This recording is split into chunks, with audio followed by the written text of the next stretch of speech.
Gordon. I'm one of the organizers of the conference, along with Alyssa Cooper, for those of you who are joining us for the first time today.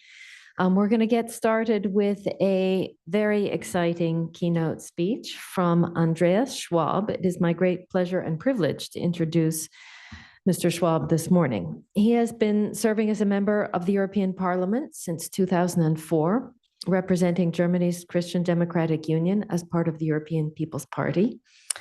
He is coordinator for the EPP in IMCO, the Committee on the Internal Market and Consumer Protection, which is the key committee in shaping policies that enhance consumer rights and market fairness. And in particular, he has been the Parliament's rapporteur on the Digital Markets Act. Mr. Schwab has been at the forefront of Parliament's efforts to regulate the major digital platforms. The design of the DMA and the speed of its adoption, I think, are due in significant measure to his efforts. Beyond helping to create this landmark piece of legislation, Mr. Schwab has engaged in the broader debate about digital market regulation, and due to his PhD in law, is very familiar with gatherings such as the one we're having today.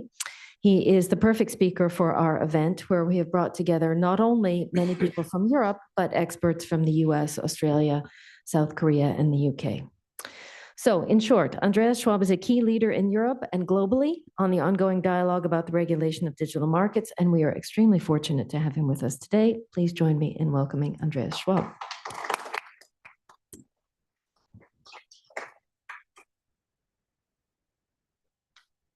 Thank you so much, Fiona, for that very kind introduction. Let's try that I can fulfill and accomplish that task that you have given to me. First of all, I would like to thank you for having invited me together with Alyssa. This is a great privilege for me to speak here this morning in front of you. And I hope that we can, for the next half an hour, make a common way through how the DMA got into life and what we expect now to happen, and what will be the challenges in the next months and weeks. And I want to start with that popular saying that is probably less popular here, but outside, that the Americans, the US, are inventing and innovating, the Chinese are exploiting, and the Europeans are regulating. That's a bit the most boring analysis that you could do, but unfortunately, there is some truth to it. And therefore, we are doing that conference at a very timely moment, because the 7th of March, in 1 month exactly, there is the 1-year anniversary of the implementation of the DMA and the obligations for the gatekeepers to be respected.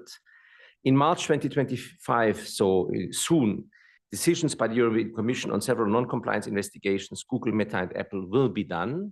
There will be also a decision on the DSA with X.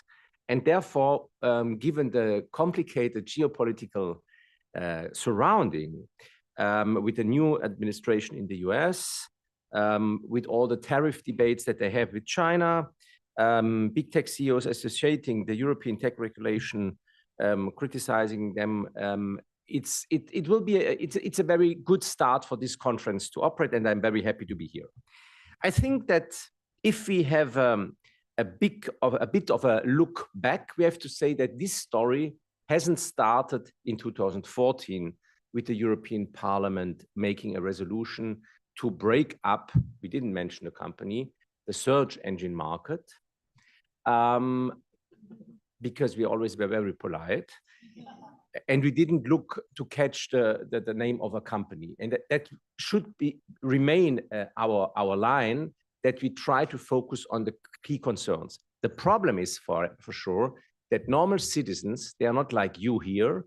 They don't understand what they pay with, what they leave with these companies from their IP, from their personality. They don't see how addicted they may become, or their kids might become. And therefore, there is a real role for the new political leadership in the European Commission, with 2 women, one from Finland and one from Spain, dealing together with the DMA and the DSA. Now you will say, too many cooks, they destroy the food. Yes, that's for sure a risk. But at least like that, you have also a balance of influencing the decision-making process. And this can be sometimes, we remember, and that's the reason why I start with 2014, that the commissioner at the time didn't want to act at all.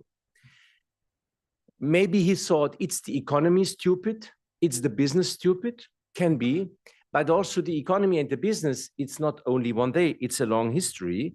And what is good for one business today might not be good for all the businesses tomorrow. So fair competition, and that should be my second reflection element, fair competition is a cornerstone of the EU treaties. Open competition favors small players and supports, and that is something that in Germany has been a big problem in our history, that fair competition does support open and democratic societies as it restricts monopolies and oligopolies. And if you see at the moment what's happening in the world, especially also in this country, you rather would see plenty of companies competing with each other for the best solution instead of having one or two sitting on the president's knees. And therefore, we should believe all together, and I'm totally convinced that also the American business community by 99% will support this approach, because in the end, most of these companies that we speak about are located in the US. And therefore, we should not be naive. All the critical comments about how the market is developing came from the beginning from American companies, from within this country. And for that reason, we can be very optimistic that this will be fixed soon, because I know plenty of American companies that don't want to have tech oligarchs sitting in the White House, but open competition and fair competition. And I want to stress also this, and I want to, because I see Jacques Kremer here, I want also to say that this has been, let's say, in that clarity told to me at the conference I did at the Conseil d'État in France, that the German competition policy framework, which has been, let's say, also influencing strongly the European competition policy framework, has been introduced partly or mostly by the Americans onto the German economy. Because the Americans at the time said, we never again want to see such an oligopolistic structure of a German economy, thereby influencing political decisions and obstructing the democratic processes. And it's therefore a bit strange that what we see today, 80 years after, in Germany, it went for good, that it comes back here. But I don't believe it will stay, but it's all the time a question of politics, and politics are changing. A second element for this DMA law to happen was that we had regular reports from the European Commission over market trends that were noting an increased concentration in tech despite the existing European competition policy and its enforcement. We had therefore regular resolutions of the European Parliament calling since 2010 on the European Commission to conduct a sector inquiry into, for example, online advertising and search engines. And I want to remember you that former heads of state and government in Europe, I think 25 or I don't know how many, have recently written a letter to Ursula von der Leyen asking for the breakup of Google, especially in the area of the online, not only online search, but also online advertising market, because the way of tech in this area of news has destroyed most of the democratic information sources that there were. In different countries, in different ways. In France, there was always a bit of more state support to media, with all the risks and positive sides it has. There is still, but there is still a bit of a dependency towards the public donors. In Germany, it was more independent, with now the situation that they are all broken. Other national markets, I don't know that much. But what we can see is for sure a concern that heads of state, when they were in office, they didn't dare to say. Now, since they're out, they do. And therefore, it's a topic that we have to really assess seriously. The DMA so far is a global trendsetter. Now you will say, how can three letters be so prominent? Yes, there is for sure an a reflex of countries against the big American gatekeepers behind this. This will now soon be also against Chinese gatekeepers or big companies.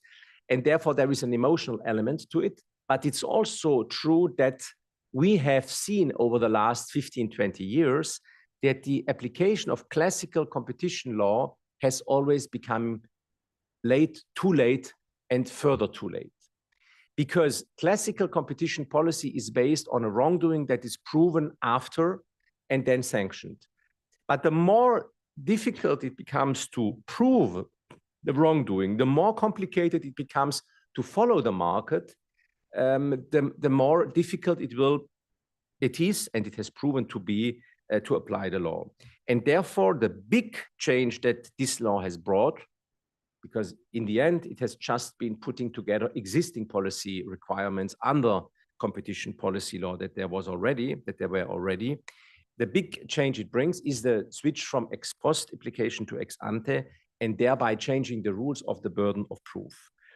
And this is the contrast to classical competition policy. Now, retrospectively, we probably could have also thought about such a tool to be introduced earlier, because in my region, where there are plenty of suppliers of Mercedes and Volkswagen and BMW and so on, when a company was closed in the 90s, no one was wondering, why have they really closed? Has Volkswagen reduced the prices too much and has them making run out of business? Was there any cartel behind that you couldn't see? It's difficult to assess this, but what is obvious is nowadays it's much easier to understand that if there is a music button moved from one side in the mobile to another, everyone can see it, everyone can make a conclusion, might be wrong or right, but it's getting more transparent. And this is for sure also a very positive effect of this technical surrounding, where normal citizens can make their own understanding of what the market is bringing to them. I think they are still scared or confused about how to take the right conclusions, but still the transparency is growing, and therefore the DMA is built on this new transparency and also on the existing antitrust cases over the last years, enabling a catalog of systematic anti-competitive practices that apply ex ante.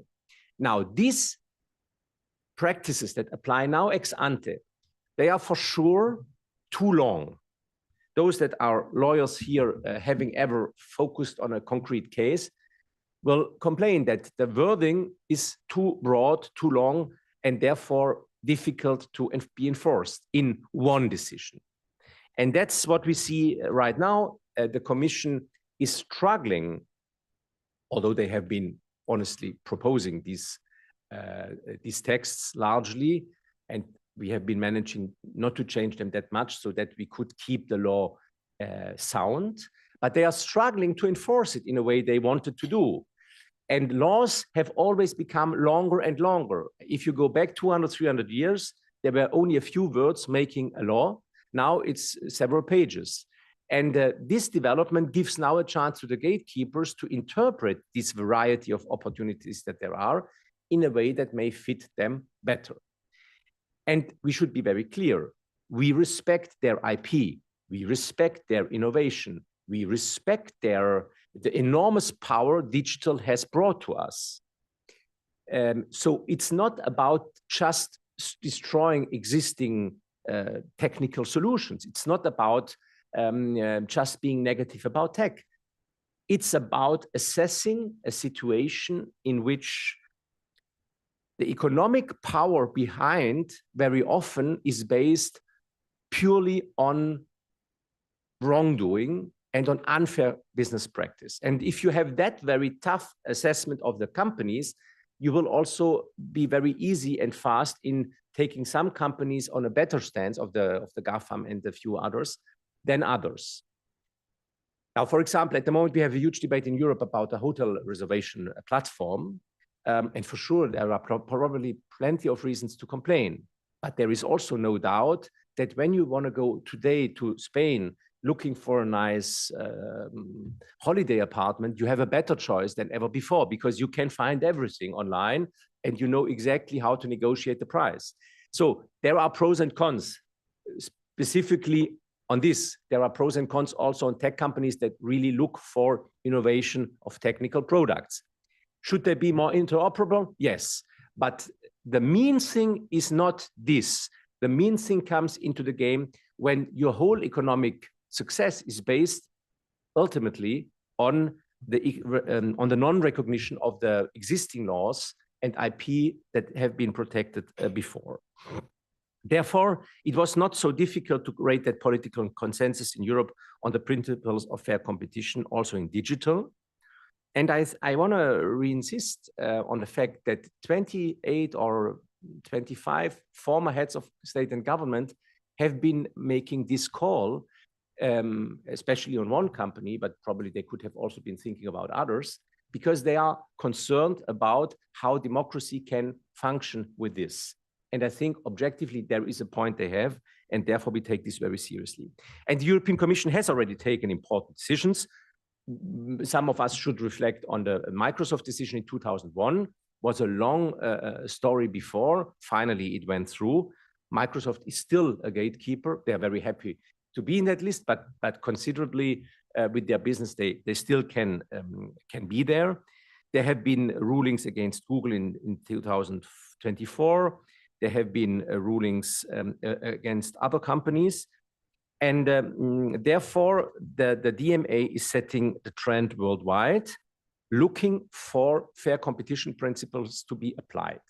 Now, the challenge is for sure to make that in a reasonable way that stands up in court, that are respecting, let's say, Western, if I may say so, still Western law principles.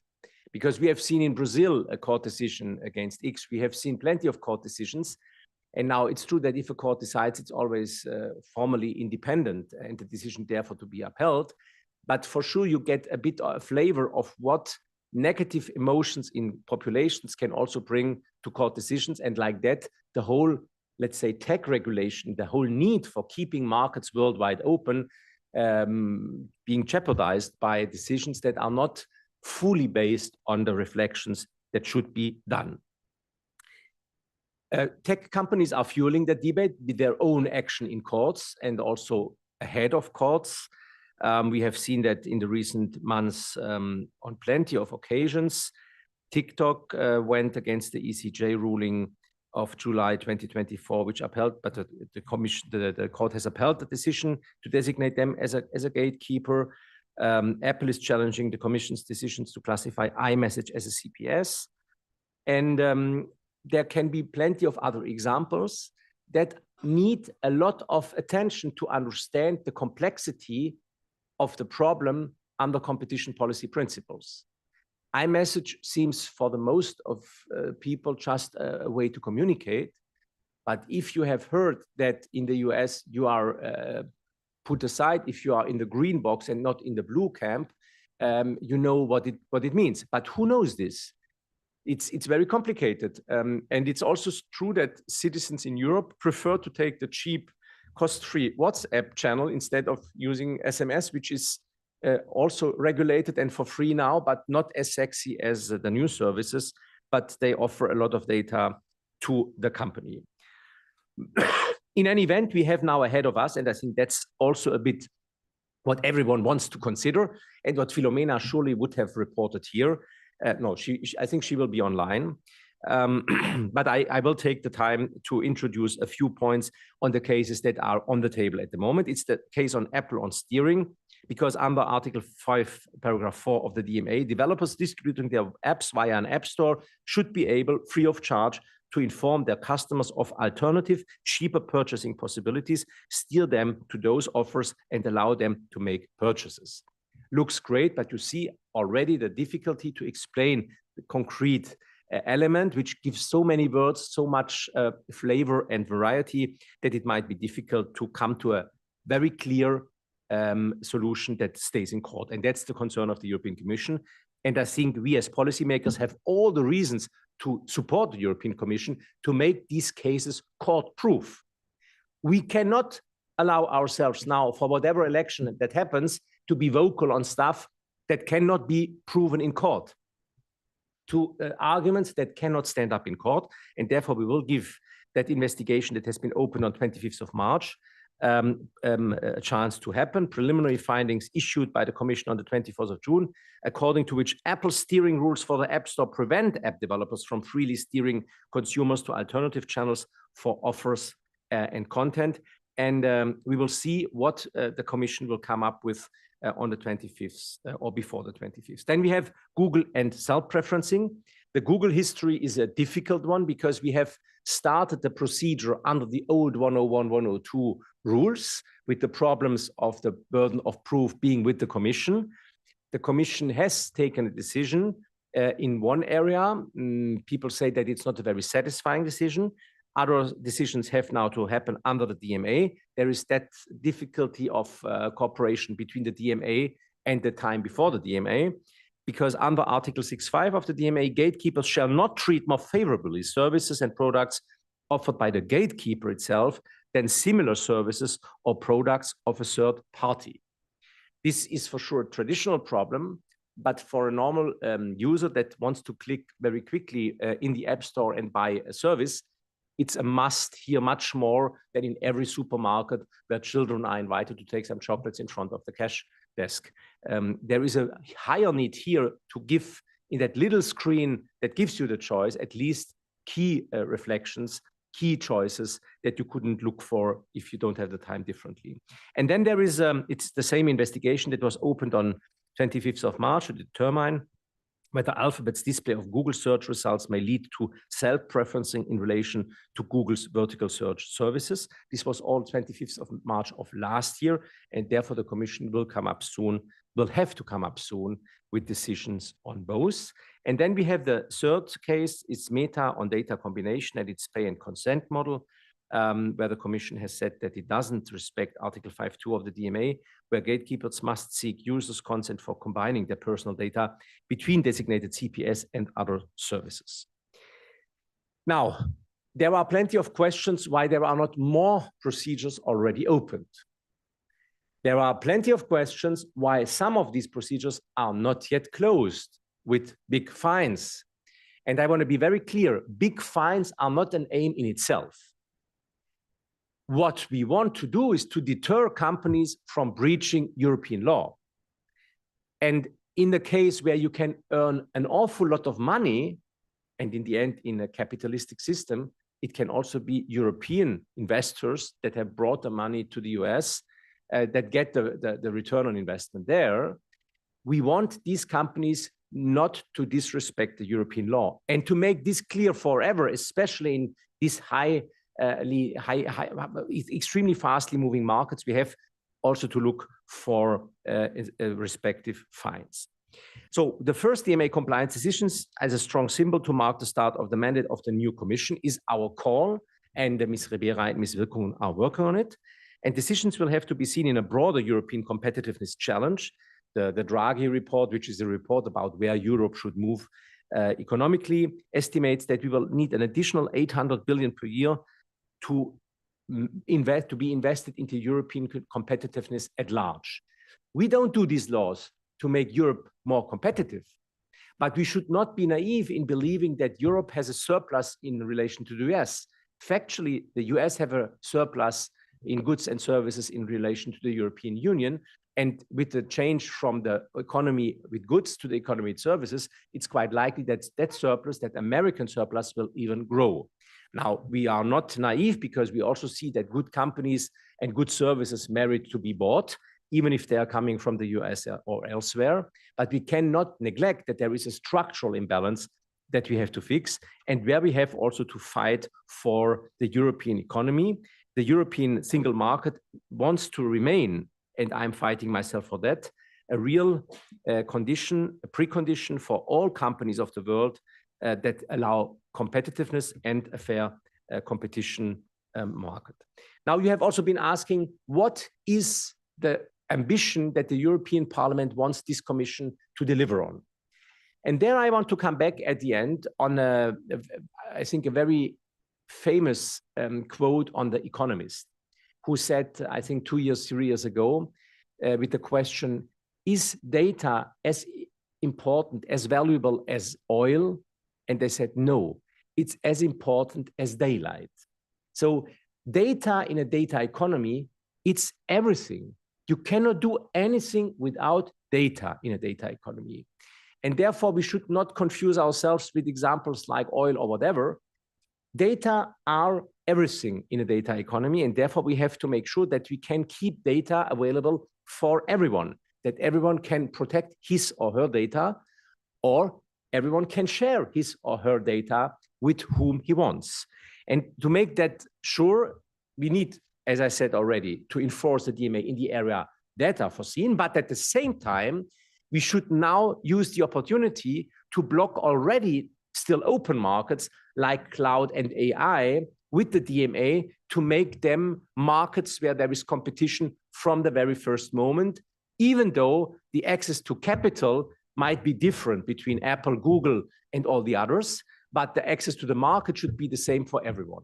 Is that the case now? Not at all. We see already, just this morning when I woke up a bit jet lagged, I just saw this morning an article that Apple is investing. No, sorry, Amazon. Amazon is investing highly in new cloud server capabilities because they need it for their AI models. And there is no doubt that already now in the Google system, in the Apple system, AI tools are integrated.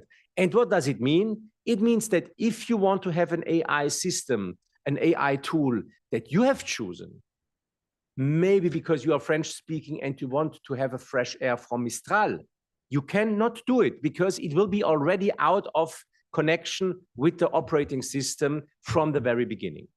For sure, this is very difficult to be implemented. For sure, this is very dangerous because you could also stop the fastest innovation that might be done with their own system to a slower and more complex innovation at longer terms with alternative systems.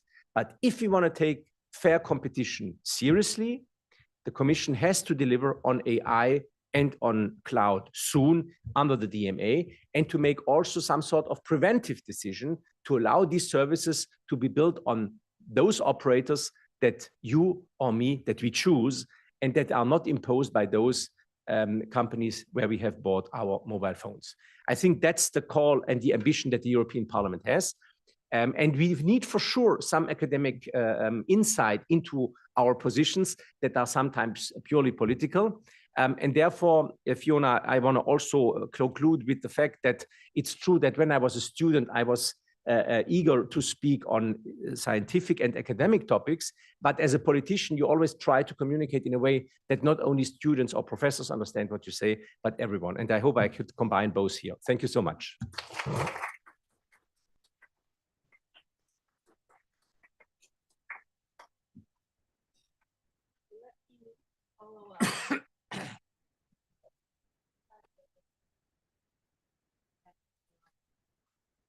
The rest of the panel, get ready. I'm going to ask Andreas just a couple of questions. So the DMA, do you have ambitions in this new commission that there will be some modifications, some strengthening, some improvement to the DMA? Well, this is a very topical question. Sorry. Yeah, we are on. So okay. This is a very topical question because if you want to improve the world, it's not always by changing the laws. It's first of all by applying them and also by giving the administration the time to apply them in the right manner. So the DMA is brand new. The problems are very old. The teams are unfortunately still too weak. My plea would definitely be that we should give them 2 other years and to assess after 3 years what results we have been seeing, what results we haven't been seeing, what the problems were. But in politics, it's very popular always to ask for a new law, but it's unfortunately rare that the new law was better than the old one. It's about the application, the implementation, and the enforcement. And so I would rather give the Commission another 2 years before looking into the law. But in any event, there is a clause in the law that foresees that there will be an assessment, and therefore the Commission itself will have to come back to the Parliament with some ideas and proposals.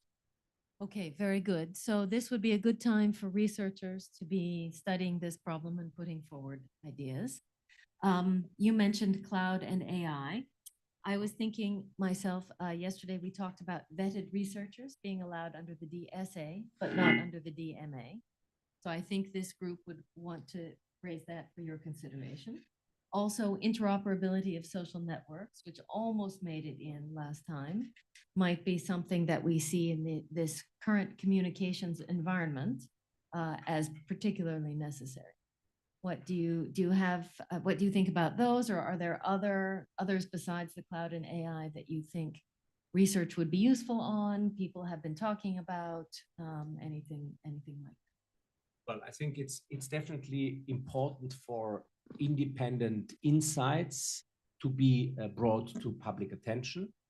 But I cannot hide to you that we have also been seeing in the last 20 years plenty of, let's say, wrong assessments of scientifics in all these matters, which is normal because you can also have a wrong perception, but which is also partly because you have been, no, that is not the wrong sentence. And it's also partly because some of those academics got money from the gatekeepers.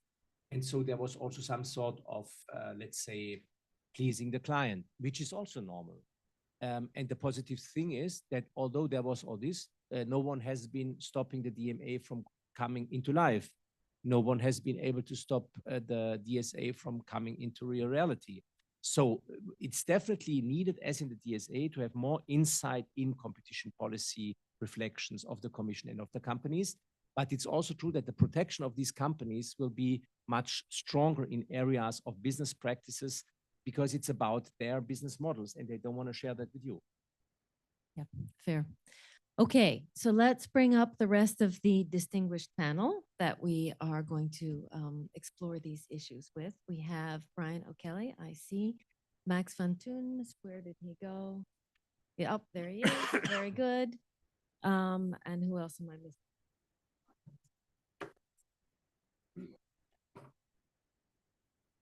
Okay, we'll stand up here. All right, so we have, very good.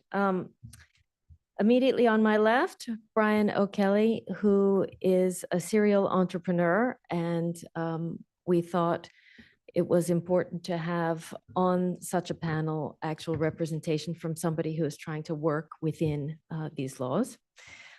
Max van Toon is next to him, who is at the Open Markets Institute, and we have Paula Blizzard, who is the Associate Attorney General, I forget.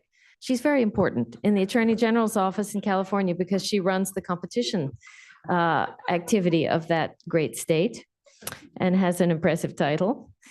And then we have Thomas DiMatteo, who's at the Senate Judiciary Committee and is the farthest on the end.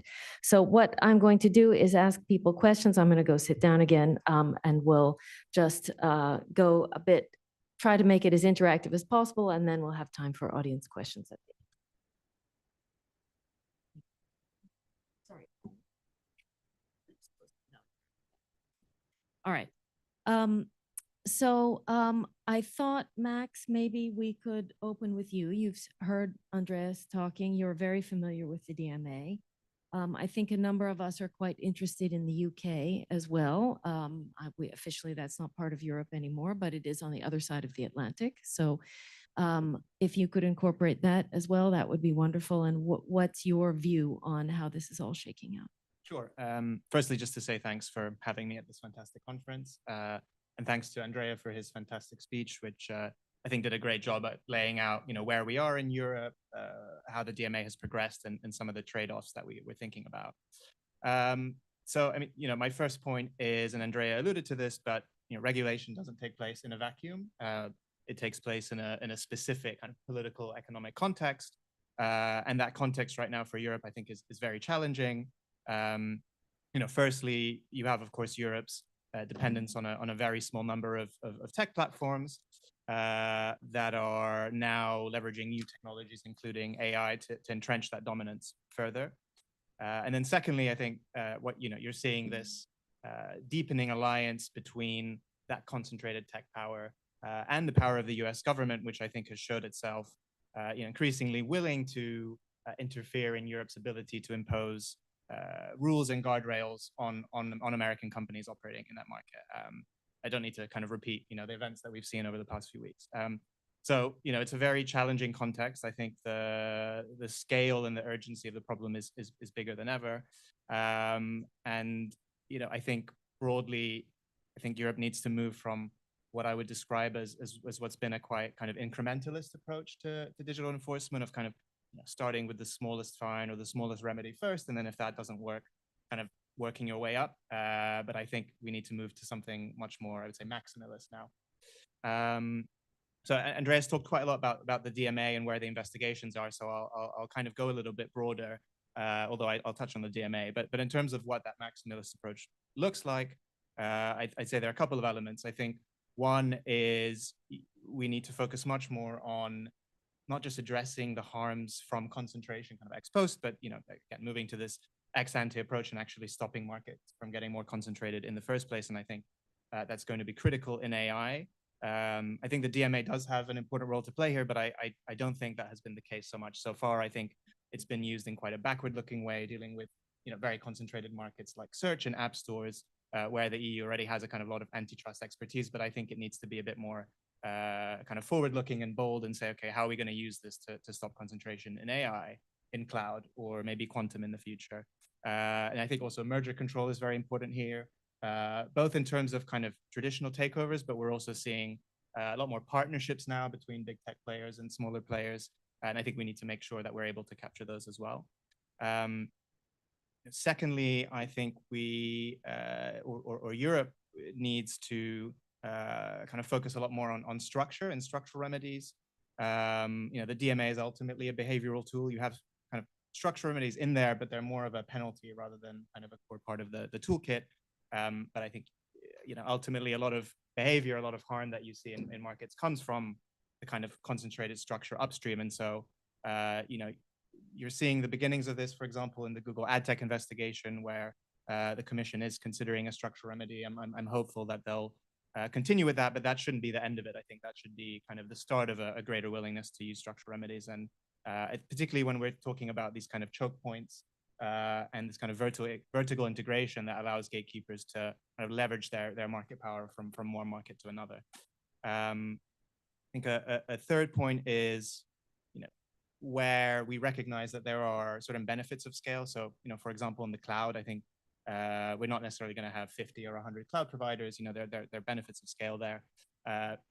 We should consider whether actually we need to recognize those kind of platforms as essential infrastructure, as we do in other industries, and kind of look at what types of regulatory obligations that would entail, particularly the kind of power of these platforms to discriminate on the businesses and consumers that depend on that infrastructure, and make sure that everyone has fair access. And I think the cloud is a particularly good candidate for that, and it's such an important kind of input for AI that I think that would be kind of critical in keeping that market open.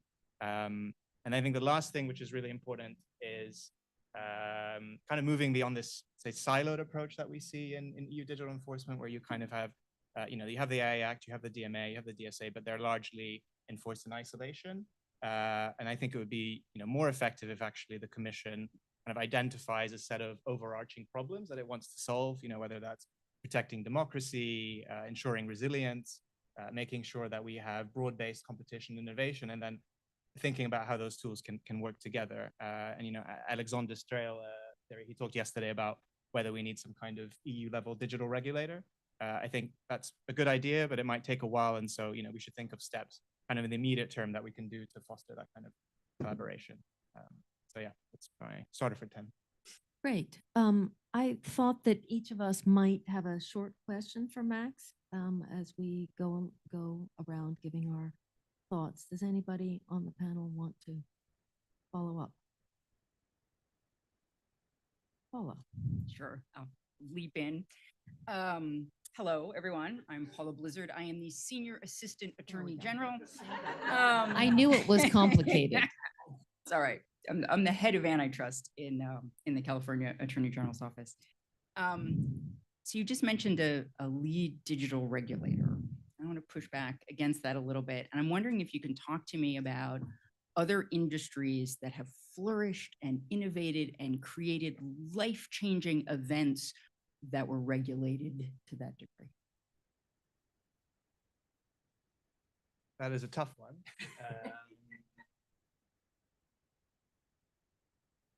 I mean, I think, plenty of industries are regulated that continue to produce innovation. So financial sector is regulated, but we've still seen plenty of innovation coming forward in the fintech side.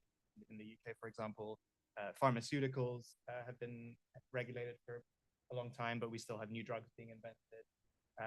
So I don't think, there's this binary between either you have regulation and you'll never see innovation coming out of an industry, but it's more about, how do you design those rules in a smart way that kind of imposes guardrails, but I think doesn't stifle that creative destruction and innovation.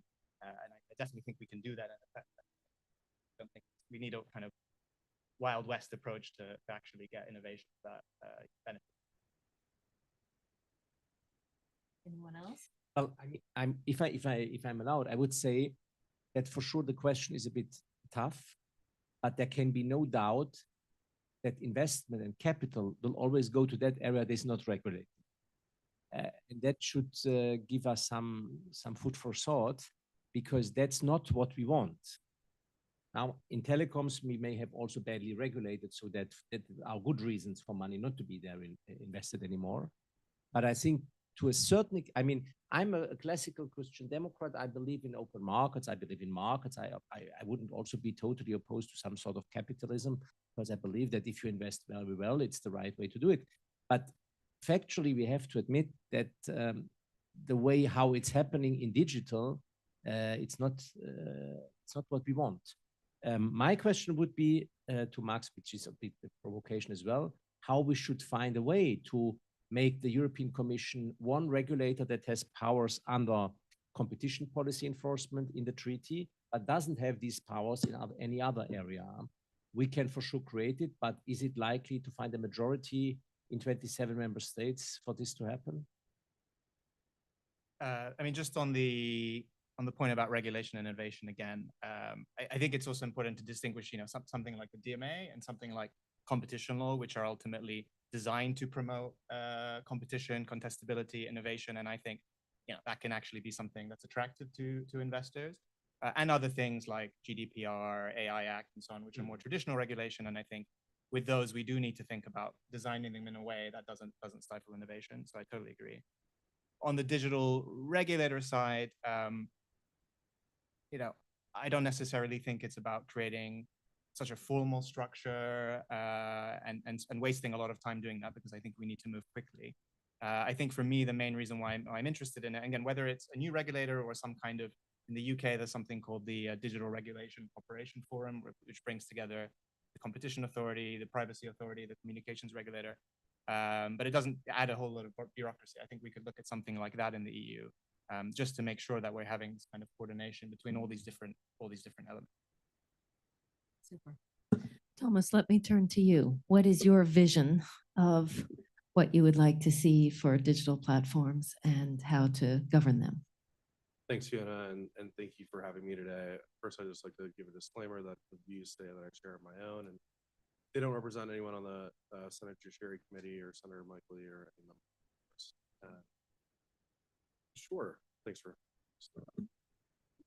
So let me start off with, my background. I was at DOJ and I worked on the Google search and ad tech cases, and worked with a lot of states in getting those cases filed. And I believe in those litigations. I think one thing when you look at them, that there's a stark difference between the two, in that the speed to trial. The Google search case took much longer to go before a judge and get a decision than the ad tech case. Although we're still waiting on an ad tech decision, it was a much faster litigation, which I think is good, because if you look at solving and remedying some of these harms in the digital space, if you believe and the judge finds that there's liability, you want that to be remedied as quickly as possible, and you don't want these monopolists to continue to use their monopoly power to extract ill-gotten gains. So I think that's one thing that I'm looking at on the U.S. side is how we can have cases brought through litigation in a more efficient manner. I think that kind of gets at some of the things that the DMA is probably good at, is the speed in which they look at this type of harm, and probably it's the administrability is a little easier than filing a complaint in federal court and then getting selected at a judge based on a wheel often. And so it's just, a little unpredictable on the U.S. side, and the speed in which these cases can be handled, which is something I think that should be explored. Additionally, your comments struck me earlier about remedies. That's something I think about often, and we talk about liability for often, but what's the right fix, and how do we get there? And the administrability of these behavioral remedies are challenging. We've seen that in the merger context in the U.S. It's really difficult to do a behavioral remedy. And then on the structural side, it's certainly much easier to administer and not regulate, but it's also challenging to make sure that it's the right answer. And your point about data is well taken. And how do we make sure, I'm thinking about it in the search context, how do we make sure that to spur competition, that smaller players actually have access to the data in order to compete adequately and fill that void that Google has taken? And does structural remedies get us there? And I think that's something that really does need to be explored. On the ad tech side, in Congress, Senator Lee and Senator Klobuchar have a bill called the Americas Act that would break up owning the ad platform and then also being a competitor in it. So the concept would kind of remove that vertical integration piece that would remove some of the biases of owning an auction and also competing. And I think that is an administrable, good structural remedy on the ad tech side that goes beyond DOJ's ad tech case because it would address the entire market and not just one actor. Returning to innovation, Thomas, if you didn't allow this vertical integration and you had a platform with a good idea for a complement that would make the platform more valuable and everybody would like, would the platform be allowed to launch that complement? I think that's a great question, Fiona, and I think you have to look at the specific facts around each case, and that's what the division and the FTC try to do. And I think you have to look at But hang on, sorry. If this law were passed, that's what I'm trying to envision the Lee Klobuchar law in the ad tech space. So I think that doesn't stifle innovations. I think it opens it up to actually allow more innovation on the ad tech side, and allows and it should drive down the price of ads. Brian, yes, please do. Brian knows a lot about ad tech, having founded AppNexus and then sold it to AT&T. I invented the idea of auctioning ads. There we go. There you go. So very strange to hear this talked about in this way 20 years later. A couple points. One is, it was evident in 2012 that when Google bought DoubleClick in 2007, they had violated the promises they made to the government about not abusing this acquisition. And the government did nothing. I was running AppNexus, which was the largest independent competitor to Google, which was the foundation for most of these ad tech antitrust cases. And we came down here and no one understood ad tech. No one understood what was going on. The problem is, you're saying it was fast litigation. It took 18 years from the point where Google clearly violated. Just compared to search, not necessarily fast. Well, I'm just saying, I mean, I'll just say this. Startups are default dead. Every startup is dead until you get really lucky and someone buys you, or you break through and the business works. 18 years is too long to expect innovation to survive. I started AppNexus in 2007. By 2012 or 13, we were a unicorn. And by 2018, we'd gotten our butts kicked by Google, and we had to sell the company to AT&T. Now, good outcome. I made a lot of money, but we didn't save the world. And AppNexus was interesting because we were the first platform to take action against hateful content online. If you look at the debates we're now having about brand safety and GARM, I was out in front of every other person. We banned Breitbart in 2016 and were attacked by every conservative, congressperson, media figure, horrible things happened. And I only say that because I think the world would be better had we had a fair chance to compete with Google, to have an open dialogue about what kind of content do we want to monetize. We worked with Axel Springer in Germany to come up with a GDPR compliant way to do consent management that wouldn't have been quite as annoying as those little cookie banners. You know what happened? Google decided they wanted to do it their way. And now we have really terrible cookie banners that are still probably the most annoying consequence of my work. You're welcome. But I just point out because it's impossible to treat that as a fast case. Even today, were Google to spin off these technologies, AI is dominating the web. The web is dead. The web is dying at least. And so another question would be, at what point do we consider ChatGPT to be a monopoly? A couple weeks ago, my wife said that her boyfriend had some advice for me. And I was like, who's your boyfriend? And she said, Chad. I was like, Chad? She's decided ChatGPT is her boyfriend. And sorry, I shouldn't bring up my personal problems. But it has transformed so many people's lives to have someone they can talk to, either as a therapist or as a personal assistant or someone to help with papers. But the traction that ChatGPT has gotten so quickly means that very quickly it's going to be a question of, are they going to dominate what is now going to be bigger than the search market in a time frame that we can't even imagine? We don't know what the future choke points will be. The question actually is not about ad tech, because ad tech is irrelevant. What really matters is, what if I come up with a service that I want to plug into ChatGPT that is a complement, that is incredibly valuable? Imagine I want to build an ad platform that can advertise on all those chats, that can insert ads or find ways to democratize AI for the 7.5 billion people who won't be able to afford a couple $100s a month. This is giving the power of artificial intelligence to every person on the planet. We have the processor power. We don't have a business model. Will they let me do it? And that's the conversation. So I'm all for ad tech regulation.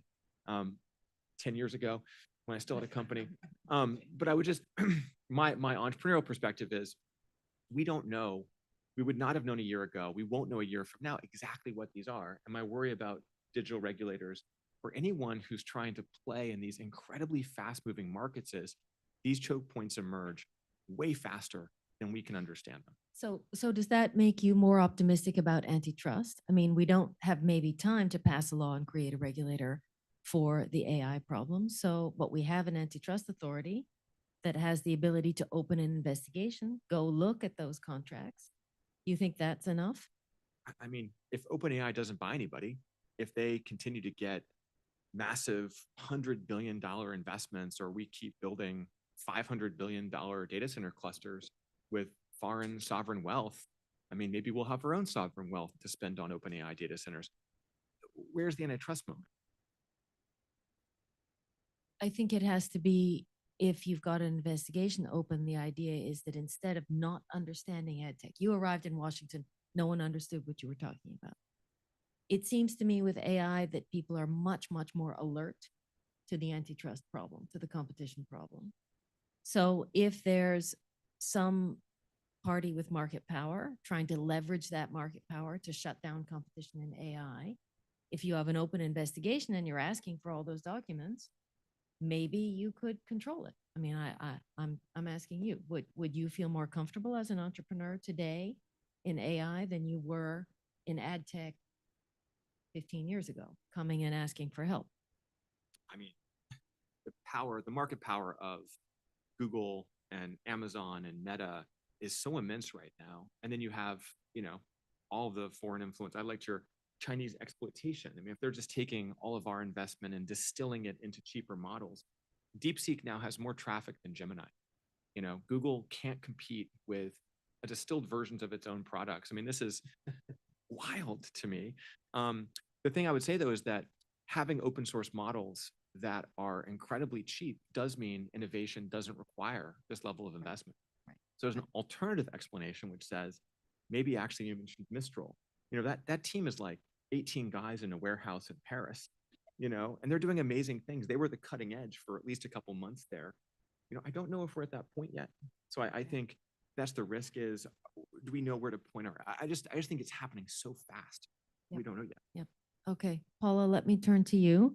In light of all of these remarks, what's the sentiment like in the hotbed of innovation that is California?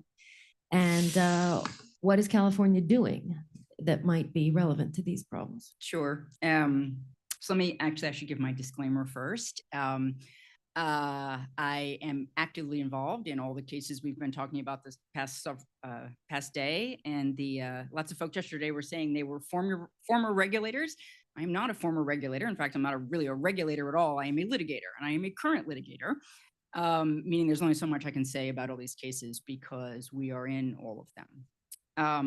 And so the views here are strictly my own. They are not the views of us in our court cases, nor the Attorney General, nor the governor, nor anyone else in California but me. I would love to respond actually to some of the comments from a moment ago, but instead, no, it's all right. I'll do it later. Let me talk about the mood in California. The mood in California is the same as it has been for a long time, which is we are a hotbed of innovation. We believe in innovation. We believe in new ideas. We believe in disruption.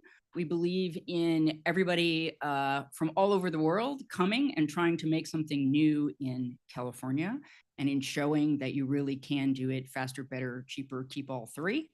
There's literally a billboard like that on the 101 corridor right now if you've driven through San Francisco lately. So at the same time, as I said, we are in all these antitrust cases. And we have sued all of those durable monopolies, right? So people often ask me, why isn't California more protectionist? Why aren't you just like arguing with everyone that we should protect these California employers? Because that's a very short-sighted view in our estimation, right? We are here to focus on the long-term California economy. We want California to be the hotbed of innovation 10, 20, 30, 50, 100 years from now, okay? So if you have durable monopoly power, which really hasn't been challenged much in 10 or 20 years, what is that doing to your innovation, right? Your only startup models can be sell out to the big guys, right? And if the venture capitalists cannot even imagine a world where there's any exit strategy other than selling to a durable monopolist, we have a problem. That is not good for the economy, okay? And the problem in that scenario is not, oh, we should let more mergers go through. We should let the monopolists buy more startups. Okay, you need to flip that around. We shouldn't have such durable monopoly power. Monopolists are not particularly good at innovating. There's various business studies that have looked at this, right? You have to be willing to completely cannibalize your own products. That is a hard sell to shareholders. You have to be willing to convince all your managers, hey, I know you've got this product, but instead of making an incremental change to make it a little better, we need to throw it out, right? They focus on incremental changes, not drastic changes. They have to preserve their existing shareholder value. It can come down to things like it's hard to motivate the employees because you haven't got those startup dynamics. And various companies try this by spinning off little groups and treating them like little startups and trying to have startup culture and all that sort of stuff. You know, sometimes it works, sometimes it doesn't. At a broad stroke, it is really hard for monopolists to completely innovate and disrupt their own industries. There was a paper yesterday about ecosystem entanglement, I think was the title, right? And it reminded me a lot of a paper that when I was looking at it last night, is actually cited in there. It's by Mark Lemley. It's about co-opting disruption. And he talks about the fact that some of the 5 largest tech companies have had sort of durable monopoly power and not really been challenged for almost 20 years, and all the ways that they do that, all the ways that they co-opt and limit disruption. So all that to say, we are in all these lawsuits. We are big believers in innovation from all over the world. And let me also say in this current environment that antitrust is incredibly bipartisan. And we love working with our Republican colleagues, and I do it every day. It is very bipartisan. We all see a problem here. So we're here in a bit to talk about DMA, right, which is regulatory. Most of US law is not regulatory. It is not ex ante, it is ex post, it is litigation, and way too slow for every company that has ever come in and complained to me that I was not saving their business, which happens every day.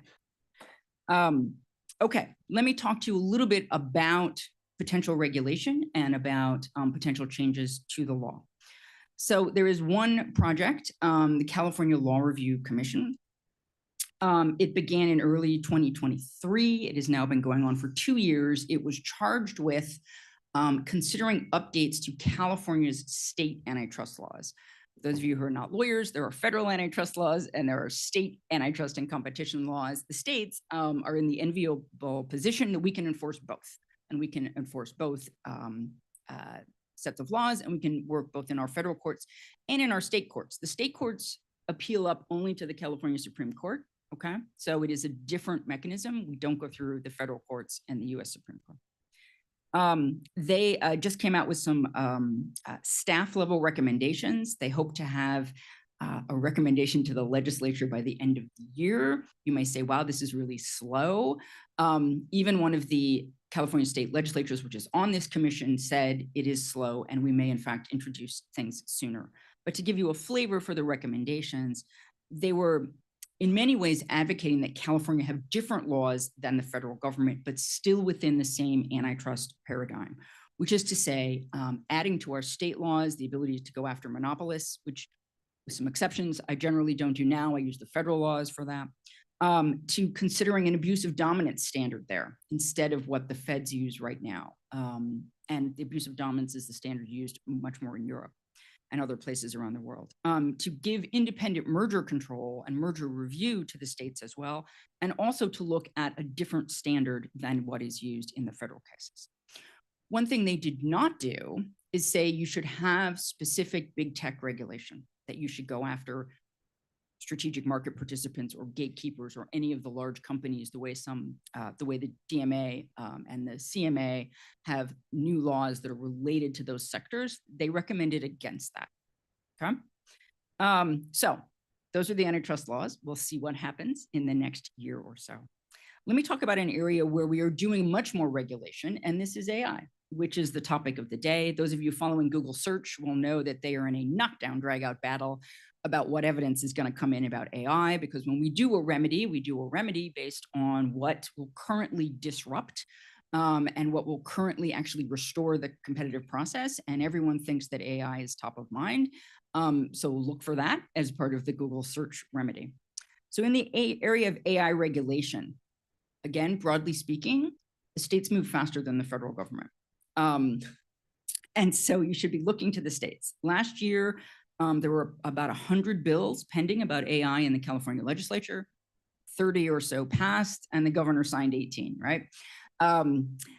These are very disparate in their coverage. Some of them simply call for studies to be done to look at how AI may affect critical infrastructure, like the water system or the power system. Some of them are related to education. Again, how do we get AI and AI learning into our schools so that our children can be prepared for the next generation? There was one about transparency, about having to disclose what you trained your models on. There were a couple on healthcare, in that doctors have to oversee AI, and AI can't just be giving you medical advice without a licensed doctor there. There were a large number on deepfakes, deepfakes of all types: pornography, election, actors, people on television, the entertainment industry lobbied to protect those aspects. One thing that didn't pass was something called SB 1047. It was probably the most widely reported. It was passed in the legislature and Governor Newsom vetoed it. This was a law that, as it was amended many times, in its final instance that passed the legislature, it really only regulated the top 4, maybe 5 models. It set a threshold that you had to have spent, I think, at least $100 million in compute power to train your model. That was how they were defining sort of what it meant to be big. And it focused on having to develop from the beginning sort of safety protocols and a safety plan and a risk management strategy to avoid catastrophic events in the form of, nuclear destruction, true worldwide catastrophes. Governor Newsom did not sign it. He said that it was focused too much only on the largest, that even small companies could cause harm, and that he didn't feel that it struck the right balance. And I would say that if you take one word from what we're doing in AI, I would say it's balance. We are trying to support all the innovation and the thousands and thousands of crazy ideas. At the same time, there's a tremendous amount of concern about AI from things like deep fakes, from what it would do to your healthcare to have AI systems there with no supervision, to can it cause nuclear destruction? Some of these are a little more well thought out than others. Some of them are public perceptions more than actual science. Okay, we get that. Trust me, we actually kind of know what we're doing. And at the same time, we want to foster the innovation, and this is always the line that government is trying to walk. Let me just give you one more quick example of a different way of coming at the problem. Moving a little bit away from the AI, but there's an area called algorithmic pricing. Okay, and this is using software to set pricing, and it's a big topic right now. And one of the biggest is a lawsuit that we are actively in, which is against this company called RealPage, collects non-public data from all these landlords, which we also just added to our complaint in case you want to know what their names are. Great sir. They take all this non-public data and they put it together, and then they make recommendations about how you should price your rental units, right? And they do this in a way, there are various other steps, and there are various ways that they discipline the cartel by getting very upset if you don't take their recommendations and having to explain in great detail why you don't take their recommendations, which is very old-fashioned disciplining of a cartel, that it is just collusion, okay? And let me just say to all of you software developers, it is not an excuse to say the software did it. Collusion is collusion, okay? If the competitors are getting together and they're using software to do it, I don't care if it's software. I don't care if you're in the smoke-filled room cutting a deal or whatever. It doesn't matter. It's collusion. RealPage, this is our allegation, straightforward. But to come back to the legislative approach, the city of San Francisco passed a very narrow law about algorithmic pricing, specifically related to rent, and really sort of attacking what it saw as this RealPage problem. So if you use algorithmic price, if you use an algorithm software with non-public competitor data to make specific recommendations about pricing about rental units, it is both illegal to sell and to use that in San Francisco. And so I wanted to give that to you as an example of, it's the opposite of an incredibly broad, sweeping piece of legislation. It's incredibly narrow, focused on what they saw as a very particular problem. San Francisco also has very strong rent control and a million other things. And obviously it's gone into effect, and the world has not ended in San Francisco with respect to this product. I would say the mood in California as related to all of these topics is still one of innovation, that is what we want to foster.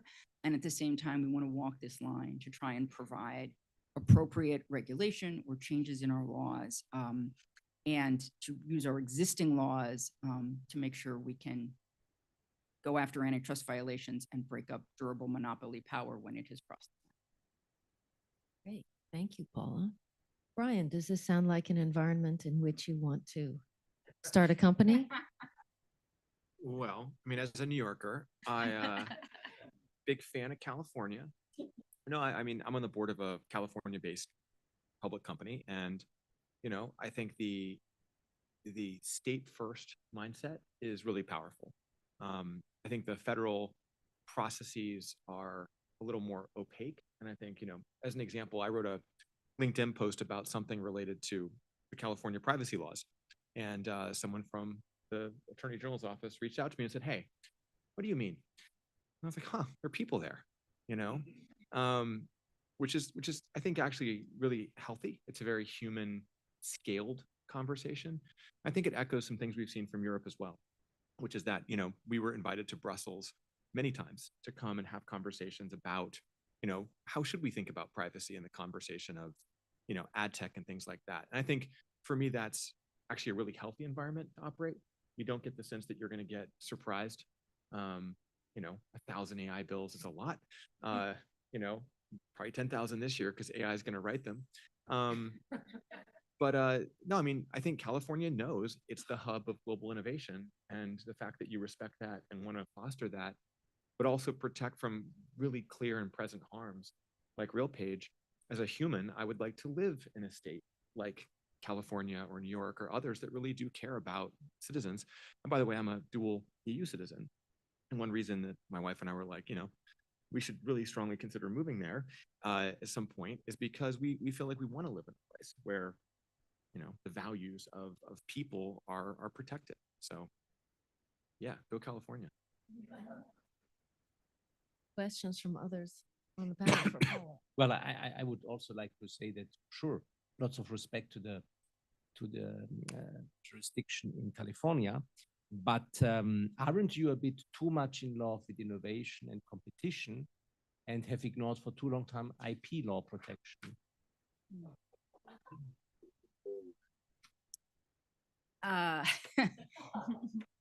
Well, I'm a little stuck because I'm authorized to speak about antitrust law and I cannot venture too far over there. I will say IP is a matter of federal law. There are limited things we in the States, it's an area of law that the federal government occupies the field for the non-lawyers among you, right? That it's not something where California can make its new antitrust laws because it's an area where we have overlapping laws and overlapping jurisdiction and authority. We do not at all in IP laws. I'm sorry, in patent and copyright laws. We do in trade secrets. Those are state law. I know it's complicated. I don't know that I can say anything else. I think we respect it as much as anybody else. How about that? Any questions, ideas, responses? Paul, you talked about the real page case, and then you talked about San Francisco passing laws to look at algorithmic pricing. Do you think the current state of the antitrust laws can address algorithmic pricing? Yeah, sir. So this is one of the conundrums that I'm in every day. Is I honestly believe my current laws cover all this behavior, right? Like that there is not, and so we are going after RealPage under our current law. California in particular has a very broad unfair competition law, which allows me to go after violations of the spirit and policy behind the antitrust laws, even if it isn't a full antitrust violation, right? Meaning that I don't need a market definition and I don't need some of the other specifics.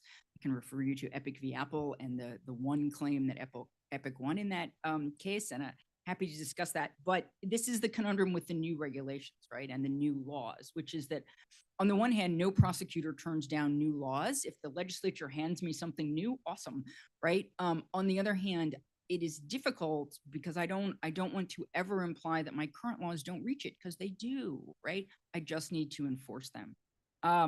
So yeah, so the answer to your question is sort of both, in the sense of, yes, our current laws reach RealPage, active lawsuit, completely believe we can stop that type of collusion. On the other hand, right, a specific San Francisco law that just says this particular piece of software in essence is illegal, that also makes my job easier, and I certainly don't object to it. So my question would be, given we're looking at a more confrontational relationship between the US government and the European Commission, national European governments, particularly on antitrust and tech regulation, what do you see as the prospects for collaboration between California and other states and the European level, national level authorities, particularly when it comes to dealing with big tech market power? Yeah, I really hope we are not headed for more confrontation. As in the area of competition law, these types of economic policy, I know there have been statements. I know that that we could be headed toward that. But I honestly don't think it helps the companies, and I don't think it helps us. And there are other areas in the Attorney General's office right now where we're having a lot of, not mine, I'm not going to speak about any of those, okay? But, California feels very strongly about other things, okay? Immigration, climate change, healthcare, tons of things, right? That's not me. I'm not here speaking about that. In antitrust, we work together all the time, right? In our Google Play case, which is only the states and not the feds, we have 50 states, Puerto Rico, and 2 other territories, I think, all on that case together, all agreeing that what Google did wasn't a problem. I cannot think of anything where that many attorneys general representing the entire country felt the same about something and were willing to come together and work together. I am going to do everything I can to focus on the underlying economic issues, the antitrust issues, and I am not at all afraid to reach my hand across the aisle and talk to anybody and reach my hand across the ocean. I'm more than happy to work with people all over the world and talk about the real problems and what they see as an issue and what we can do about it. Fantastic. I want to follow up on the innovation point that you've been making, Paula, and just ask you, Andreas, about that, because yesterday we talked about the DMA as a tool to stimulate innovation. The Draghi report was very strong on Europe needs to get better in this regard. There need to be reforms and investments and openness and more attention to innovation. Do you think the enforcement of the DMA is headed in that direction? Is this sufficiently appreciated? Because when we use the word regulation, people's instinct is, oh, that's the government telling me what to make and how to make it and how much to charge for it and so on. And I think your vision of the DMA is not quite that. No, my vision of the DMA is definitely not this. It's a law that should favor innovation, but in a different, I have found out, in a different way as the Californian Attorney General would probably do. And therefore there is some sort of tension. But I would maybe as a start, I would say that innovation is getting more and more a very complex system, because you cannot achieve all the levels of innovation if you are not ready to break existing laws and practices. And who is deciding that this innovation is as valuable as you having the right to break existing law and practices? In California might be easier because you have let's say circumstances that give you a better insight, that it's a smaller area and the companies are clear. And in Europe, with 27 member states that have different national feelings, emotions, traditions, laws, it's much more complicated. So I think innovation is a very, let's say, challenging concept in modern economies and also in modern law circumstances. And therefore, I think the only way for mankind to move on is to favor innovation, but we also have to find a way of reassuring those that build their business models on the existing law that might be swiped away with innovation. And therefore, as the innovative parts will always get more investment than the non-innovative ones, I think there is a reason, and that is also some sort of tension with what Paula has said, to make clear for the biggest companies with the highest attraction on capital to be obliged to respect the law even further. And I think it helps, especially for innovation with smaller companies, because they will attract more money because the investors may know that they have a bit of more flexibility than the big ones. But this is only my opinion. I don't know if I'm right. I think it explains partly the logics of the DMA. I don't know if this is the better way or not. But I think this concept of innovation is extremely complicated. And recently we had, there was a discussion on e-commerce in Europe. There will be a communication coming out next week. Our Commissioner Virkkunen insisted very strongly not to make this general rule of having a liability for the platforms, because if we do it, definitely smaller ones will never have the chance to get into the market and to compete with the big ones. But I have also felt that at a certain moment, probably if we really look on innovation, existing law, and that's very difficult in modern societies that are so saturated, like the American ones, the German ones, or whatever, you have to break existing law. And that is a difficult element of innovation, where I think our societies are not yet fully ready to go for. So that might be true for a new platform, but what about taking the existing platform and just saying to the small and medium-sized business user, Now, what the DMA is doing is giving you some rights to access end consumers through this platform. That, it seems to me, is a level of certainty that then enables investments of a type that aren't breaking any laws in particular. They're just filling a niche because people in Estonia need some, or people in Denmark need some. Well, true. And for that reason, we have also introduced that line in Article 12, paragraph 2, of being able to go to court directly without waiting for a decision of an authority. But it's not yet in any event used, because most likely it's too expensive and too burdensome to collect all the data that you need. For that reason, the interest of smaller companies to challenge the gatekeepers so far hasn't worked, and therefore this concept might be less attractive as we think. Can I give a real life example? There's a French ad tech company that couldn't get Meta to let them provide a service on the Meta platform. They went directly to the French court system. Under the DMA? I don't know if it was pre the DMA. It was a couple years ago, but France had some laws. France sued Meta. This company had no money to do it. And Meta opened up the platform for this company. And so they were able to actually build this innovation on top of the Meta platform. But they didn't have enough money to actually operate and scale, because the problem with 27 markets is you can operate in France, but getting to even the UK is very difficult because you're hitting a wholly different customer type and pool. And they couldn't raise enough money from local investors in France. So even though they got this sort of in because of the competition laws, actually last August, the CEO came to New York and said, Brian, can you buy my company? Because I need American capital to scale my business to the rest of Europe. And so you get a really interesting regulatory arbitrage. I, as an American company, have no recourse to courts in California or federal to get Meta to play nice.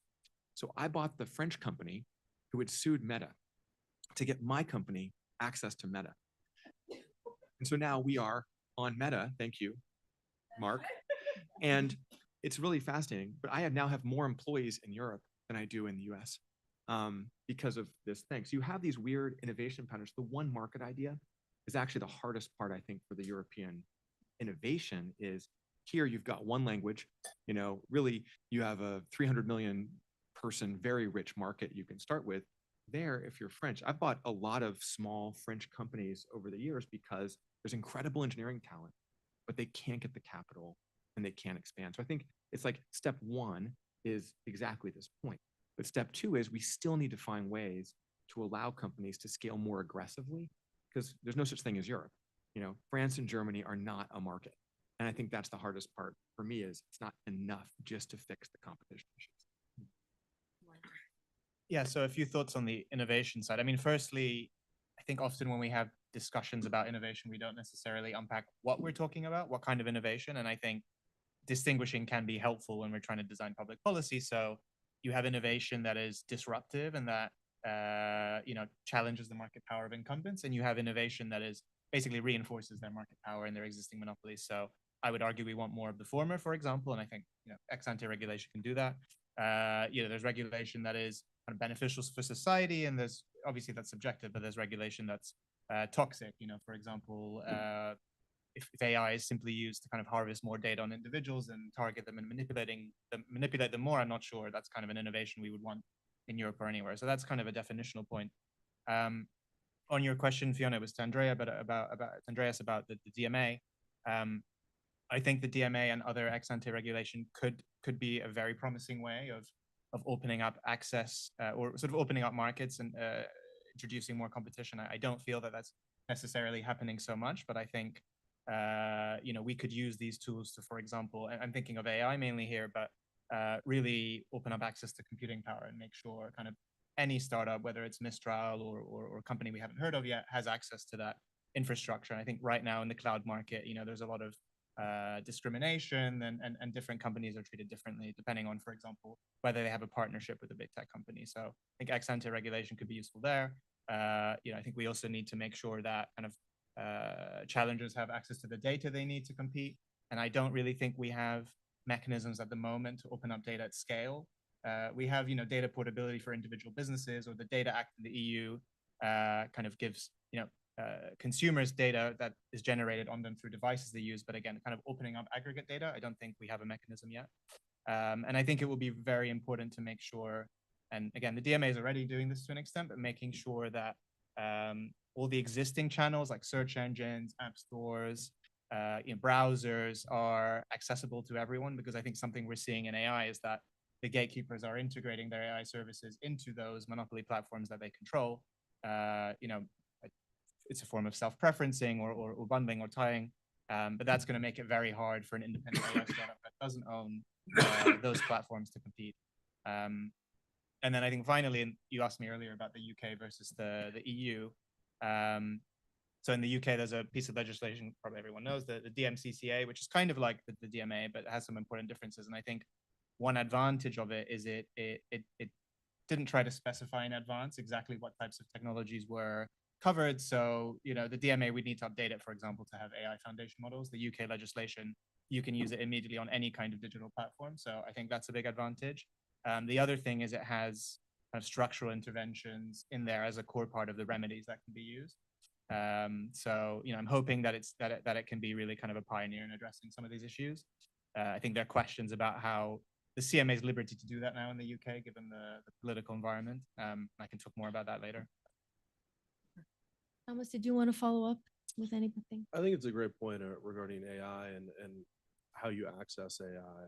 You don't want AI, especially the chat, to turn into search. And we talk about in the search context defaults and whether or not you see Google and Apple with the ownership of the mobile iOSs, the operating systems, to start self-preferencing their own and preloading their own AI and disadvantaging other third-party AIs to the benefit of their own. And then I would also point out that when we've kind of talked about how we got to how large these digital platform companies are, I think you're right to point out earlier, but in the ad tech space, about these acquisitions. A lot of the issues that are caused and how we got to why these large technology platforms are so big is because we've allowed in the US mergers to go through that probably should have been looked at more skeptical and been blocked. And you look at the Facebook complaint, you look at what's happened in ad tech, or you can search, and strong merger enforcement can help prevent the issues that we're trying to fix on the back. Yeah, I think that's an important point. We have time for audience questions, so please raise your hand. There's microphones because we're being live streamed, so we'll go, wherever Bo can get to first, I think. Okay, back there, and then down in front here, please. Yeah, go ahead, sir, in the back. Yep. Hello? Oh, yeah. Hi. Thanks for the very enlightening conversation. I had a question for Max. One of the points you made relatively early on in the panel was that cloud storage, cloud computing would be an area that you wouldn't be too worried about competition issues because of the economies of scale that happen. I was wondering whether you had any concerns about singular point of failures in that case, and whether you could talk about that a little bit. Absolutely. So I wouldn't say that I'm not worried about competition issues in the cloud.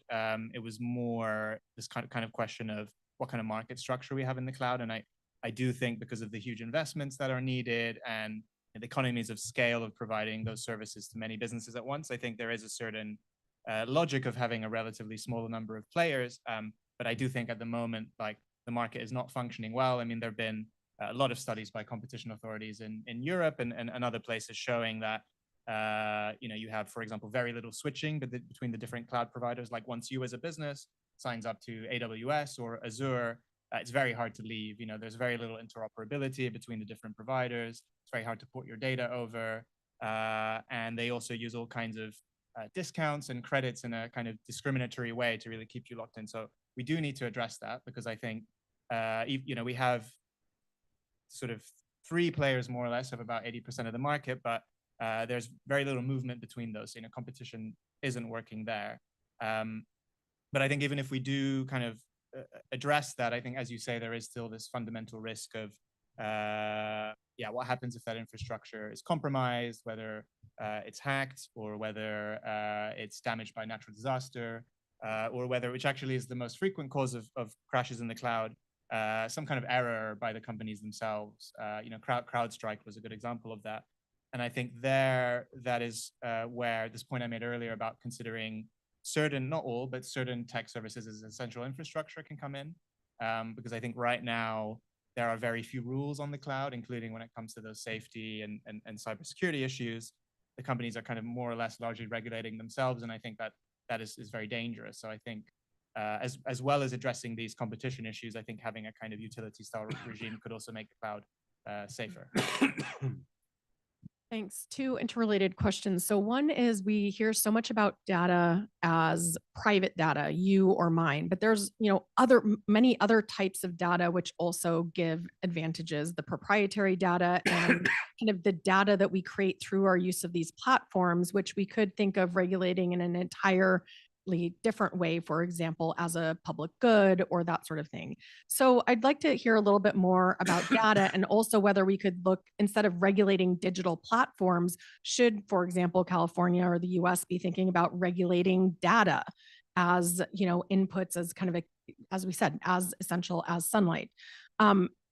That goes to my second question around, regulatory framework. So we talk about competition policy, but it seems like we have a failure of imagination of how we could regulate these platforms, in some cases, as, for example, public utilities or common carriers. So where could that come in, instead of just, saying this is a private corporation and here are the rules you have to abide by along with every other corporation, saying these specific types are actually going to be regulated in a different way.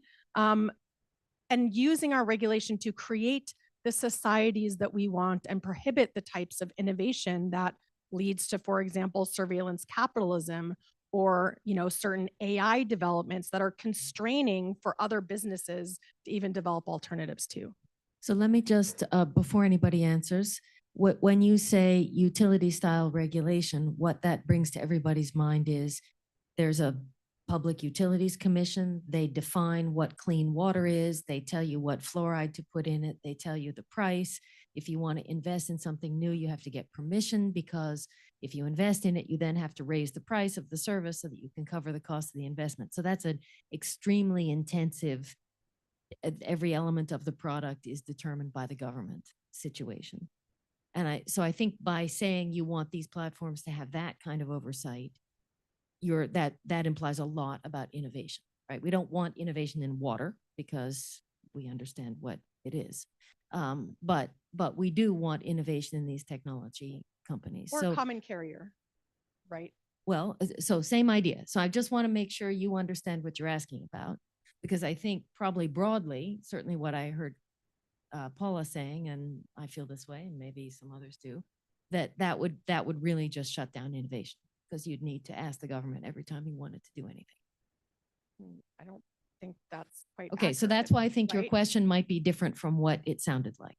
Well, some of the common carriage requirements, for example, around basic anti-discrimination requirements, requiring, not being able to, for example, on certain types of platforms, discriminate against specific types of users, right? That you can have light level and you could have deep level. There we go. Right? Okay. I mean, we could also have different specific kinds of laws that would fix particular problems. May I add a concept, which, at least in my world, we talk about a lot, which is data gravity. If you have a lot of data, you can create more personalized services. You can create more effective advertising, which you can call surveillance. I think it's the lifeblood of most of these platforms. And the more you can monetize and the more you can create highly personalized content, the more data you collect. And so this is TikTok, right? TikTok has created a data gravity black hole, which means that anyone who wants to compete with TikTok, that's why we're fighting about the TikTok algorithm. It's not the algorithm. It's now become like a singularity. Like there's no way you can escape. You will have better experiences on TikTok as a consumer than anywhere else, and therefore you're going to spend more time there. And so I think that goes back to these choke points, which is, I don't really want a TikTok utility, but I do think that if we try to regulate data separate from the platforms that create and monetize the data, you're basically saying it's a different, like, are we looking at it as a sucking sound or as what's being sucked or it's like, it's all, I just can't disconnect them in my mind. I think it's the challenge. I mean, real quickly on the data point, we in California have the strongest privacy laws in the United States. We have a separate agency that deals with privacy. We've been very active, but we have focused on the users and their control of the data and not on the larger question you're asking. And it flows a little into the, you were talking about data being sort of a public good in the way a utility is a public good, right? And it flows into the regulation question. So if you look at the history of innovation writ large, right? Okay, so electric power was a really big deal 150 years ago. And there were competing types and branches and none of it worked. And now, my goodness, we take it for granted. You plug it in, it doesn't blow up. It's alternating current. And anyway, there are all these interface. There's an interface in your house, and you can plug any brand of toaster into that interface. Well, and there are these little adapters to go all around the world. But I would also say there's not been a tremendous amount of innovation in electric power.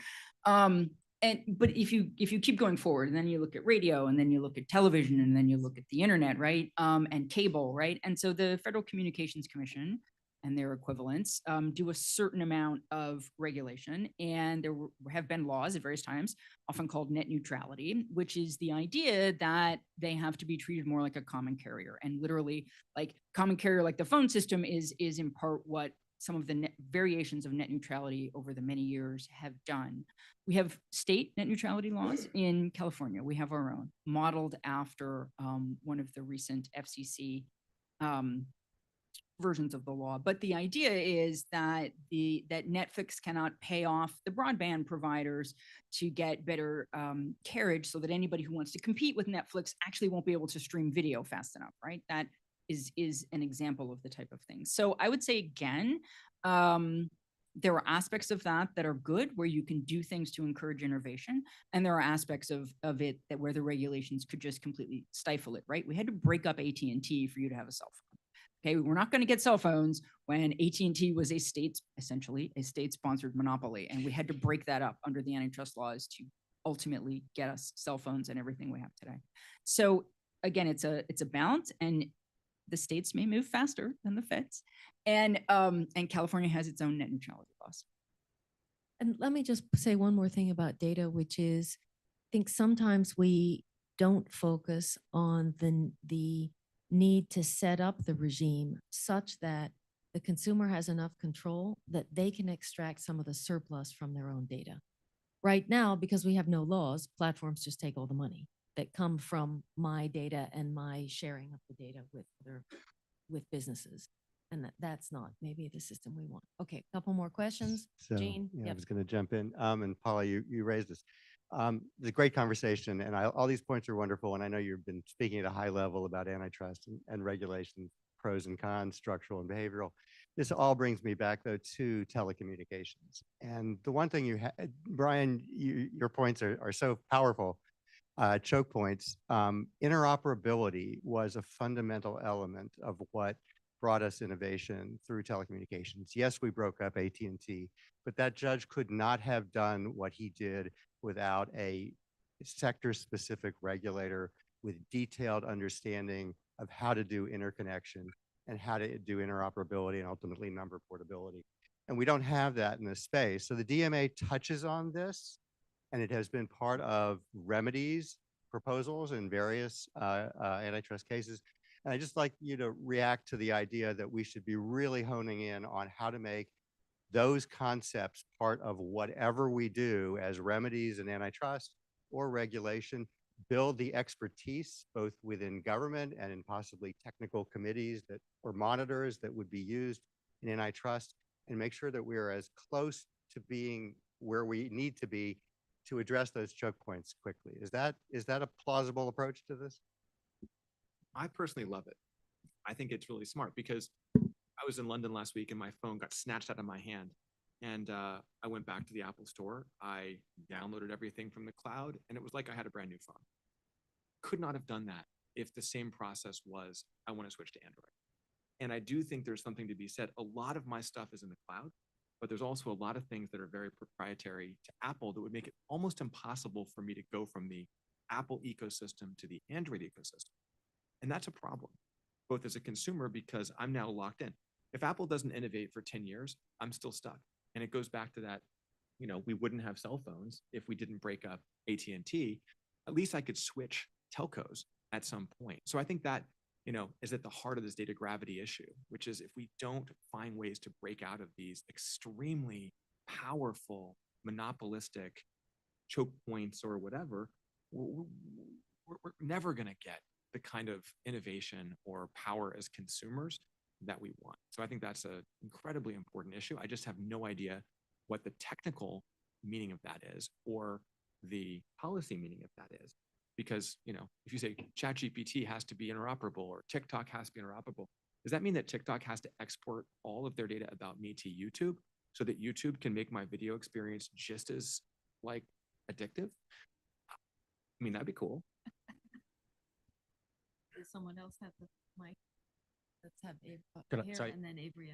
All right. Hey, so, linking to interoperability and also the presentation we saw yesterday about entanglement in ecosystems, I wanted to hear from the panel about ideas to get these companies competing more with each other. I think that is not something. So when we talk about regulation or competition or remedies, it's always about letting little tech compete better. But what can we do from the point of collusion? The 26 billion from Google to Apple is a good example where you can clearly see that, but it seems it may not be possible legally, perhaps, to bring a case. So that is one question. And for Brian, it seems to me, entrepreneurs always seem to fail on distribution. The bottleneck seems to be distribution and getting access to the consumer. It doesn't seem to me, I haven't heard an entrepreneur tell me that I don't have access to the inputs I need to get my product to market, to sort of start developing a product and get it to market. It's then getting it to the consumer or businesses that seems to be the bottleneck. Would you agree with that? Or, you can get the cloud computing. You can And get let the me engineers. supplement that question. Does the DMA help at all? Because it seems to me that's one thing the DMA actually does is say you can have access. Yeah, I mean, there's a first, second, and third order answer to your question. And my third order answer, which is the fun one, is as long as big tech controls advertising, meaning I have to use Google and Meta as the two most powerful advertising ecosystems to find my customers. Or in the consumer product world, Amazon makes a huge amount of money from sponsored listings. My sister ran the bookstore at Amazon for a while, which is ironic because it was a bookstore. But she would come home very sad because she was like, there's these amazing books that people might love, but my job is to find the publishers that will pay me to sell their books. And so you can see the disconnect between, if I want to get my amazing book out, it's like poems, you won't like it. But I have to pay a ton of money to Amazon. And so you get this interesting problem, So I think it's really difficult not to see or how to see out of this big tech monopoly on how do I buy access to consumers? How do I even get my product on the shelf, especially if that shelf's inside one of these applications? Remember when Facebook had an app store and you go to Facebook to play games? Like Zynga was Facebook built its business on third-party innovation and developers. So did Apple. And then over time, they just eat it up. Apple came out with invites yesterday or a couple of days. Why are you doing things that I can do just as well from Greenvelope? We don't need you to do everything for us. They are not platforms. And so that's distribution is everything. And, we've lost total control of how we connect and buy access to consumers.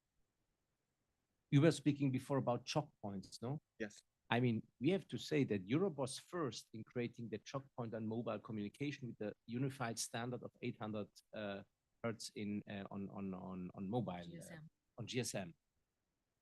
Because in the US, there were several standards at the time. But I think it's very difficult for policymakers to know exactly at what moment in time, what choke point there is. There is the Internet Governance Forum. People still go there, but the internet itself is not anymore the reason of the question. So The question will be, what are the choke points that we can come up now with some standardization that would allow this interoperability and that fair competition? And this, I think, policymakers don't know. And I haven't found the answer so far here. If there are any economists in the audience who want to write papers that help highlight these choke points that are really hard to see Well, from inside Let government, me I'm just just saying back that's up really to the powerful. title of the conference, which is the DMA and Beyond. What actually the DMA does is not empower a regulator to assign the choke point, but lets the platform say, right, we're now obliged to share data with you. Here's the format in which we are going to share the data. It's compliant because it's machine readable, it's whatever. But in some sense, it's outsourcing the interoperability decision to the CPS, which may or may not work. We'll find out. Okay, Avery, and then I think we might be out of time. Thank you. So my question is, what happens when the companies don't obey the law? So we've had the DMA in effect for 11 months, and you've got a suite of non-compliance investigations. In the United States, we have companies destroying documents, marking them as privileged, and judges finding that that's a massive problem.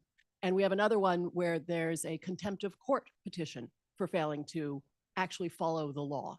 So what do we do? And I think I'm mostly looking at Andreas, Paula, and Tom on this one. What do you do as enforcers and lawmakers when the big guys are so big that they've just stopped caring about the rule of law? Well, I mean, first of all, it's a fact that we are bound by the rule of law, and we should not only hope, but also believe that it will be, and there is. And secondly, I have no doubt that the European Commission will do the utmost to apply the law, to enforce it. It's for sure their utmost, let's say, belief that the cases that they go for are safe in courts after, and therefore better to take some weeks in investigation and have a safe result instead of running too fast and losing in court. That's my guess, and that's what we fight for. Yeah, I mean, it's California will aggressively pursue enforcing all of its laws and all the tools that we have at our disposal. But if you're not aware, Apple has a $1 billion litigation budget. You may be shocked. I do not have a $1 billion litigation budget. And it is a serious. I'm not sure.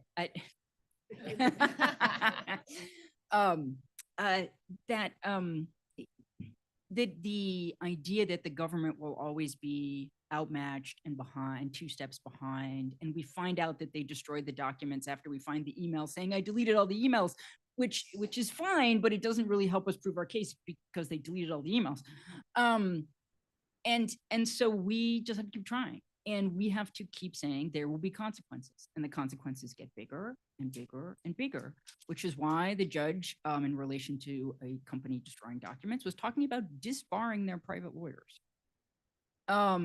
And why there are contempt proceedings against another large company. And why we are talking about structural remedies. And why the whole rest of the world is talking about structural remedies. And so it is a conundrum. Antitrust cases are, among all the different types of cases, and I know because all of my colleagues do different areas of law, right? Are the most expensive and take the longest time. And they have the best and brightest Supreme Court clerks and prior Supreme Court clerks and litigators, the absolute best money can buy, which is who I go up against every single day with my less than $1 billion budget. It's not, that's a great point, Avery, and it's not just unique to big tech. You just saw DOJ bring a case against a private equity company for failing to submit the HSR requirements, and not just once, but multiple times over. And I think companies, as long as they're not held accountable, are going to continue to do everything they can to not submit the correct documents, delete bad documents. And I think you have to look at all options, especially regarding the specific bad actors. Super. Well, this was an amazing conversation. Thank you, everybody, and please join me in thanking the panelists.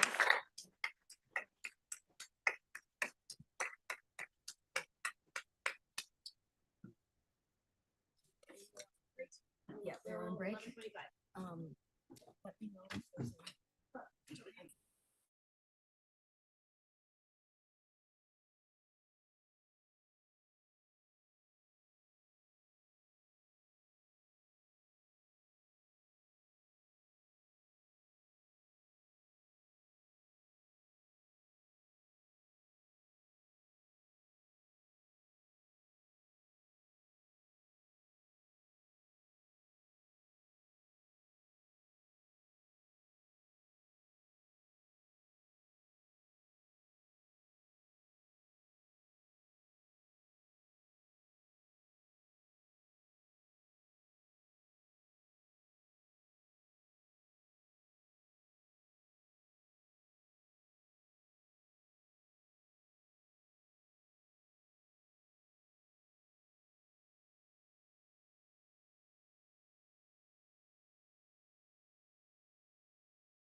Philomena, can you hear us online?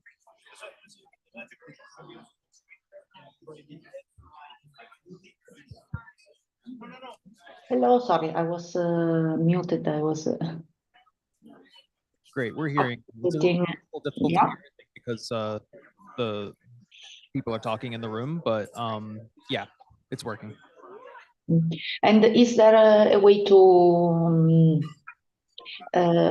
share some slides? It's not necessary. Just thought it would be nice to have some visuals.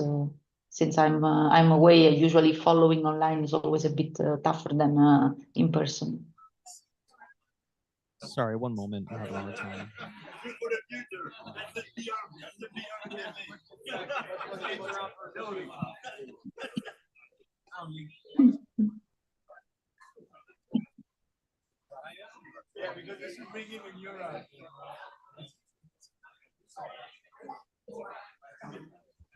Hi, sorry, I was having trouble hearing you. Could you repeat your question? Can you hear me now? Yeah, I think we just have to wait until everyone gets back to their seats. We're ready to begin. I was asking if there is a way to share some slides, just to have some visuals and Share help. your slides. Yeah, you should be able to, you should have access to your shared screen. I have to send you a request because it says someone else is sharing, so I'll send the request for co-share. Oh, okay. You can email them to Alyssa. Yeah. Okay. Thank you. To whom actually? One moment.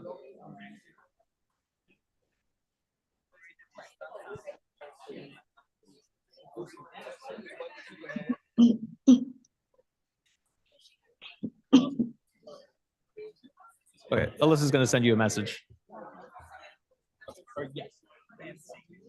Philomena, you can just email them to me. To whom? To Sorry, I'm not seeing you. Alyssa. Hola, I see you. Sorry, you were covered by another. Okay. Yes, you can email them to Alyssa. Okay, in your inbox. Okay, thank you. But this, they're not necessary. Just to, I thought, speaking from in a webinar, usually it's easier if you actually can see something moving, or because it catches not being physically there catches a bit less the attention of people. So. Okay, it's up to you. I mean, we have your face on big screens, so everyone will be able to see you really well. Okay.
Did you email them? Yeah. They haven't shown up. Check to your Georgetown email address, no? Yes.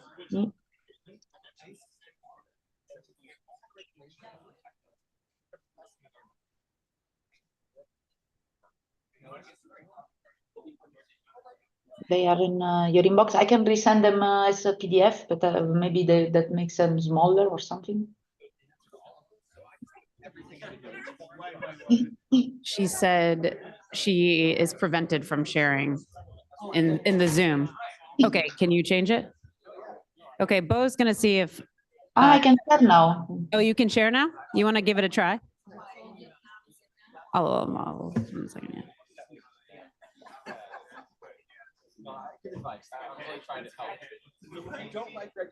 What do you see now? So, Okay, yes, great. We can see it. okay. I don't know if I can make them bigger because otherwise they will cover the whole screen. But if you see them enough, it's yeah. You want to put it in presentation mode? That's what I wanted to try, but usually then it covers my whole screen. But let me try. Okay.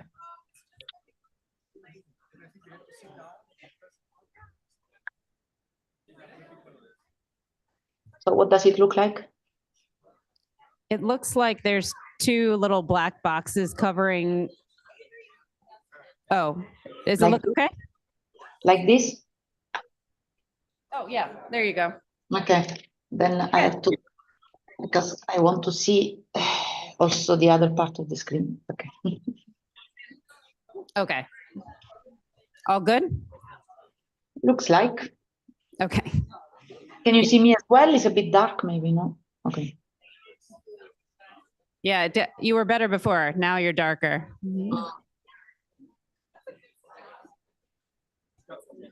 Very good. Yeah, you just got to stay closer to the camera. Okay, everyone, we're going to start again. Please take your seats.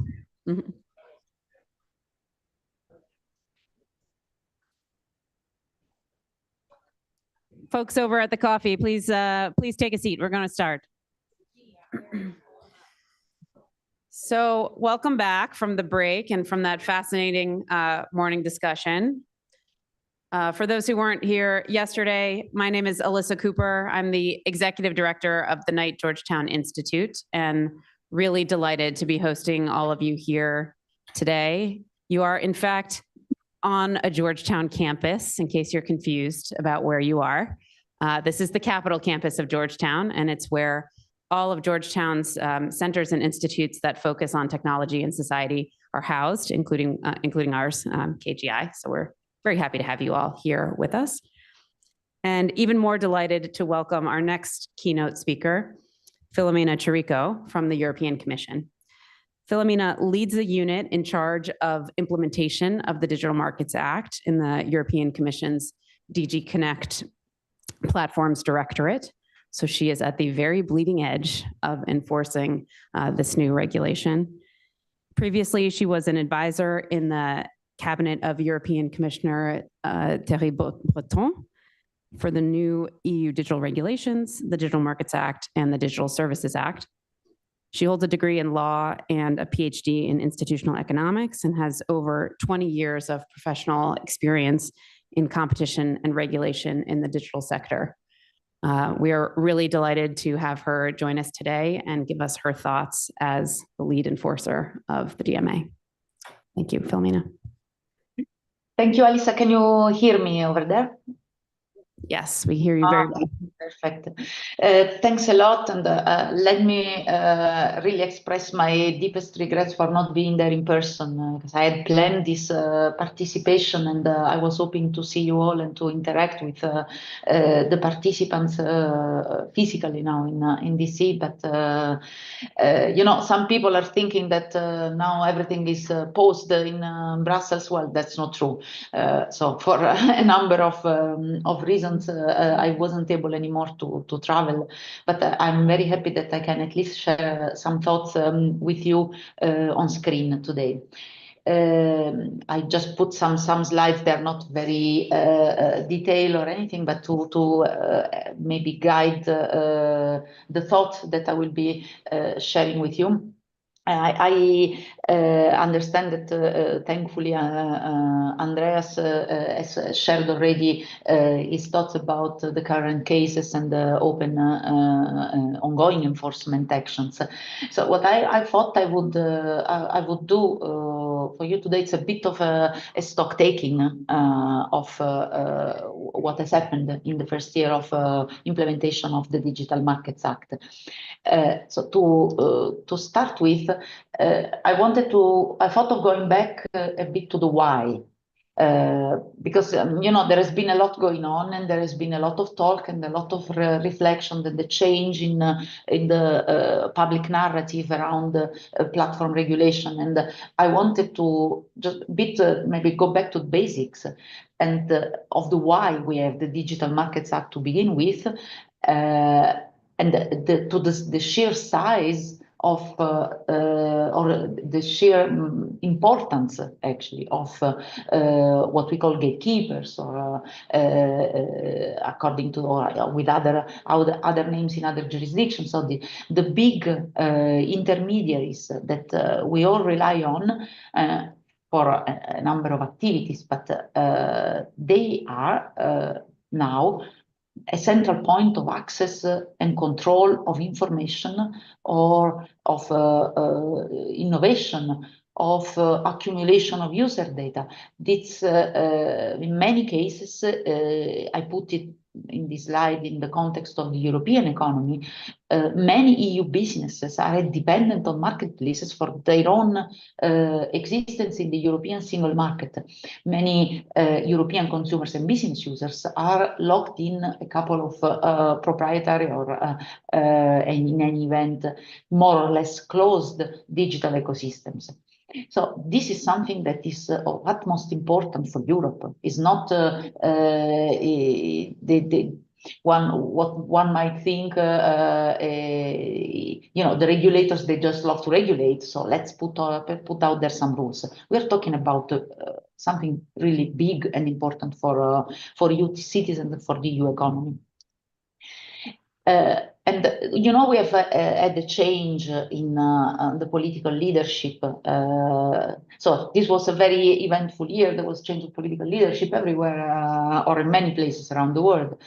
So in Europe, we have a redefinition of the European priorities. They are perhaps not very different from the ones before, but every time there is a change in the political landscape, we have to redefine how what we do fits in this political expectation and the expectations of the elected representatives in the EU.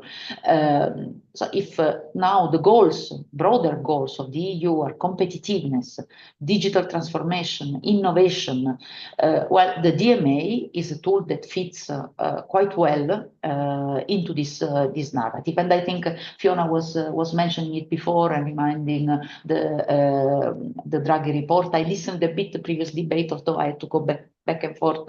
So I'm sorry I missed the full first part of the morning session. But I heard the reference to innovation, the reference of the contribution of the DMA to this. And so just wanted to make the point that we have been explaining to our political leadership how our work fits for this into this narrative, and how we intend to continue working in this direction for the objectives and the goals that that we now have all of us in the European Union and the Commission.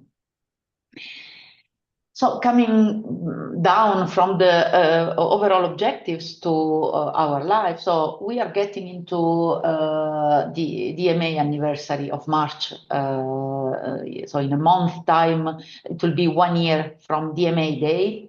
I think Fiona was calling it a choice day or something in some conversations a while ago.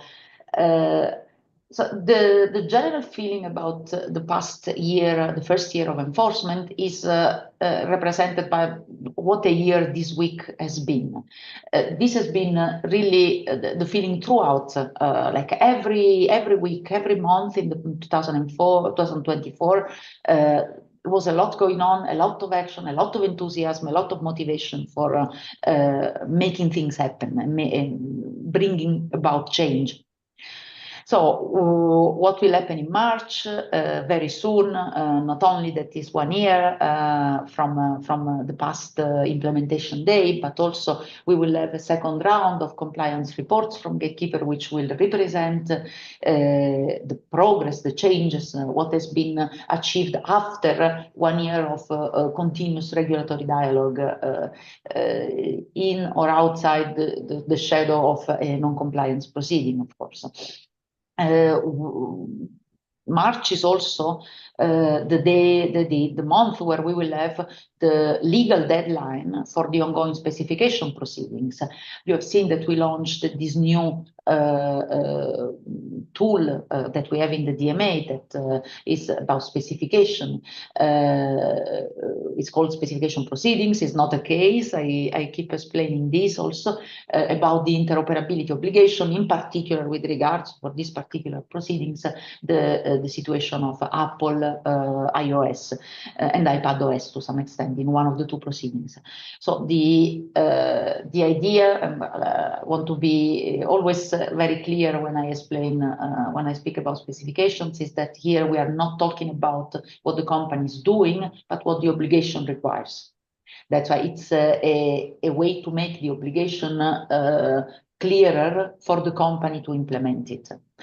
So it's not about assessing what Apple is doing. It's not about imposing fines. This is about explaining the obligation itself and discussing also with company and with the gatekeeper in this question, in question, and with third parties that are interested, what it actually means to achieve interoperability in certain contexts. We are not discussing interoperability as such.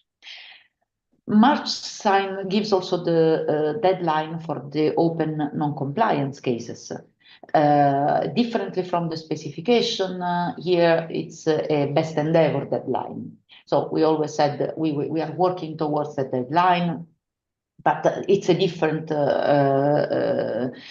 animal compared to the previous one, where it's really it's been the will of the legislator to say, now you have to take a decision within 6 months.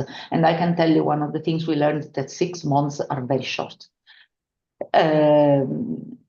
Then also very soon we should also be able to publish the second annual report of the DMA, which will set a bit the overview of what has been done. And this is the first one where we can talk about implementation and not only the designation, which was the case last year because we were just out of the set of designations of gatekeepers. It will not surprise you that we have launched also the review, which is due by 2026 of the DMA. We have a number of studies, in particular, if I'm not mistaken, I heard some mention of this before, the interoperability of social networks. So we are also looking into this matter in view of, as required by the DMA, in view of the review in 2026. So let me recap a bit the life cycle of the DMA very briefly, because we have the tendency of discussing very often of jumping into the discussion of cases. But here the word that we want to highlight, and this also on our website, the DMA website, is the word compliance.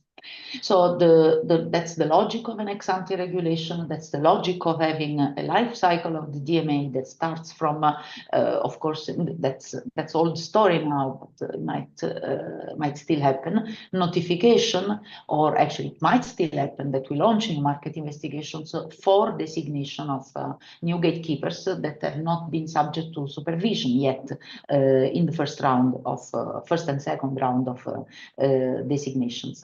Then there have been the 6 months to comply, to put on the table ex-ante mechanisms to comply with the obligations, to inform the public and the Commission through the report about how and what has been done, and then to start the regulatory dialogue.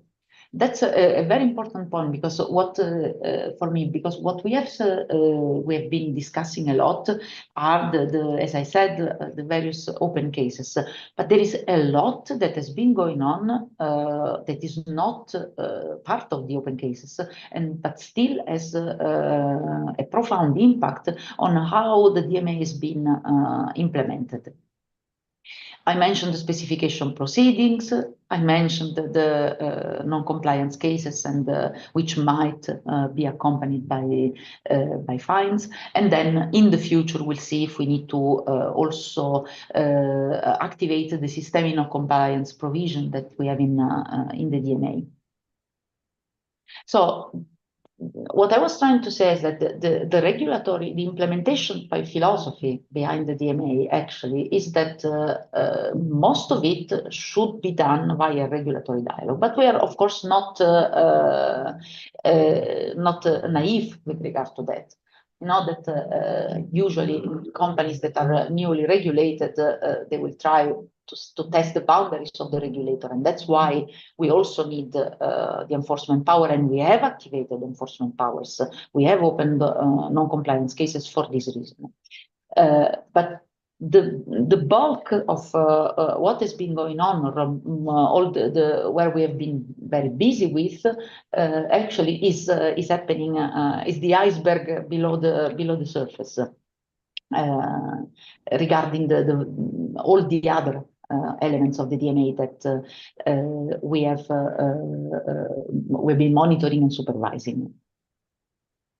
So a couple of words of, and I'm trying to keep my time, of what we have activated of our supervisory toolbox in past year. And actually we have basically activated almost everything.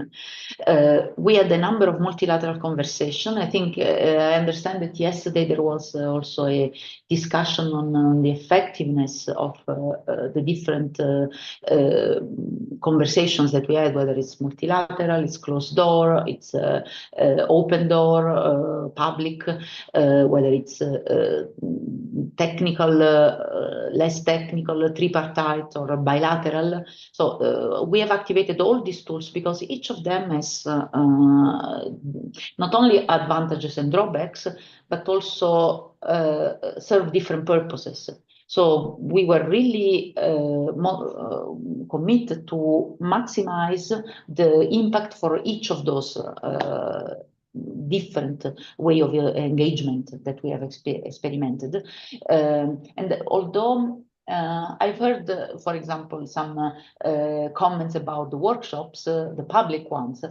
To be honest, we have heard different things. We have heard how useful they have been to expose in the public domain what the DMA, what the gatekeepers, sorry, have done to comply.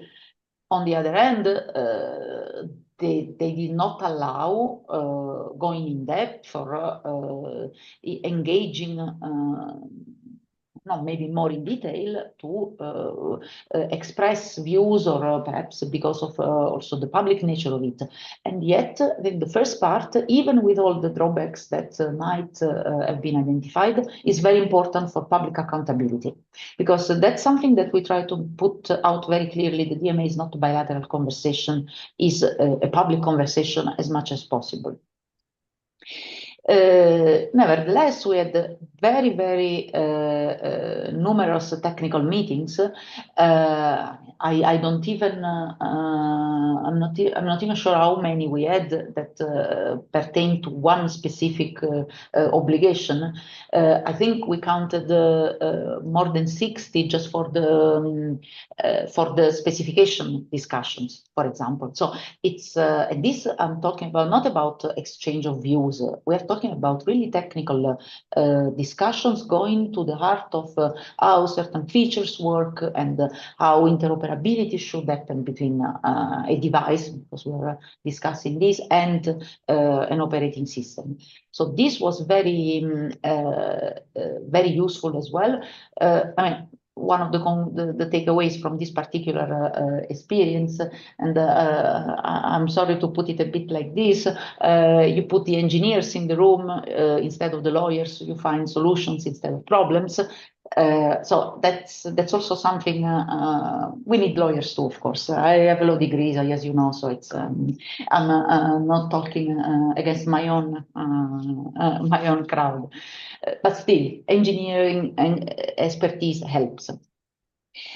We had regular exchanges also with the head of the compliance function in each of the gatekeepers to discuss not the substance so much, but more how the compliance is going, how the companies are interacting with the regulator, and how the process is progressing. And this is sometimes we have it was just a regular touch point. On some occasions, it was an escalation tool. So there is something that doesn't work. So, for example, about the request for information or for internal documents, to understand, to a bit bridge the gap in information available between the regulator and the gatekeeper. Then we have also used this tool to escalate this maybe some hiccups that were emerging in that context. I already mentioned, okay, we have issued a retention order for the first time in European enforcement practice. That's already March of last year, seems a long time ago, but of course the new gatekeeper also got one when was designated. I'm talking about booking.com, and the specification and the non-compliance cases, I also briefly already touched upon them. And just a word on the specification proceedings. What I said before, the DMA is a lot about the public conversation. The specification proceedings prescribe exactly a public consultation on what the Commission intends to do. So it's another proof that the more we put there out for feedback, for collecting information from the outside, having experts, the better for the success of the DMA. And actually, it's not on the slide, but actually we have also hired experts to work with us. So it's one big element or combination of elements that contribute to the supervisory activity that we have been performing. Now, this very cluttery slide is because I'm not particularly good visibly at making a nice depiction, but this was meant just to show some of the things that have changed. And by no means I'm saying that they have changed perfectly, but these are examples of an observable impact of the DMA. The choice screen for browsers and the fact that it has allowed growth, albeit might be better certainly, but growth of smaller browsers which were not available to certain users before. The data portability API, there is no open proceedings on the obligations regarding data portability, but all gatekeepers have developed new tools to allow this. This is an important innovation enabler for smaller companies and startups that can make use of this data to develop new products. And new services and innovative services for users. And then, of course, the steering and the alternative app stores. And once again, we have an open case, so we're not fully happy with the opening of alternative distribution channels, but for the first time they exist. So, one word before my final slide about the one point. I'm just back from a global regulatory or digital competition forum organized by the Japanese Federal Trade Commission. And this was extremely prominent in the discussion across different authorities. gatekeeper power is a global issue. It's not a European issue. It's not only an American issue. It's not only a Japanese issue, but it's an issue we are facing across the globe. And more jurisdictions are regulating in one or another direction. There is, we observe an alignment in issues and also in objectives of what the jurisdictions and the authorities expect to happen. We have different legal frameworks, we have different tools, and that makes it perhaps more less straightforward to say like, okay, we all do the same thing. Problems might have emerged in slightly different ways in the different jurisdictions. I think what emerged as something very important is that the outcomes should be aligned if we want to maximize the impact vis-a-vis companies that are, I mean, bigger than the size of many countries in terms of their market value.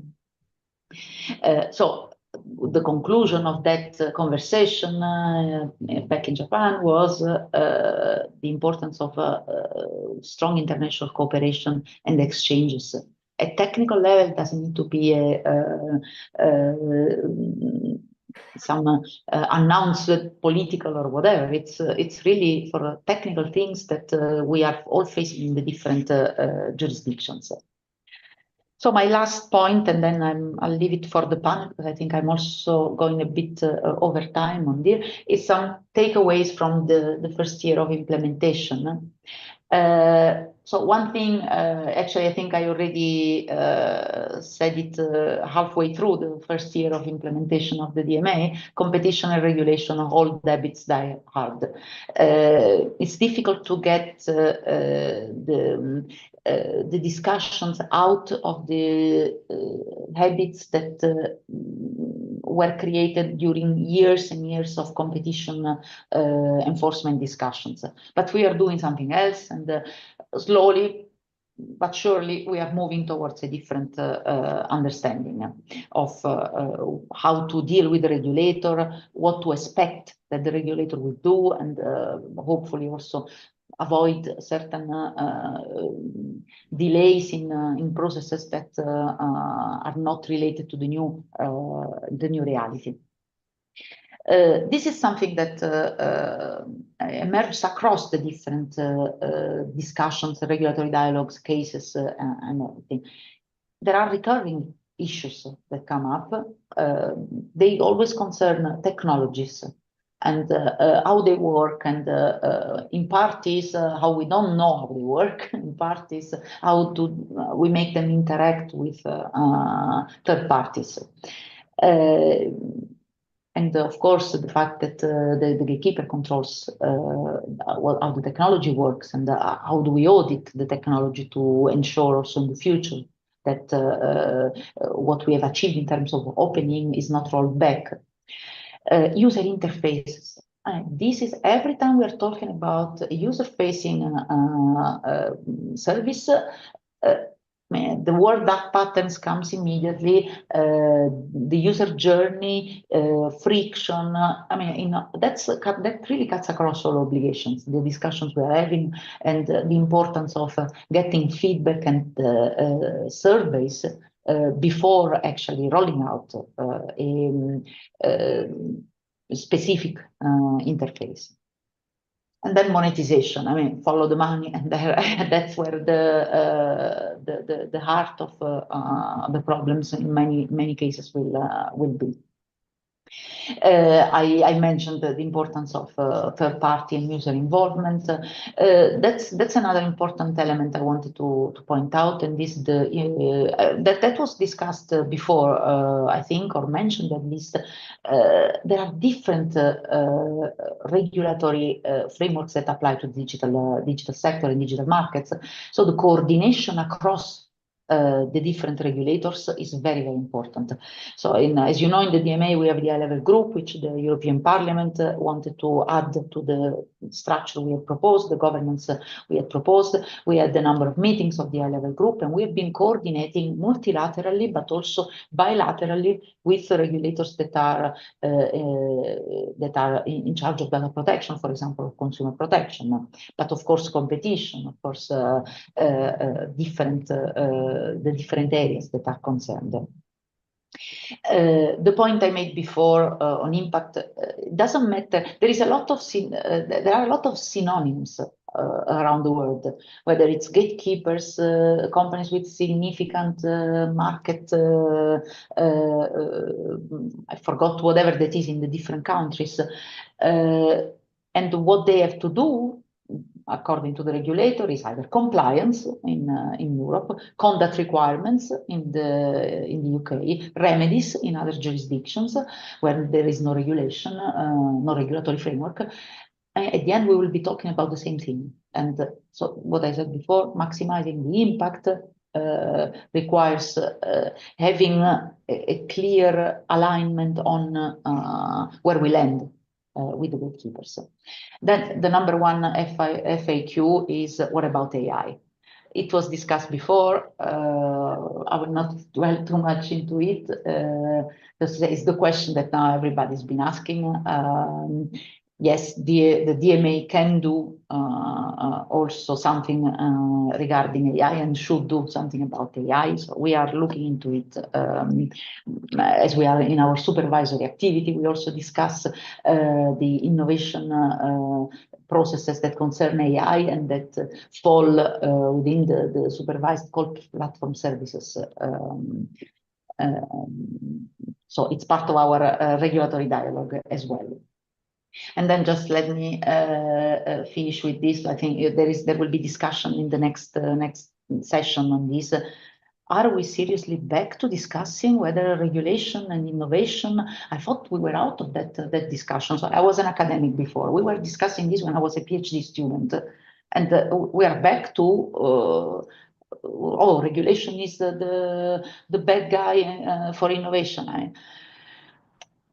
I already said before why we think that the DMA actually enables innovation. Actually, without regulation, there is no innovation. There is the Wild West. And one thing that I take from a small developer who actually for the first time was able to provide to the users of a specific platform its product, its idea for games. What else have we been missing? Because we were waiting for the permission of the gatekeeper to innovate on the platform. I leave it at that. Sorry for taking a few more minutes than what was allocated to me. And thank you very much for listening. Looking forward to the discussion.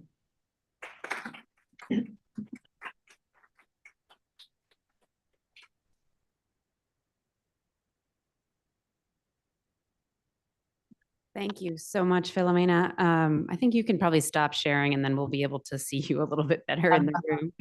Trying to find where I stop sharing. That's okay. So I think you hit on many of the themes that we have been discussing thus far at the conference. In particular, the notion of international exchange leading to potentially alignment of outcomes. That's something that we at KGI are very, very motivated by, and that we've been discussing, and really the point of the conference. So I was really glad to hear you talk about that. And we had an entire presentation yesterday about advanced user testing and user interface design and the complexity there, and the need to really think creatively about how to do that in advance of these remedies being rolled out. So very much a lot of alignment with some of the themes we've already had. Just a couple of questions for you before we move into the panel. You spoke there about some in what I would consider sort of facial indications of compliance. We have choice screens, we have data portability APIs, which I think largely existed prior. We have some new app stores, we have some new vertical interoperability. But I'm wondering, when we think concretely about indicators of success, not just these kind of facial indicators, what you would consider thus far to be the markers, what successes you think the DMA has already achieved, and going forward, beyond March, once we have conclusion of some of the cases and we have the next round of compliance reports, what should we consider as the success indicators as the regulation matures? I was glad that Andrea said that you should give us a couple of years before judging what we have done. So that bit I heard of the presentation. I think I already mentioned that there has been an uptake in smaller browsers, for example. That means that people were waiting for choice to be there to use alternative providers.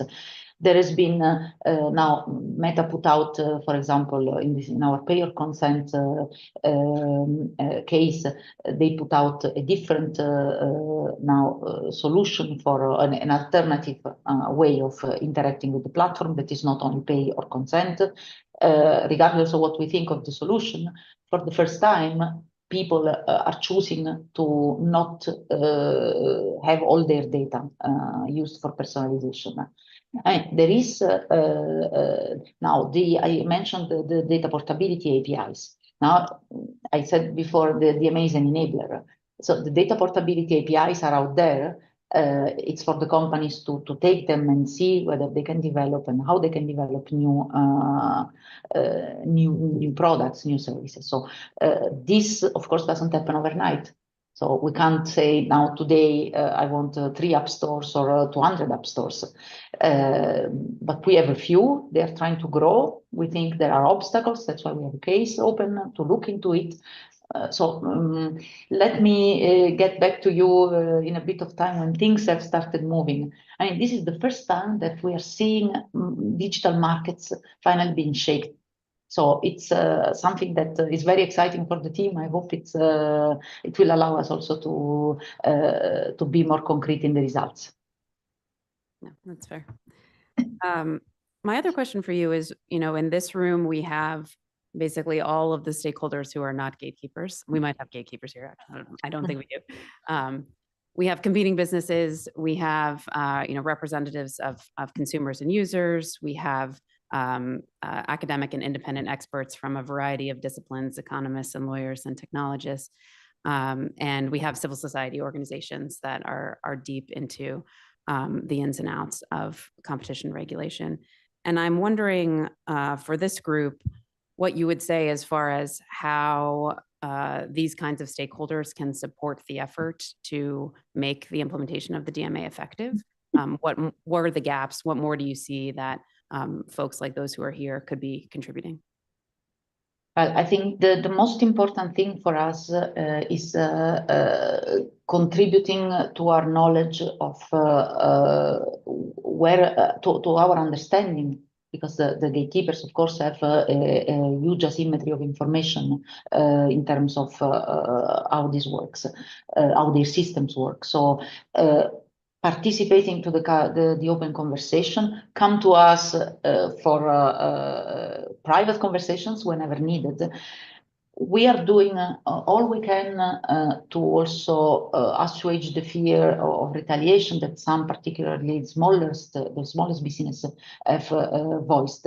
So this is something that is perhaps inevitable with regard when you're facing giants. But I think this is something that we can face as a community. So also the businesses that are in the room or listening in, this is an important community that can help achieving this goal.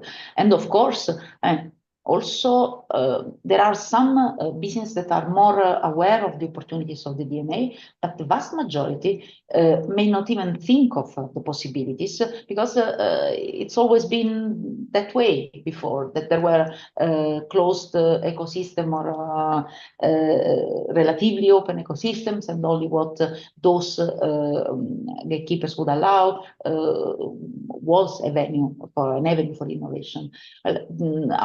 sometimes I hear people saying like, yeah, but what can I do? I didn't even know that this was an option. So also those that actually are aware of it to help spread the fact that this is actually happening, because now there is a possibility that wasn't there before. Thank you. Yes, and we hit on this topic of retaliation yesterday in a lively discussion with our ex-regulator, Tom Wheeler, about the balance between transparency and confidentiality. With that, I'd like to welcome the next panel, which will be moderated by Alex Destriel, where the panelists will talk about implementation and enforcement of the DMA.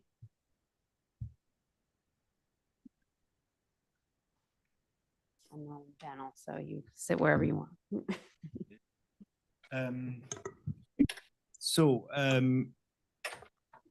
Hello, everyone again. So we had a panel on the future, and now we will have a panel on the present to some extent.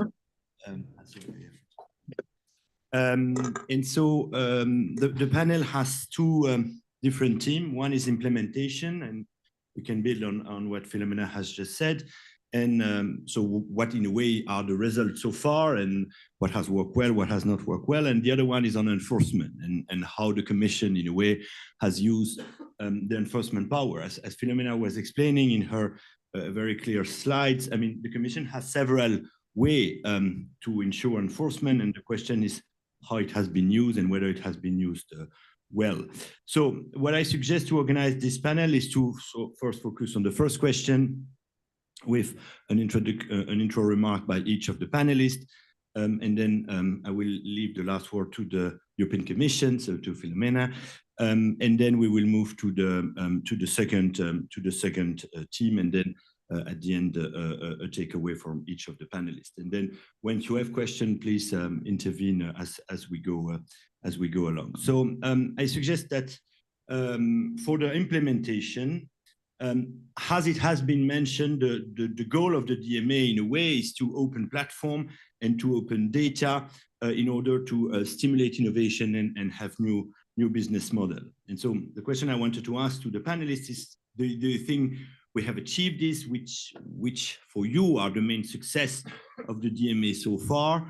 And maybe one thing where you are a bit not happy so far, and a shortcoming that Philomena and her colleague, and maybe also Andreas in pushing, could help. So I suggest, so we can start with Francesco De Carolis, who spoke yesterday, so from Bocconi University, so in with academic view, and then we will have the view of Avery from Spotify. I mean, Spotify has been an active actor and doesn't suffer from the fear factor or the fears of retaliation, because you have been very active since a very long time. Then we can go to Peter from General Motors, and then Mark Dempsey from Article 19, which is an influential and important civil society organization in Brussels, and Mark has followed the implementation of the DMA quite a bit. So Francesco, and then I will leave the word to Philomena. So I don't know if we can still put it on the slide if she's there.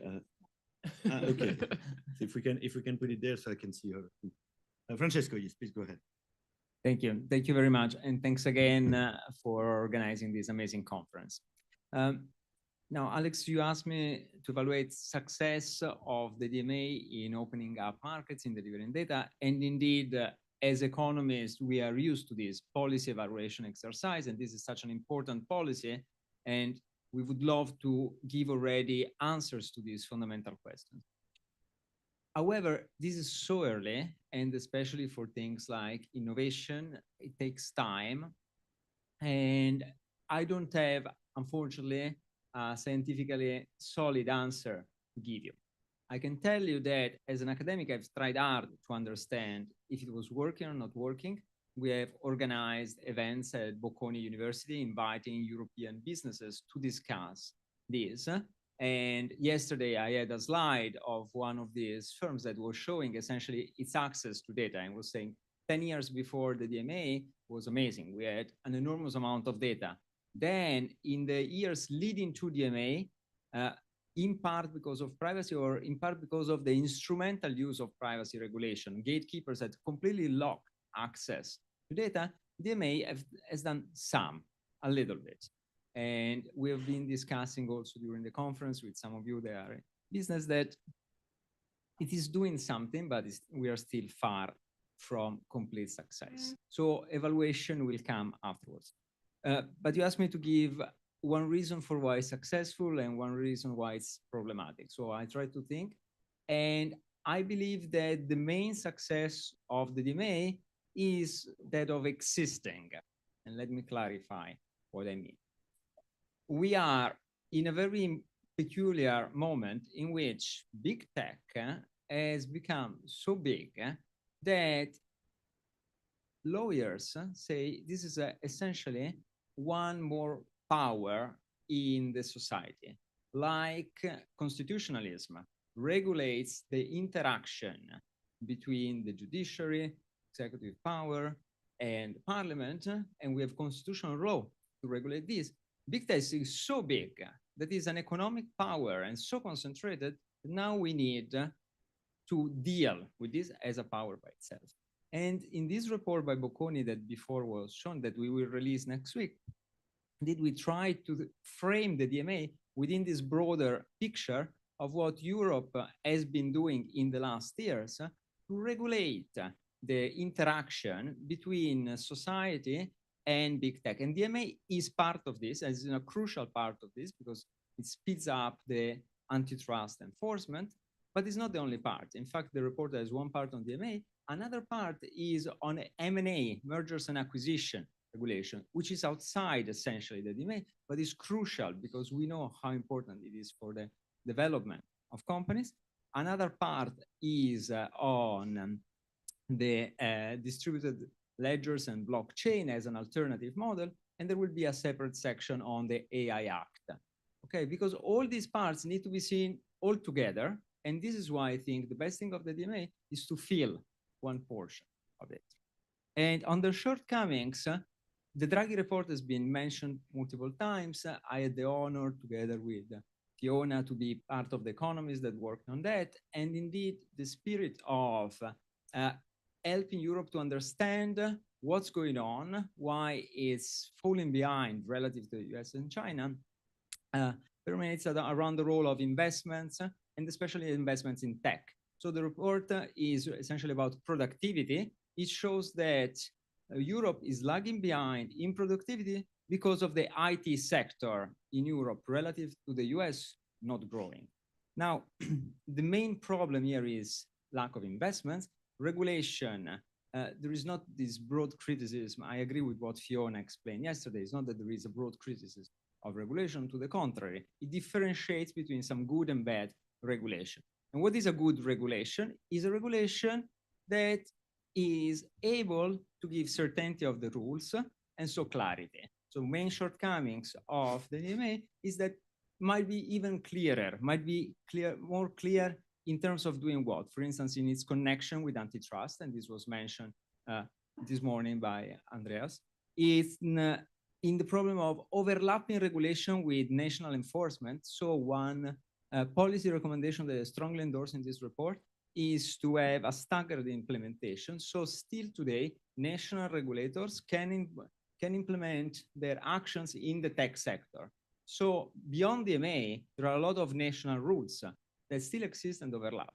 So as it was done with Article 101 in Europe, that is the article against cartels, which for the initial years, only the European Commission could enforce and not the member state. And only afterwards, after cases were developed, member states were allowed to do them after there was a generalized consensus.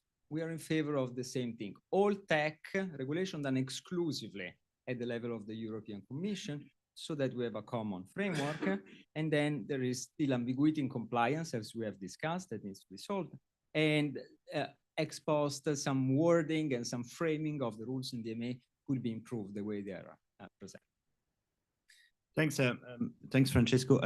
One point I wanted to say here before I go to you is on innovation, because as Philomena was explaining, there is a first review of the a report on the success or not of the DMA, which is foreseen in 2026. And one risk of that analysis would be that you see the cost of liberalization, because we should never forget the DMA is a liberalization law. you see the cost sometimes more quicker than the innovation, because sometimes it's true the consumer journey has been more difficult. But I mean, that's a short-term cost for a long-term benefit of innovation. And so I think it would be very important in that evaluation that the Commission and will have to do, and that will be discussed probably at the Parliament, that we take that into account, that the timing of those things are not the same. And the second thing I wanted to say, I was very encouraged by the previous panel and by the investor and the guy from the business community who said, you know, now the DMA has opened opportunity for innovation, and the new government here has opened also incentive to go to Europe to some extent for some of the innovators. So I think it's our moment, Andreas. You know, we have to size that moment a bit like in the 30s. You know, in the 30s, all the good innovator went from Austria and Germany to the US. You know, now we have to have them back. You know, so I think it's a moment, if we navigate that moment well. I mean, it's not taken for granted, but I think the Europe has a big opportunity given the situation in the US. Yes. Avery, what is your take on the DMA? Thank you. Thank you so much for having me. I'm Avery Gardner. I head up global competition policy for Spotify. I hope some of you are subscribers. If anybody needs to get advice on how to get a premium subscription, come see me after class. And without going through Apple. You know, that's the thing. We need that's why you need to have come see me, because they make it really hard. Yeah, but you can steer out now, no? I also have to do a quick shout out to my parents who came to visit their grandchildren and get the bonus of attending a DMA conference. So implementation, how's it going? Well, we haven't been able to make any changes yet at Spotify. We have a lot of things we are ready to do. We have new products and services ready to go, ready to delight consumers in Europe, and we hope eventually in the rest of the world. But we haven't gotten there yet. And I know innovation takes time. I know enforcement takes time. We're raring to go. We want to do this. And it has been a source of frustration that we, 11 months into DMA implementation, have seen really only changes in the margins of the digital ecosystem and not on anything that really enables app developers to bring new things to market, either new app developers or existing app developers with innovative services. So we're ready. Did I mention we're ready? We're ready to innovate. We're ready to bring new things. And I talked to lots of other app developers who are ready to do the same. I think part of what we're seeing is that the gatekeepers, many of them, are devising incredibly complicated alleged compliance solutions, which are not compliant, but they're incredibly complicated. And this is a challenge that the Commission has. It's opened a variety of incredible investigations. Well done. But many of those are focused on specific elements of the DMA, right? We heard earlier, there's the investigation into Apple for not letting developers communicate with users under Article 5.4 about communications free of charge. That investigation is proceeding, and I'm thrilled to hear that we think it's going to come to a head at the 1-year point. That's a separate investigation than some of the work that DG Connect is doing on Article 6 on interoperability. That's separate from the investigation of Apple's proposed core technology fee. And it's really hard when you are doing narrow investigations to arrive at a solution that is comprehensive. And that's what businesses need in order to be able to move forward. It is a fundamental tension in the DMA and in the way law works. So this is not a criticism of the Commission, but it really is a problem that there are individual investigations proceeding on specific important topics and not yet, I will say, the holistic look at what is Apple doing in the case of Spotify, or for other gatekeepers to really look at the comprehensive suite of their proposed compliance, or as others have said, malicious non-compliance solutions, not my words. And so we're very hopeful about that. So I'm talking about shortcomings first, right? The shortcoming is that we haven't seen it yet, although we are very eager to see it. I would say on the bright side, Europe's work with the DMA has inspired the rest of the world, right? And we saw the UK take action with the DMCCA. We're seeing Japan take action with its new smartphone legislation. Australia has a current consultation deadline next Friday for anybody who wants to submit something. And I think we will see action in the United States. So it's really great when new competition law spurs others to do stuff. It's like competition working at a meta level. And I would say that's something that's been a very strong point of the DMA to date. Thank you. Can I clarify the point about the holistic enforcement? Because from what I have understood at the Commission, they have appointed also some people. I mean, they have a kind of a grid. You know, some people by obligation and some people by gatekeeper. And I guess the staff which are working by gatekeeper have that kind of holistic approach. So, what exactly do you want them to do better? The part that I'm struggling with is that if you take the case of Apple, they've proposed new store services fee, a new core technology fee, a new commission structure, and those are all being looked at very well and in very good detail. But the team working on one is separate from the team working on the other. Of course, they talk to each other, but there's a bit of a game of whack-a-mole, right? It's incredibly difficult to get a monopolist to voluntarily forego profits. Very, very difficult to do that. And what we see with a number of the gatekeepers is that they say, well, okay, if we can't get our monopoly profit over here, how about we have these 3 new fees? We'll get it over there. And that's a tough enforcement game to play. I don't envy the Commission that task, but I do think it is a challenge to make sure that you don't let them just recreate the anti-competitive structures with a new fee system with a different label. Right. Thank you. Thank you very much. Peter, what's your take on all of this? Oh, sure. Thank you. And thank you for inviting me here. It's been great. I had the pleasure of attending all day yesterday, and I'll say, sitting for 8 hours of economists, brilliant economists giving their research papers really makes one feel like a simple caveman lawyer. So yes, it's fantastic stuff. And I think your question, Alexander, leads to the question I've been asked to everybody I've introduced myself to. I'm Peter Boyven. I work for General Motors. I'm their global antitrust counsel. And everybody who I've introduced myself to has asked, why are you here? You work for a U.S. automotive company who has no presence in Europe. Practically, we're getting back in. And I think the answer is pretty simple: is that we consider this to be a big problem, and we come at it from 2 different ways, right? One, we have, if anybody who's driven a car in over the last 10 years, the screens in cars are getting bigger and bigger, right? They are full-blown monitors now to times where they're pretty tiny. And so, in one hand, we are like almost like a phone manufacturer, right? We need an operating system for these vehicles, for our infotainment system, and we try to develop it on our own with some mixed success. So we reach out to the experts, Google, Apple, to see, hey, what can you do for us?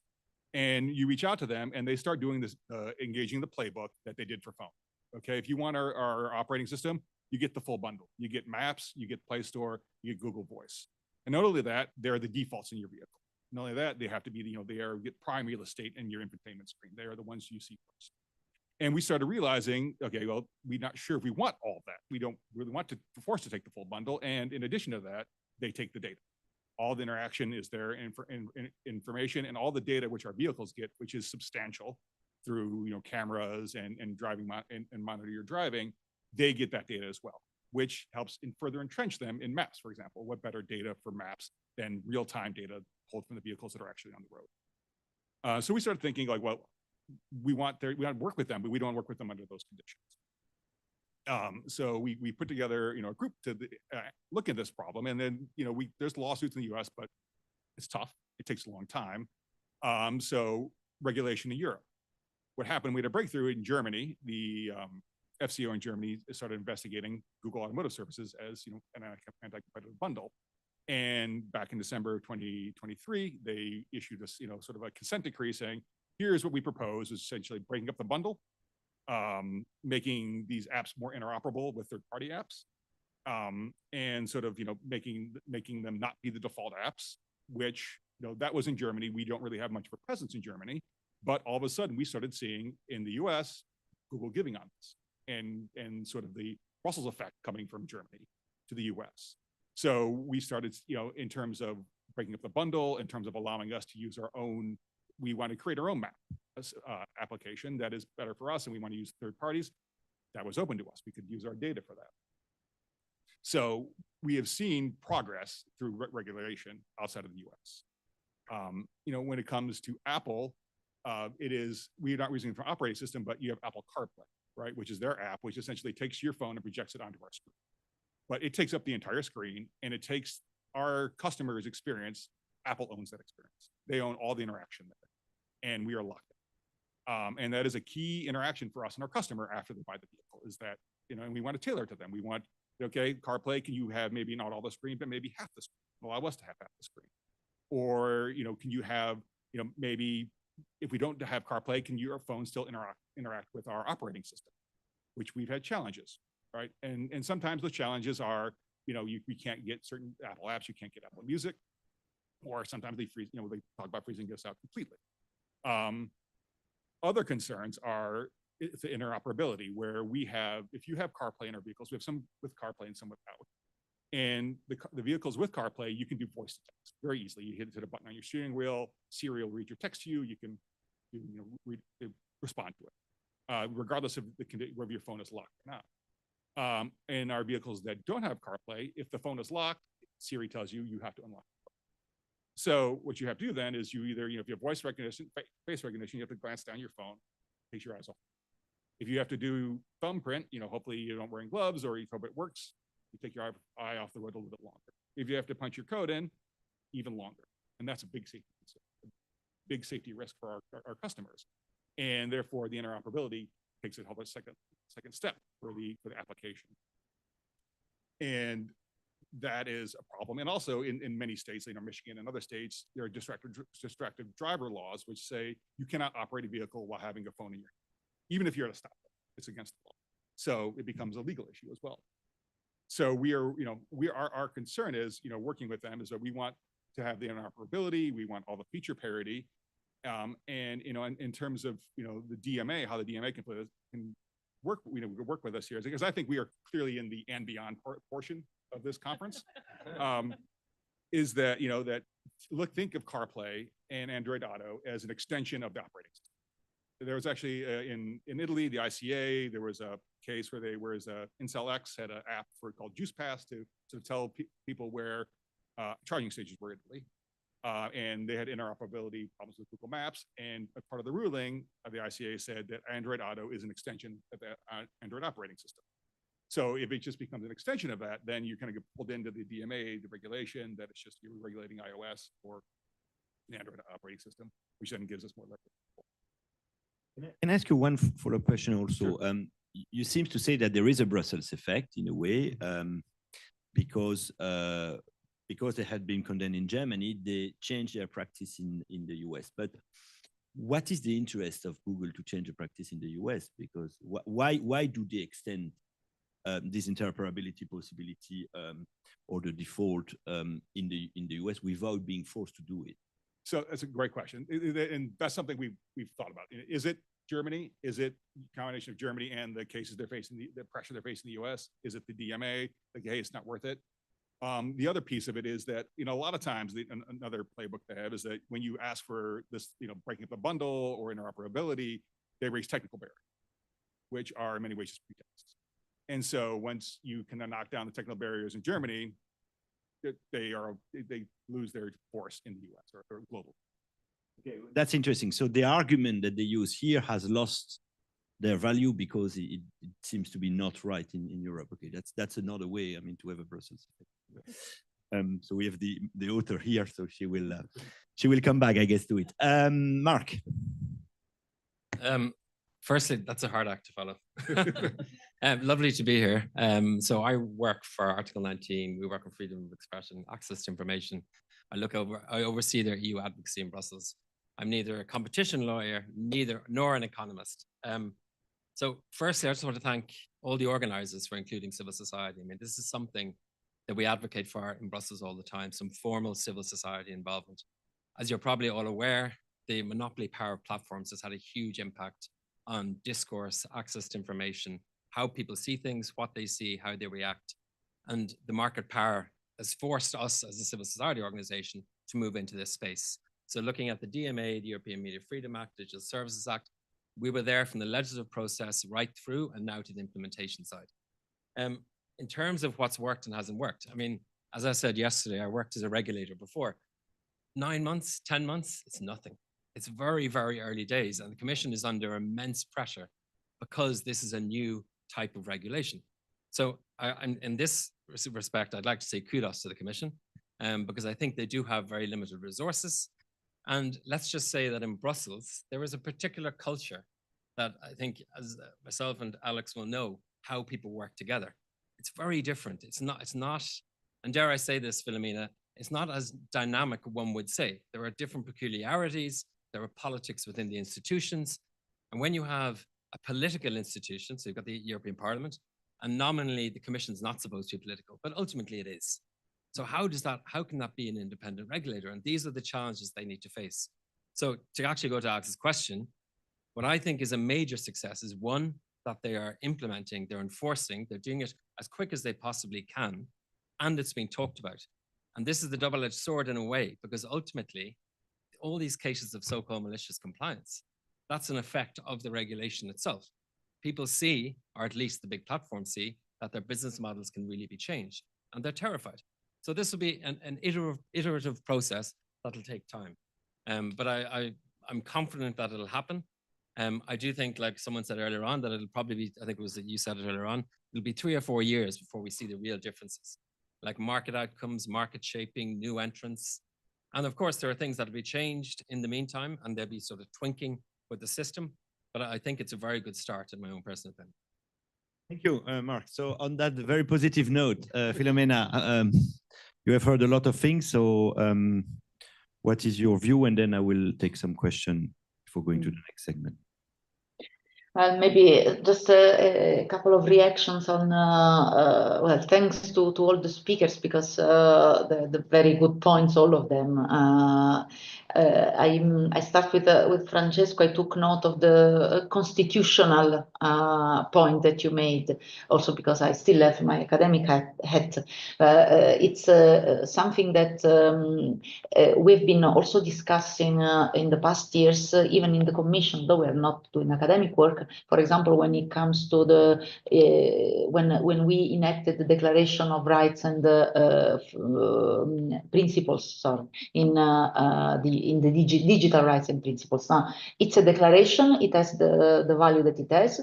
At the same time, it's the recognition that we have changed gear there. We are talking about a new, I wouldn't exaggerate and say a new social contract, but now the technologies and the evolution have to force the reflection on how this, what we took for granted in terms of rights, in terms of freedoms, apply in the digital world and how to respect them, which is a far cry from the internet is the land without governments and get out of here of the 90s, which Alex knows very well and uses in his presentations at university, as I do myself when I teach students.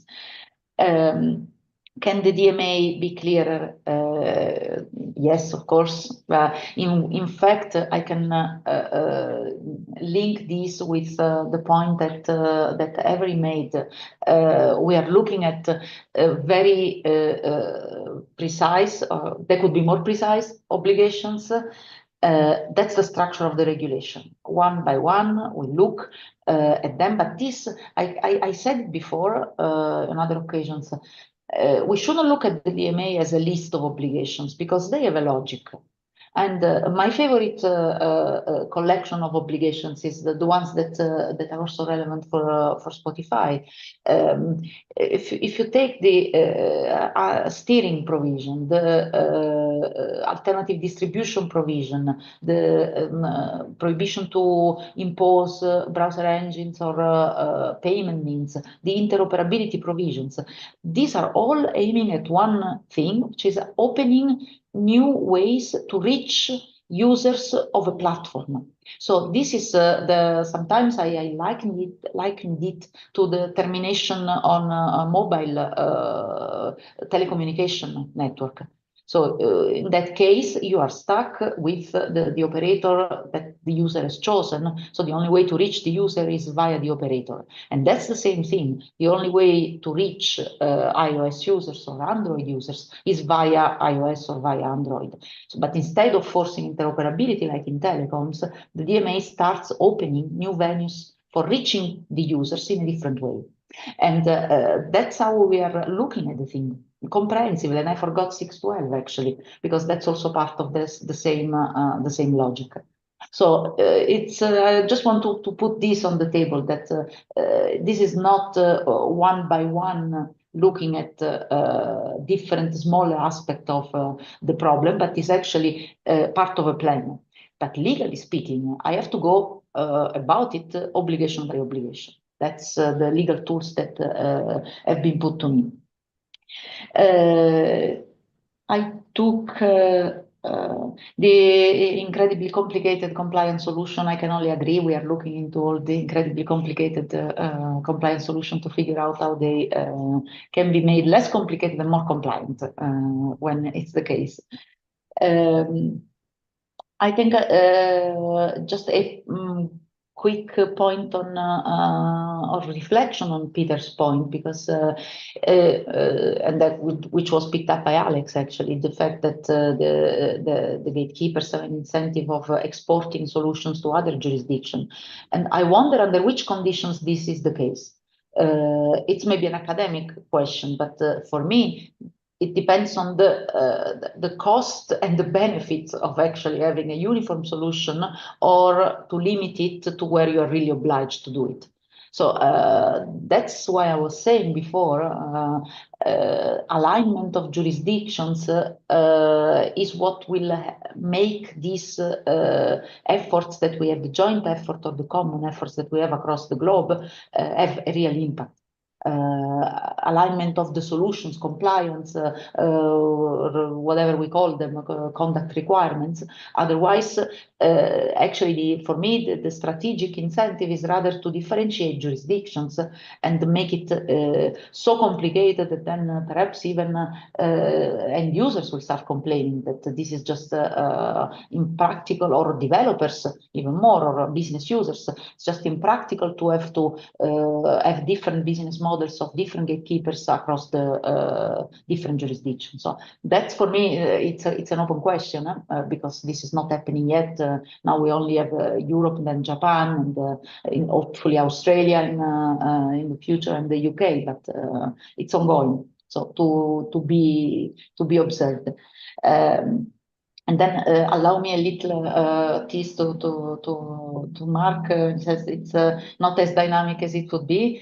Yes, we are a bureaucracy. At the same time, let me point out that we have created the DMA team in the past 2 years. So I went from, in my team, from 5 people to 40 people in the DigiConnect team in 2 years. And while at the same time implementing the DMA, together with a team that belongs to another administrative structure within the Commission. So we are, I think we are as startup-y as we could be at this moment.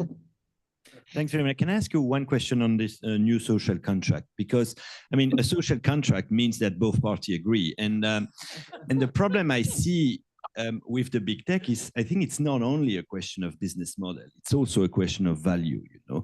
And when you ask to Apple to be open, you don't just kind them to have less money. I think you ask them to change religion to some extent, you know.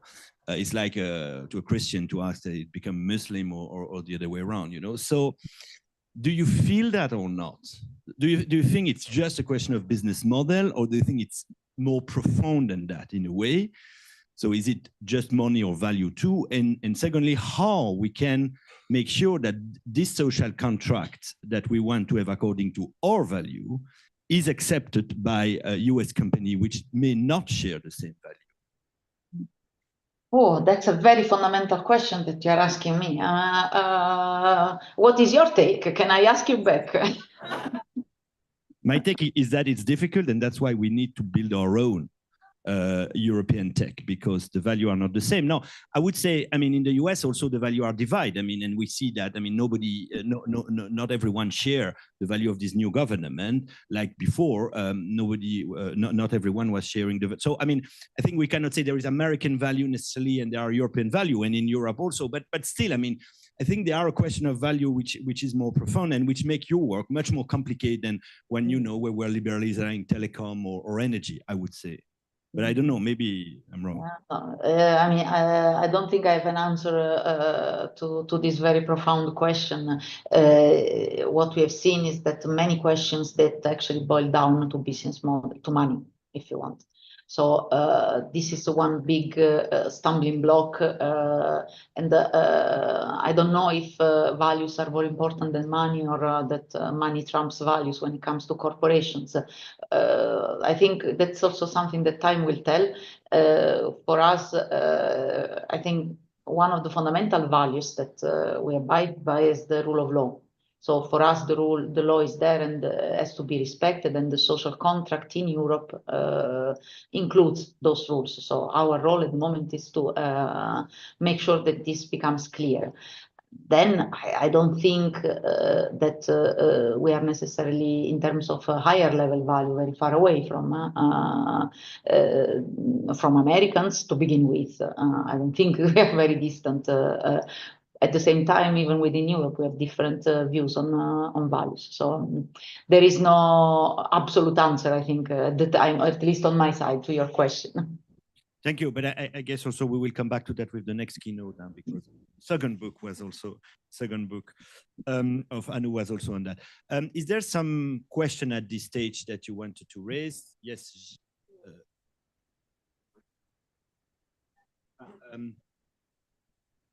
Jacques and then Andreas.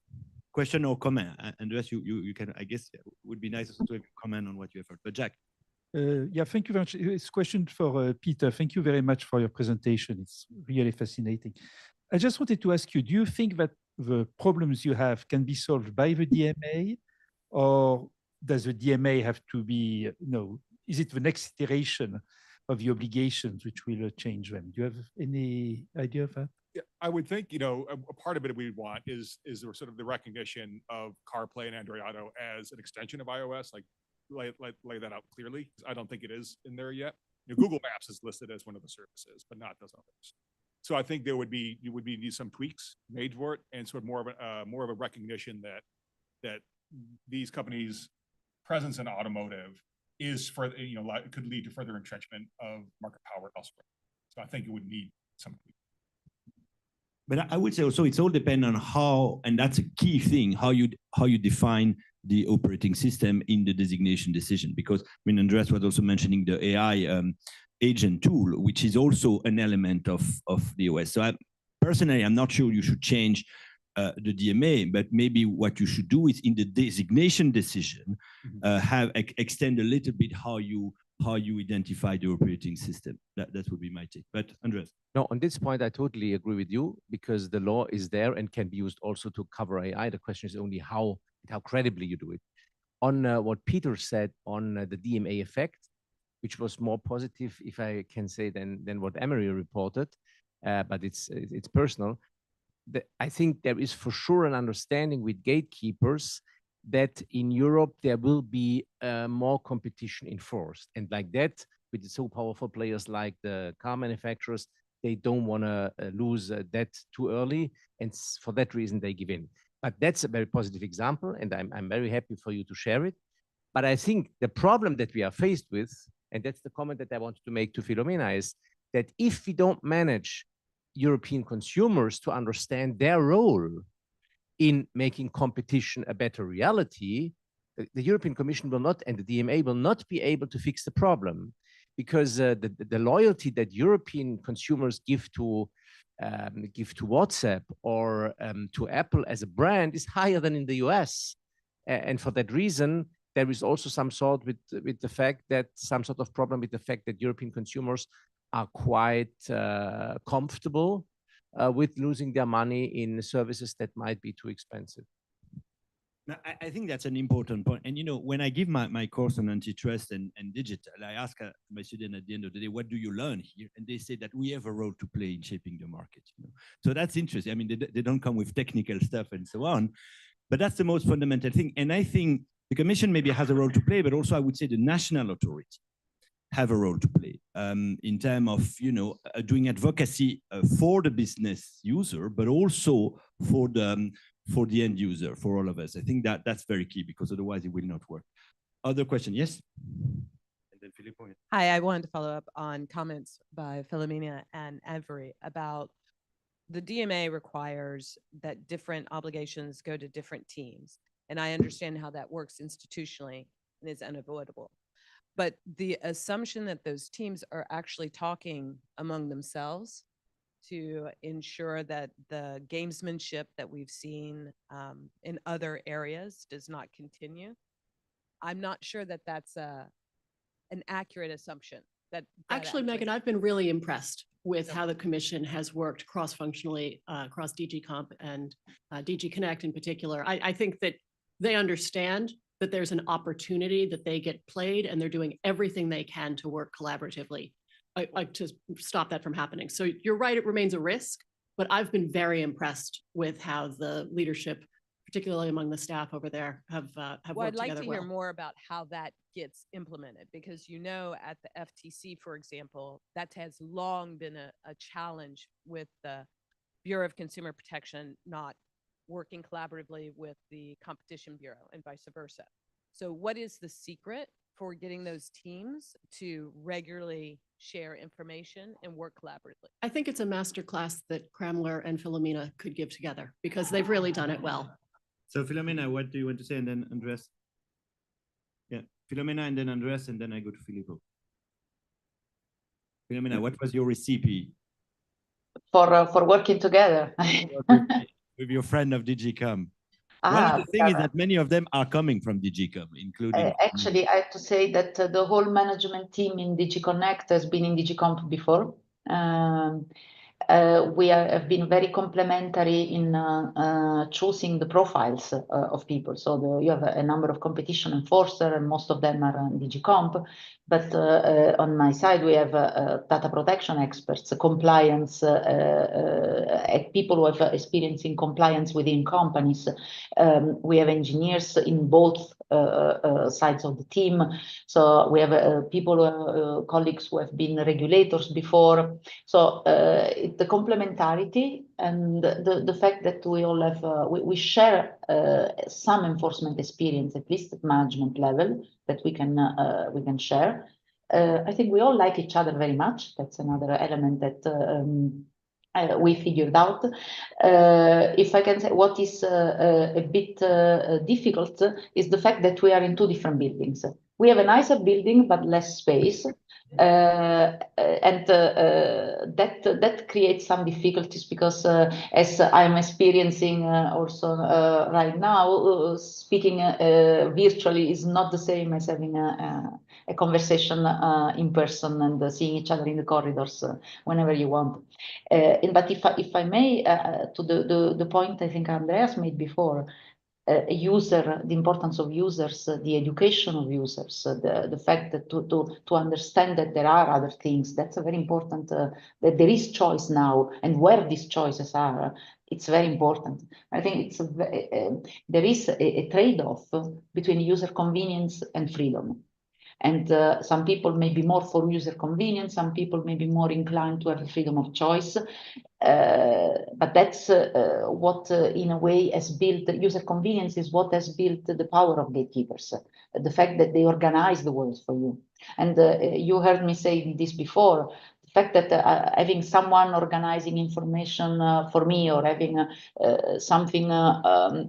someone deciding what is safe for me and keeping the keys of what I can do is something that strikes me, being a woman, perhaps even a bit more than other people. So, but then there are people, as I said, who prefer having this more organized. But voila, time will tell whether we manage to actually have a critical mass of in this balance between the two that also choose freedom because that's and choice because that brings them more value. To some extent, it always made me think about this movie Matrix, and whether the people were happy in the Matrix or no. Maybe it's somewhere, but it's true that it's a different type of life. Yeah, it's extreme, but it helps to make the point. Andreas. Well, I'm sure that Filomena was right, being so proud of her team and of the cooperation, and we are all proud of you. But you mentioned that you are in two buildings. And I think that there is a more profound question because the two buildings are also bound by different rules in relation to business secrets from companies they deal with. So coming to the question of the lady over there, would you also like to inform us a bit about competition policy, secrecy of the teams compared to regulatory openness of the team that you are chairing? Sure. I mean, in terms of business confidentiality, we are bound by very strict rules. We operate on a need-to-know basis. Basically, we are the same. We follow the exact same approach that was followed in competition investigations before. But for that matter, in Olaf, the anti-fraud investigations, or in the trade defense or trade proceedings. So it's something that is already embedded in the Commission, so we just took over the same rule of secrecy. And in particular, this team is the work of this team compared to the rest that is the realm of the DG Connect world, which is more technology investment, regulatory, policy making side. That's also kept in a different, let's say, in some difference. No, I wouldn't say structure, but relative to the, as I was referring to before, the need to know principle when it comes to sharing of information. So it's not the same type of internal conversations that you would have in normal policymaking activities. I will I say think there is no difference. Sorry. If I could just add to that, I speak to app developers every single week who are very aligned on these issues and terrified to go speak to the Commission because the fact that they were at a meeting may be in the minutes. And I try really hard to convince them that the secrecy rules are fantastic at the Commission, but it is amazing, whether they're small ones or even very large ones, the fear of retribution is extraordinary. And let me just give you a couple of examples of what they can do. There are app updates that happen behind the scenes all the time to fix bugs. I'm sure you guys do app updates every 2 weeks, if not more frequently. They can hold up the approval of your update if they don't like that you went to talk to the Commission. And we've heard that that has happened. They can mine the data to see who your customers are, and if they have a competing service, they can advertise directly to them. The amount of power that they have, they can just kick you off, right? I mean, that's the biggest one. That's the nuclear one. They can just say, you're not in the App Store anymore. And so the fear of retribution is not just something we talk about. It is happening every week. It's really sad because it makes it harder for the Commission to do its job. But can I ask you one question? Do you think the secrecy rule of the Commission are enough? It's just that they are not well understood or well known, or do you think it's not enough? I struggle with that because I think that for transparency purposes, it's good to know who the Commission is meeting with, who the staff is meeting with, but the fact of the meeting itself raises a concern for people. So I don't know what I would recommend as a change there. There's real tension on both sides of that, because I do think that it's good for enforcers to do their work in public to the greatest extent possible. Right. Okay. Filippo, you had a question, and Elisa, and then. Thanks. Yeah, I wanted to build on these two great questions and great points to talk a little bit about processes and structures. So Francesco had a great point yesterday when he said, like, oh, the DMA is kind of an extension of competition policy in ways that, like, we knew these were harmful and now we're trying to change it. We're trying to change the conversation. That's absolutely true, right? We have a very long history of horrible remedies in digital markets. It's worth remembering that the Microsoft remedy disappeared for a year and no one noticed. Okay, that's how bad it was. And then basically, if you look back to cases like Google search, the decision had 215 pages, 3 pages around the remedy, and 212 pages on liability. And now we basically are throwing away the entire first 212 pages and saying, let's focus on these 3 pages, and no one knew how to do. And so the question is, I think for Filomena, but also for everyone else in the panel, so what processes have you changed internally to a world where you're now designing remedies and testing remedies? I think Gemma's presentation from Mozilla yesterday was very interesting, trying to address some of these questions. And for the other panelists, like companies, civil society representatives, what has not changed that has to change so the Commission can have better information, act better? Like, is it secrecy rules? Is it like the workshops that were like not that open, but were already a great innovation? So I would love to hear some reflections on that. What have you changed, Filomena, and what still needs to be changed for us to do a better job there? What I suggest, in the interest of time, I will take every question and then we will go to each of the panelists, and you can reply to the question. And also I would ask each panelist one advice for the new college, for Ribera and Verkunen, what we would do. Okay, so let's do like that so we don't eat too much on the lunch. Anissa. Comment and a question. So just one comment on the retribution piece, at least that I observed when I worked in the tech industry, is that the retribution is real, independent of the DMA as well. So you do anything that Apple doesn't like and they hold up your app in the App Store. It is not limited to having gone to a meeting with the European Commission, even in a case where, say, a company that I worked for, we had like a giant strategic partnership with Apple that our CEO talked about all the time, and it made no difference. Like sometimes when we wanted to get the app updated, it was completely opaque as to why the damn thing was not getting approved. So that's just a piece of context I think is important to like situate the conversation about retribution. My question though comes back to Android Auto, not a question really for the whole panel, but sort of sparked a thought in my mind. So it sounded like the sequence of events here was the Italian ICA had a ruling showing that Android Auto was to be considered an extension of Android. And that is what, as a result, led to them unbundling, offering interoperability, changing the defaults, and defeated some of these vacuous technical arguments that they had been making. In the context of the DMA, that dynamic of the gatekeeper having there's this information asymmetry as to what they can say about what's a technical barrier, and what anybody else can prove about what's actually a technical barrier. So if we look at the vertical interoperability requirements, this is ever present, right? There are these exceptions for privacy, security, integrity. Apple will claim, and perhaps Google as well, that many things cannot be done because of privacy, security, integrity. Like, what is the mechanism for challenging any of those claims that anybody else has? Same thing, same dynamic exists in Article 7, as I like to call the orphan provision of the DMA, because nobody else cares about it except a few of us, but I do care about it. But similarly, the entire messaging interoperability framework is left up to the gatekeeper to define.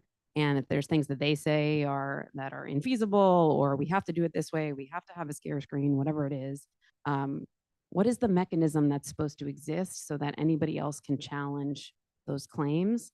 Or has anyone seen in the first 11 months anything promising as to here are the pathways for defeating some of these, short of a national regulator having a finding that forces this proof to come to light?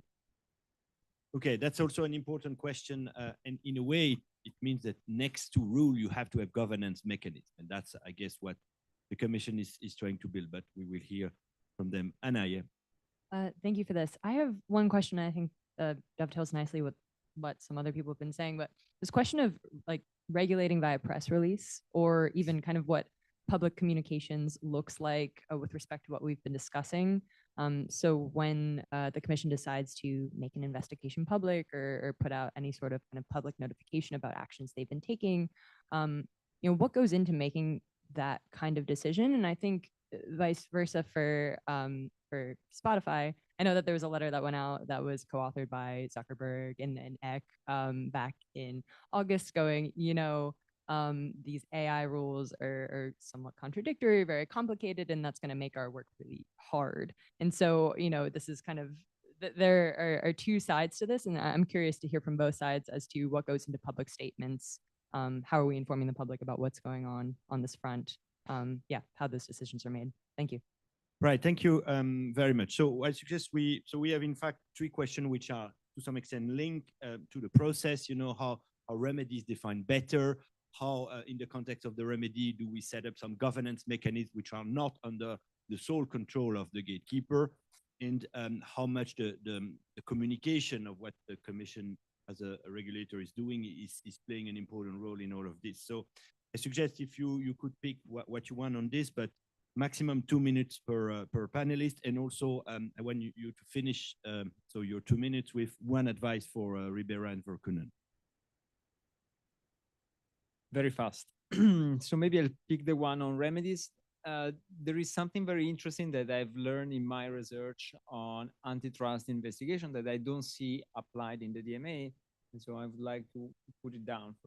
So in Turkey, they applied something that also the CMA had discussed, but then not implemented. So what they did were something called asymmetric remedies. So in order to intervene in the search market and to try to open up search, in the remedies, they did not introduce a choice screen, but they forbade the dominant search engine from signing contracts with the mobile phone operators that A, were placing their search engine as default, and B, were giving revenue sharing. And this Turkish intervention forbade any sort of revenue sharing, direct or indirect. Essentially, they forbade the monopolies from using its monopoly rent to buy consent.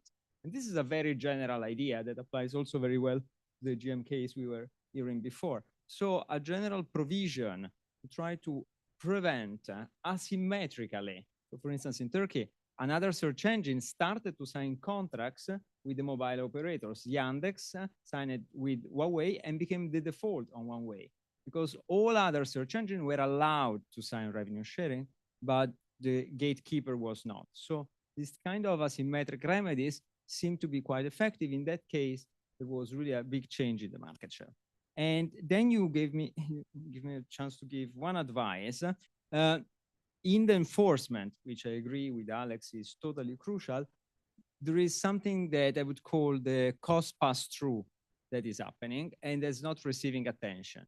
But many gatekeepers are passing down to the businesses the cost of adapting their models.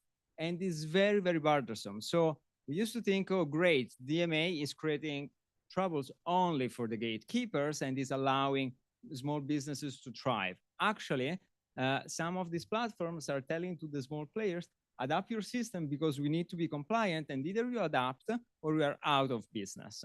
And so this is very problematic and you should monitor this. Thank you. Every.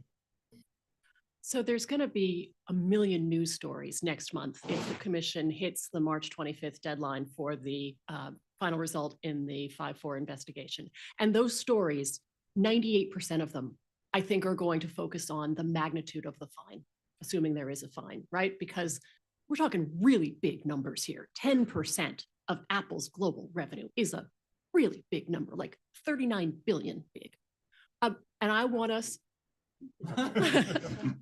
to ignore, to your point, I want us to completely ignore the magnitude of the fine, because the fine isn't why you wrote the DMA. You wrote the DMA to open up competition, to open up the ecosystems of Europe. And yes, the fine is the way that you communicate and pressure and incentivize compliance. But what we want as an app developer community is compliance. What we want is the opportunity to do new things. And so all the reporters who are going to call you and ask for quotes about the fine, don't take that bait. Answer questions instead, if you will, please, about what is actual compliance and how are we getting to that? Because I think that's going to be the story that goes beyond March. That's going to be the story of the next, hopefully, couple of months to actually get to meaningful compliance. So no tariff, but change of business model. That's your point. Peter, I mean, if everyone has a doubt for your utility in this panel, I think you make your case very, very well. Appreciate that. Given all the questions that you were asked. So thanks a lot for joining it. And what is your... Sure. I'll address Alyssa's question.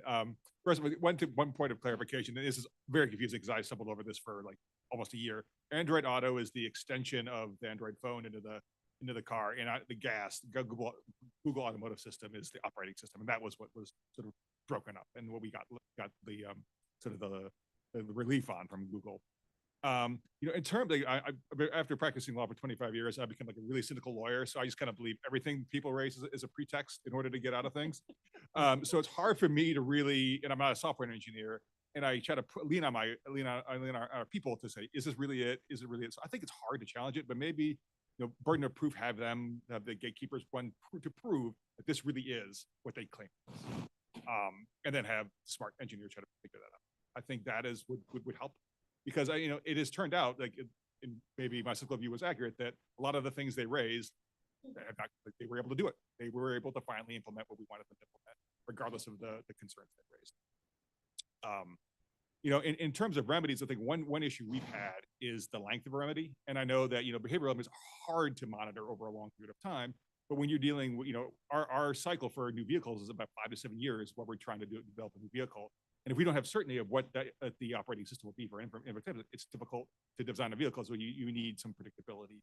So I think that's a struggle we have for the remedy piece. And I guess one piece of advice would be just remember we exist. Remember that auto is a frontier here, and it is a way for these companies to further kind of entrench and leverage their market power. And just be aware that it is happening and can happen. I mean, I think with the power of the auto industry in Germany, I think we will never forget the auto. Von der Leyen will never forget that. Don't worry. Yeah. Just two minor points. I think it kind of coalesces your questions in terms of it's not really a mechanism, but I think that the use of independent technologists at each stage when talking to the Commission is very useful. And I'm sort of doing a plug for the DMA symposium we had in Brussels in November, where we brought in 5 independent technologists to be part of the conversation. So you had the Commission representatives critiquing the papers, and it proved very useful because they brought in this new dimension that wasn't there before. And I think, Philomena, you appreciated it at the time. And then my other thing I wanted to mention was in terms of quick wins, this credit, what is this? A letter of credit up to the value of $1 million that an app developer needs to have for Apple to develop a new marketplace.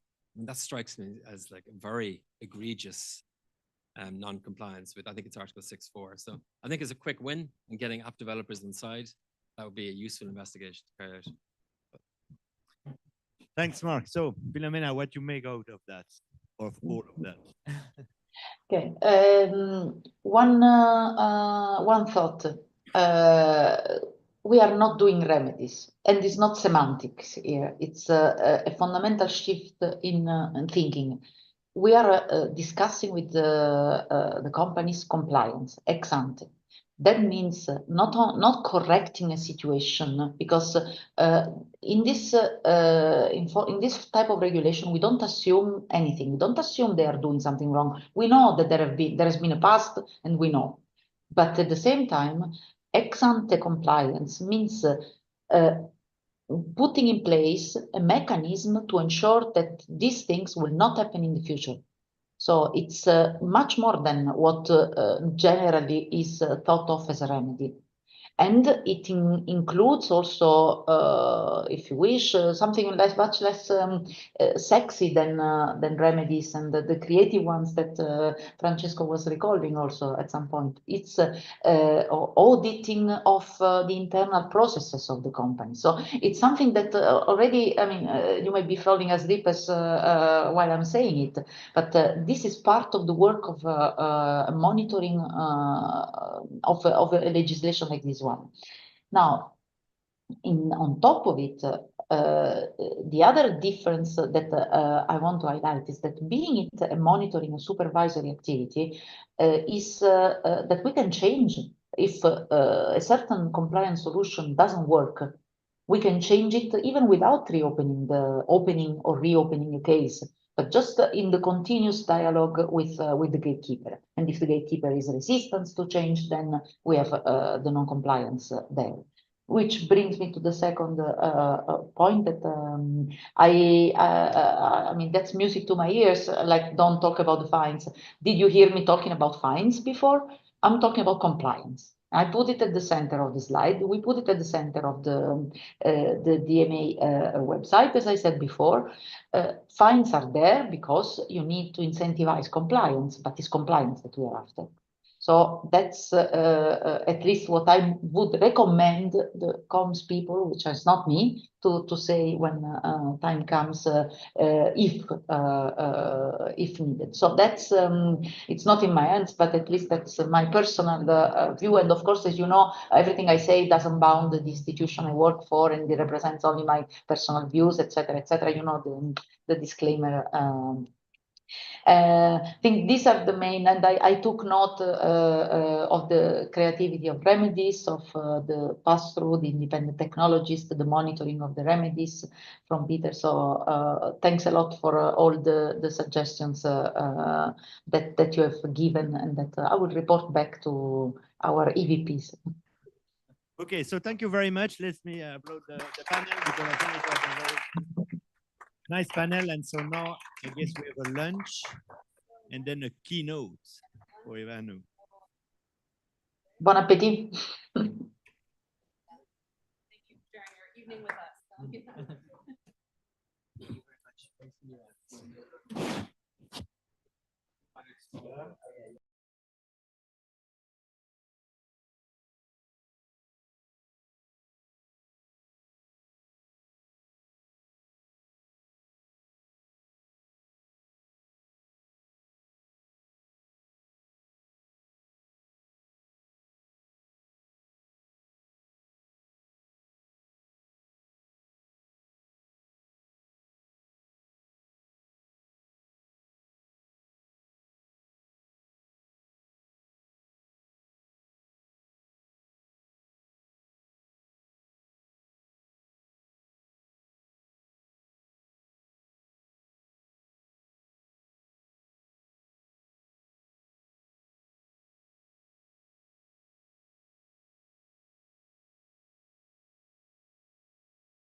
Conversations. Get more coffee, whatever it is you need. Come sit down. We have our third exciting talk of the morning, of the day, coming right up. All right, great. So we had the political elected member of the European Parliament talking to us. We had the actual regulator, Philomena, talking to us, and now we're going to take the academic perspective for our next keynote. And this is by Anu Bradford. Anu is the Henry L. Moses Professor of Law and International Organizations at Columbia Law School.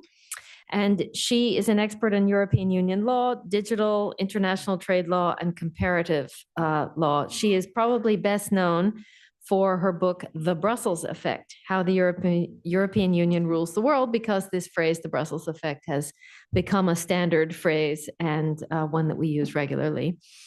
Anu is really very thoughtful about the intersection between Europe and the United States and has new thoughts on regulation. And we are just delighted to have her here to talk to us about her latest paper. Please come up.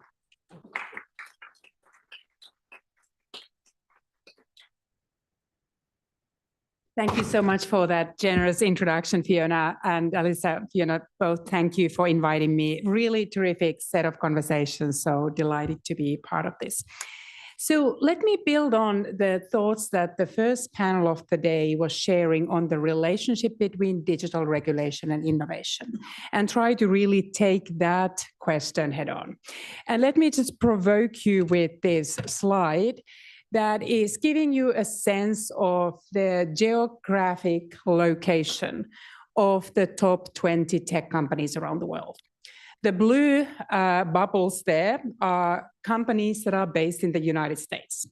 And you see the market cap indicated within those bubbles.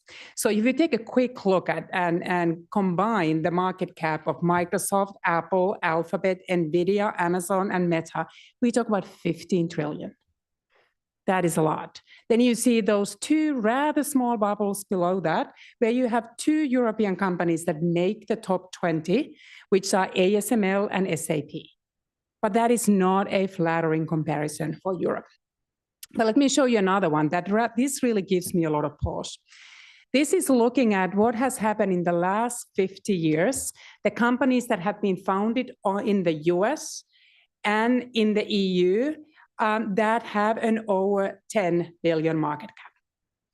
And that is also a really sad graph and should really be arresting for all the Europeans. It is looking at the tech sector with the green bubbles and the other companies on the blue. But regardless, it really shows that the Europeans have a problem, either with innovation or commercializing the innovations. But here is the question. There are many who say that the Europeans, and this is something that Andreas Schwab started with today, that there's a saying how the Americans are innovating, the Europeans are regulating. And yes, there is truth to the Europeans regulating. But what I want to challenge is that there is somehow this notion that you have a choice, that the Europeans have made a choice to regulate, which means they cannot innovate. And Americans are innovating because they have made the choice not to regulate. So to me, that is a false choice. So that's the newest paper that Fiona was referring to. So this is basically looking at just the wave of European digital regulation. And it's setting the topic of this conference, the DMA, into context. So DMA is one of the most prominent ones, but there's a lot more there that is coming to the way of the tech companies. AI Act, the DSA, coming on the top of the GDPR, the Data Acts, and so forth. But the question is whether these are incompatible, whether the Europeans can pursue the protection of digital rights, consumer welfare, create a democracy through the governance of these platforms, and at the same time, whether they can innovate. And I see now sort of two potential threats to Europe's commitment, its own commitment to its digital agenda. One is this external pressure that is now coming from the United States. The tech companies are growing increasingly assertive, especially when they're trying to align with the sympathetic administration and trying to get the Trump administration to do their bidding. and help them fight the regulations in Brussels. But the Europeans are also losing some of their own confidence because in this turbulent world, the Europeans are now laser focused not just on issues like your digital rights, but the European fundamental strategic autonomy, its digital sovereignty, its ability to make its own choices about its digital destiny. That means Europeans need to be more competitive. So there are also voices within the Europe that are now harnessing this fear and saying that, look, we have a choice and we need to stop just regulating. So let me now try to use the time that I have to make the argument that digital regulation is not the reason I showed you those two graphs in the beginning. Even if the Europeans had never enacted the GDPR, those graphs would not look different. And 5 years from now, if we now decided that the AI Act wasn't a good idea after all, and none of these other digital regulation and didn't really enforce them, it's not that they would look that different if there's nothing else than the Europeans did. So that would not be the path to European digital sovereignty and greater competitiveness. So let me try to offer you then an alternative explanation of what those first two graphs that I showed tell you. And what, in my view, actually explains the Americans' ability to create more powerful tech companies. So if it's not digital regulation, I think there are many other reasons. So first, and this is not yet this graph, but it was mentioned earlier, I thought Brian's comment as an entrepreneur were really brilliant, saying that there's no single market. There's 27 separate markets where you need to try to scale. It's very hard for a tech company in Europe. You face different languages. It was much easier for Amazon to start as a bookseller in the US when the demand for English-speaking books was near uniform. That's not the case in Europe. The same for the Netflixes of the world. The Americans in Michigan and Virginia watch often the same kinds of movies, more so than somebody in Latvia and Portugal. Again, not the story of digital regulation, the story of an absence of a digitally integrated single market. There are also, we can't really do much about the language, and those cultural preferences don't change fast. But there are many legal differences that form obstacles that would need to be removed. Second is this particular picture that comes from the Draghi report, is the differences in venture capital. So the European tech companies cannot fund their innovations in Europe the same way American companies can tap into robust, deep, integrated capital markets. So that is a very powerful reason why the European companies, after a while, they may do well in the first few funding rounds, but after a while, they need to turn to US venture capital, or they are acquired by the US tech giants because they don't have that money in Europe. And this is how Draghi in the report is highlighting in the gray the availability of venture capital in the US versus then the blue bars in Europe. And it's not just even the venture capital, it's just the entire ecosystem, how the venture capital industry works. And just to give you one example, who are the partners in these venture capital firms in the US? 60% of them are former founders, are former executives. In Europe, it's 8%. They have a very different experience to fund these companies in the US. Again, much bigger story than the idea that digital regulation will be stifling the Europeans. So venture capital is the second one. Then there's a third element to this, which is you cannot really pursue disruptive innovations unless you feel that you can afford to take those risks. It's really risky business.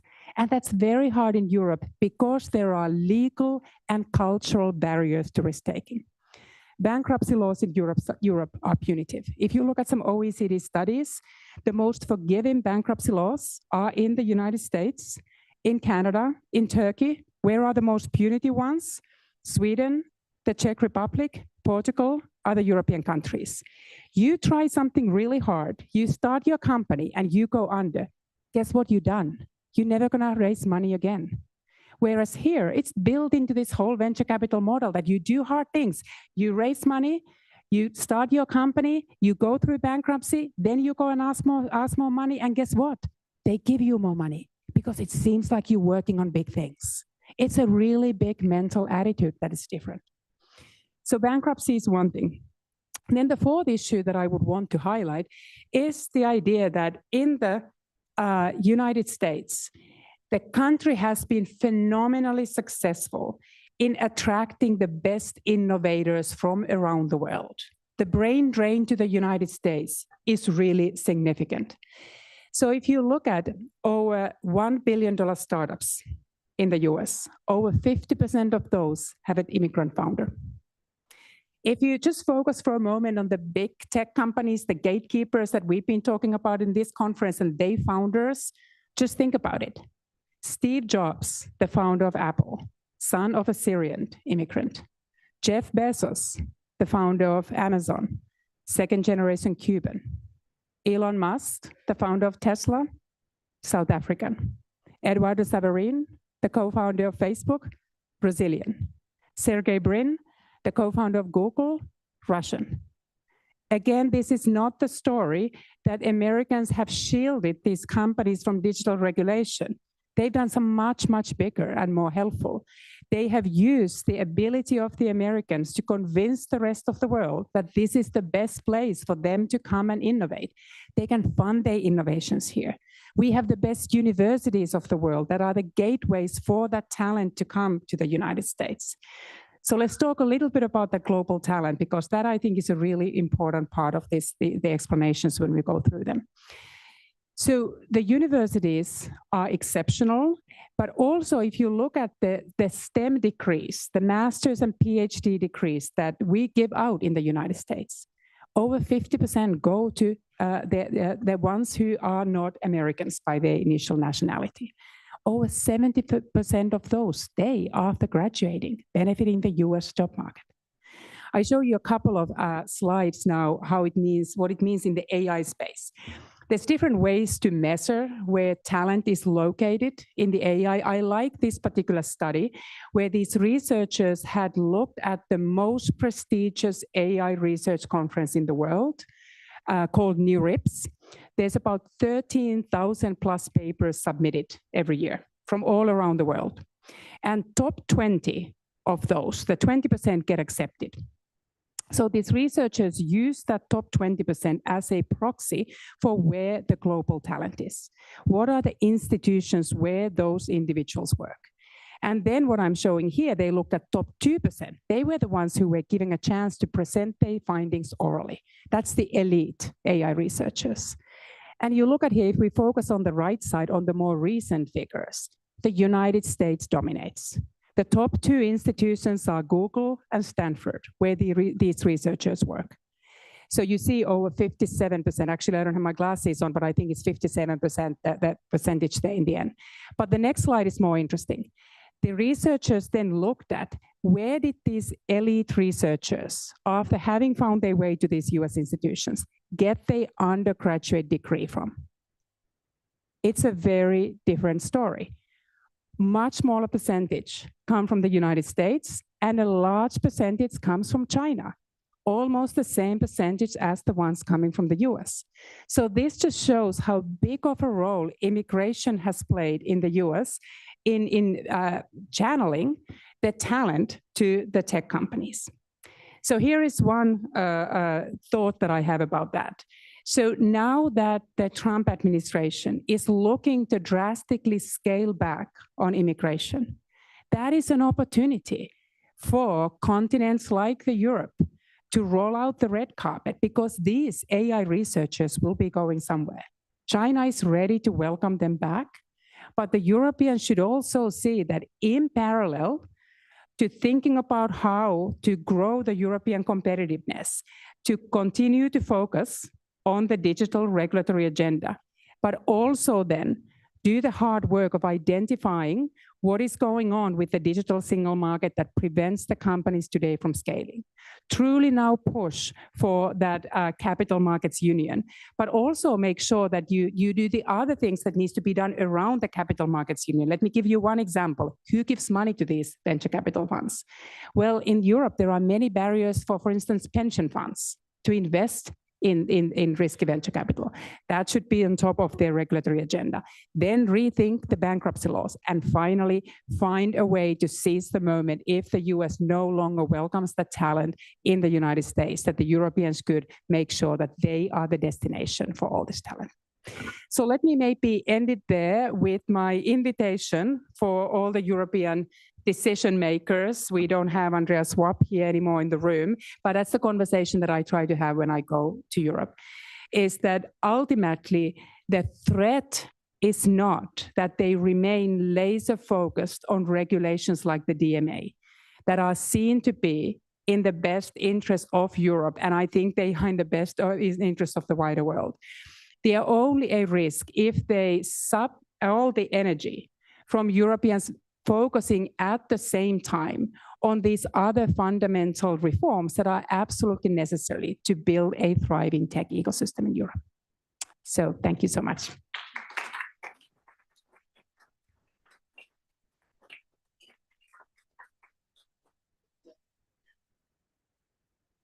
Thank you. Thank you, Anu. That was amazing. Why don't we bring up the next panel while I'm just going to ask Anu one follow-up question. Do you know how many of these big firms have European founders that have gone to the United States? Yeah, so that's actually something that would be really nice to look at, how many of them have. Those figures show how many top AI elite researchers come from Europe. Yeah. And I have in the article some examples of the European tech founders that have then made their careers in the United States. If you look at the number that Draghi gives, Draghi says that if you look at of over $1 billion companies of the unicorns, did he say that 30% have relocated to the US because they couldn't scale in Europe? But in terms of like whether we look at just the top ones, but I think those figures are absolutely key for the Europeans, and I think should get the message, like why are they not scaling in Europe? Exactly. All right, I hand it over to Jasper. Thank you. Thank you very much. That was an amazing keynote, so I'm very honored to have you on my panel. I'll quickly introduce the speakers. I think you no longer need an introduction after Fiona's great job, but so thank you, Anna Bradford. On the seat next to you, we have Hyun Kim from the Korean Economic Institute of America. She works there at the Asia Society Policy Institute. And before that, she worked at the Korean Ministry of Foreign Affairs. She's going to talk mostly about trade relations, economic policy, digital competition from the Korean perspective. On the final seat, we have Gan Jiravutipong. He's a researcher as a JSD student at UC Berkeley, where he looks mostly into digital regulations in emerging economies. And online, we have Rod Sims, who works at the Australian National University and who is joining us remote in what I believe is very early in the morning. So thank you very much for making it here. How are you? Can you hear us well? I can, thank you. Can you hear me okay? Excellent. That's great. Rod is also the chair of the Superpower Institute, a nonprofit organization focused on Australia benefiting from the world's transition to the net zero emissions, and an expert advisor to the CMA and many other prestigious networks. Then I am here as both moderator and speaker. I am filling in for our expert on the UK digital competition regime, and I'm going to try to do that best as I can. But first, let me open the discussion with a follow-up question to you. We have the DMA, the first ex-ante regulatory framework. You've just explained to us what else we need to become a digital superpower. But looking at the DMA itself, after a year, do you feel like it is producing the intended effect? Are cracks starting to show? What would be your intuition of how the DMA has been functioning, and what do you want to share about the design of the law? So actually, this conference has been enormously helpful in giving me a much better sense of whether it is working and how it's working. So the earlier panel detailing of when we see some elements of compliance, I think there were comments from Spotify, for instance, that we are not really seeing markets to unlock the competition. We are not able to launch those products. So if we really talk about, we don't need the fines, we really need a change in the way these companies behave in their business models. Against that metric, I think we haven't had yet enough time of enforcement to have the DMA really entrench into concrete market outcomes. We do see compliance.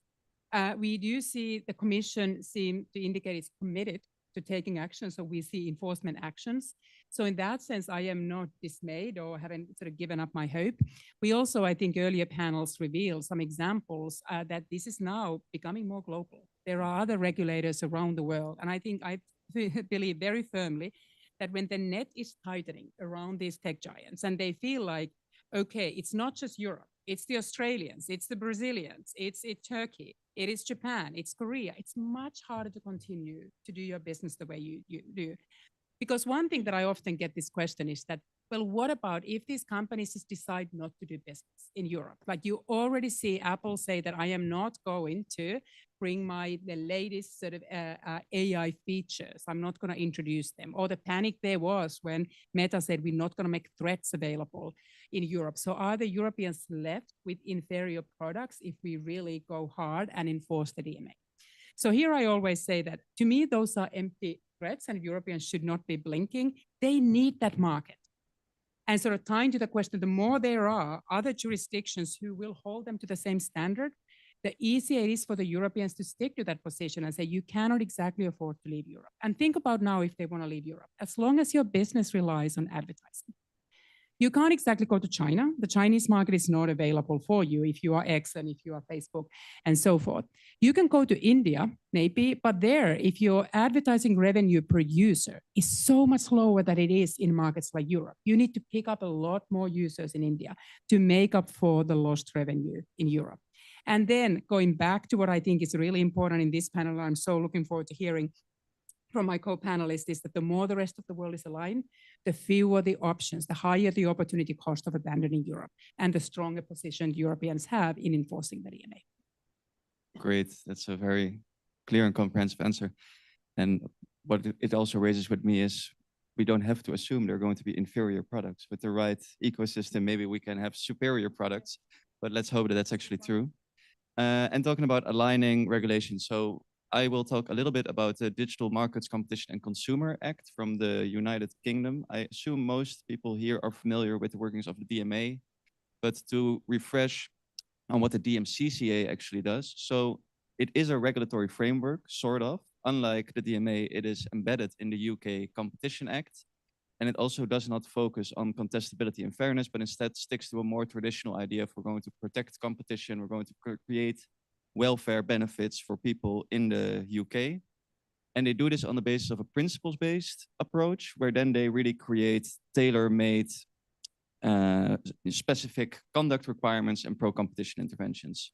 So how does the system work? They have a system of designations. So they will investigate a certain firm, then they will decide whether that firm is performing a digital activity and whether it meets the conditions of having size and scale, if it has a degree of power over other undertakings, if it can enter easily into other markets. And the CMA actually has a lot of discretion in conducting these investigations. It's not a notification system like the DMA, but they have to do a forward-looking analysis. They can pick who they want to regulate. And there is very, very much room, not only because they don't have the limitations of having a platform. They don't have the limitations of having to regulate a platform. They can regulate any digital activity. So the net that is cast with the DMCCA is far wider. Then they have the ability to impose conduct requirements, which are kind of like the rules under the DMA. They are firm specific, and then the firm has to adhere or comply to this themselves, and the CMA will check it. And if they find that there are persistent competition problems in a sector, they can use pro-competition interventions to open up the market for competition. So with this brief recap, what I'm trying to say is we feel, or initially it looks, that there is a similar approach that we're aligning. But if you look at the details of the DMCCA, it's actually a law that diverges very strongly in almost every way from what the DMA is doing. They have the room to do a lot more. They could regulate more activities and impose more burdens. I don't know if they will. What they do also have to do is prove more and investigate more, so it's much slower to act. So we're going to see how that works out. But before we have a discussion about which way is better or where we fall, maybe I would like to give first the floor to Rod Sims, because now in Australia we have a proposal that I think falls somewhere in between the DMA and the DMCCA. It takes a bit of both and it does a bit of its own thing. Can you tell us a bit more about the proposal in Australia and how you see things developing there? Yes, thanks very much. And I take it you can hear me okay? Yep. And look, apologies for not being there in person. I would have benefited enormously from the conference, but it is a 24-hour journey both ways, as those who've had the pleasure of coming to Australia learn firsthand. So Australia will have a new digital competition regime. I've got no doubt about that. It's unfortunately been very slow. All is built off the ACCC's digital platform inquiry in 2018-19. The success of that, and I think it was successful, was that it wasn't enforcement. It was really a market inquiry and really laid out the market power of the digital platforms and all the issues, and did it in one, well, certainly not concise. It was about 600 pages, but one very large report. And so I think that did have an effect. Since then, that led to the ACCC putting in place a digital markets branch, which has been doing a lot of market reporting, further mini market studies, helped with a bit of enforcement in a number of areas. But moving on to a new regime has been a bit slow. The ACCC proposed in September 2022 that it bring in a new digital regime. That regime is very similar to the UK Special Market Services regime that you've just described. It's much more that way than it is the Digital Markets Act, but I'll come back to that. When this is going to happen very much depends on politics. Our centre-right government, the coalition, was the one in power when we did the digital markets inquiry. And I think had they stayed in power, we'd have the new laws in place by now. But we had a change of government in May 22, and they had their own priorities, and the usual thing that having a competition regime was the other side's policies, and so it went slow. They've picked up the pace now. We have an election in April. If the current Labor government's returned, then in my view, we'll have the legislation through the Parliament by the end of 2025. If the coalition comes back to power, there'll be that same re-education process. That might take a little bit longer, but either way, it will happen. So the ACCC chose the UK regime simply because it prefers the tailored approach involved in that. But I think we don't see the difference as being as large as it's often made out.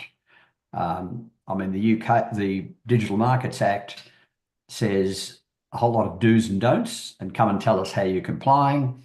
And then, of course, the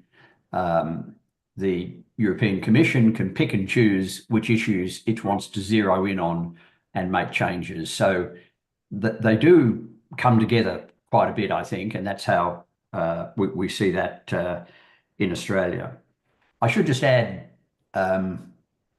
Australia is unusual in that the Australian Competition and Consumer Commission is also the regulator of a lot of things. So we regulate telecommunications, for example. That allows the ACCC to designate sectors and products and then regulate them through a process that is not dissimilar to the SMS regime in the UK. So we're not breaking new ground for the ACCC, both in terms of political precedent, but also in terms of skills and knowing how to do this. So look, I'll leave it there. I think the point made earlier, I mean, when this regime comes in, the ACCC's approach, and look, I left there in March 2022, the ACCC's approach will be very much to work with the Europeans, the UK, very much people in Asia. We're very close to Japan, Koreans, others, and just move things forward together. We may come at it in different ways, but if someone comes up with a change, I'm sure the others will adopt it. So it'll be very much part of an international effort. I'll leave it there. Thank you. Thank you very much. We will come back to these types of questions about what level of alignment there is and how we see it playing out. But first, so we hear that in some jurisdictions, things are going maybe a bit slow and not eventful enough. And then in some jurisdictions, things are very eventful. And South Korea is, I think, the best example of that. And can you share a bit with us what current status is and what the process was? Yes, and first and foremost, I would like to thank the Georgetown Knight Institute and Yale Tobin Center for hosting this wonderful conference, which I believe is extremely timely, and inviting me to be a part of this panel. My name is Hae-Yoon Kim, and I've been closely monitoring the South Korea's case on the online platform regulation, and my work was done together with the former WTO lawyer, Simon Lester, and it's been published by the Korea Economic Institute, which is an organization that I'm currently affiliated with. So if I may briefly give you like a summary and overview what has been happening in South Korea in this space. So basically in December 2023, KFTC, the Korea Fair Trade Commission, announced to newly enact PCPA. So PCPA stands for Platform Competition Promotion Act. Heavily influenced by the EU's DMA and even emboldened by the EU's move, that it was something very close to EU's DMA in many ways. So it was preemptive antitrust, it was ex-ante regulation, and it was absolutely the designation scheme when it comes to determining which ones are dominant or not, like the EU's gatekeepers. But as somebody who closely watches this from the geopolitical lens and with interest on the digital trade front, what really surprised me was how it's been received by many key policymakers here in Washington, D.C., including the former Trump administration officials. And most of the arguments that I hear, including the op-eds or their press interviews with the Korean press or the think tank reports, were mostly about either A, that KFTC's online platform regulation attempt is protectionist measure, or B, that this is totally in favor of China. And one of the, I think the very first opinion that I encountered was the one that was written by Robert O'Brien, who served as a national security advisor for President Trump during his first term, on the Hill that he published that basically South Korea's online platform regulation is gift to the Chinese Communist Party, right? And the new USTR, the Jameson Greer, who served as a chief of staff to the former USTR Lighthizer, he also published on the Barron's arguing that it is South Korea's platform regulation is a regulatory protectionism against American tech companies. US Chamber of Commerce also put out series of statements saying that this is something that's targeting certain companies, but not the Chinese ones. So basically the argument was that this is protectionism, or this is, or that this is in favor of China. But what really brought my attention was the fact that there's an important part of the puzzle that's missing in this important conversation, which is the understanding of the South Korean digital market, which I believe is very unique. So unlike EU in South Korea, if you ever lived or worked in South Korea, you'll know this, but there are very dominant homegrown, powerful players, technology companies that are successful basically only in South Korean digital market. And the most prominent two are the Naver and Kakao. And I'm not surprised if you've never heard of these places before, because these are the tech companies whose dominance is only observed in the South Korean digital market. And I would like to give you some concrete examples. So in the search engine service, right, in that market, Naver takes up 60% of the South Korean search engine market when Google takes up only 30%. In the ride-hailing service, it's the Kakao Taxi that people go to. It's not the Uber or Lyft, right? Kakao Taxi dominates over 90% of the ride-hailing service market. In the Messenger app, we don't go to Snapchat or WhatsApp, but it's Kakao Talk, which is used by 49 million users in South Korea out of 50 million. So basically, unless you're like a newborn baby or like a really old grandma, grandpa, you have Kakao on your phone. So in other words, of course, I cannot possibly predict the future, but as of today, South Korean platform ecosystem remains predominantly influenced by either Korean big tech companies or American big tech companies rather than the Chinese ones. This means that if PCPA or any different type of online platform regulation takes place in South Korea, yes, it's going to have an impact on American tech companies, but also yes, that it's going to have an impact on Korean big tech companies. So it was really hard for me to agree with the statement that this entire thing is to protect Korean tech companies, or this is in favor of China. And I believe that at least in the case of South Korea, that this should be viewed beyond the traditional lens of just US-China competition. And there really has to be this understanding of the uniqueness of the South Korean digital market.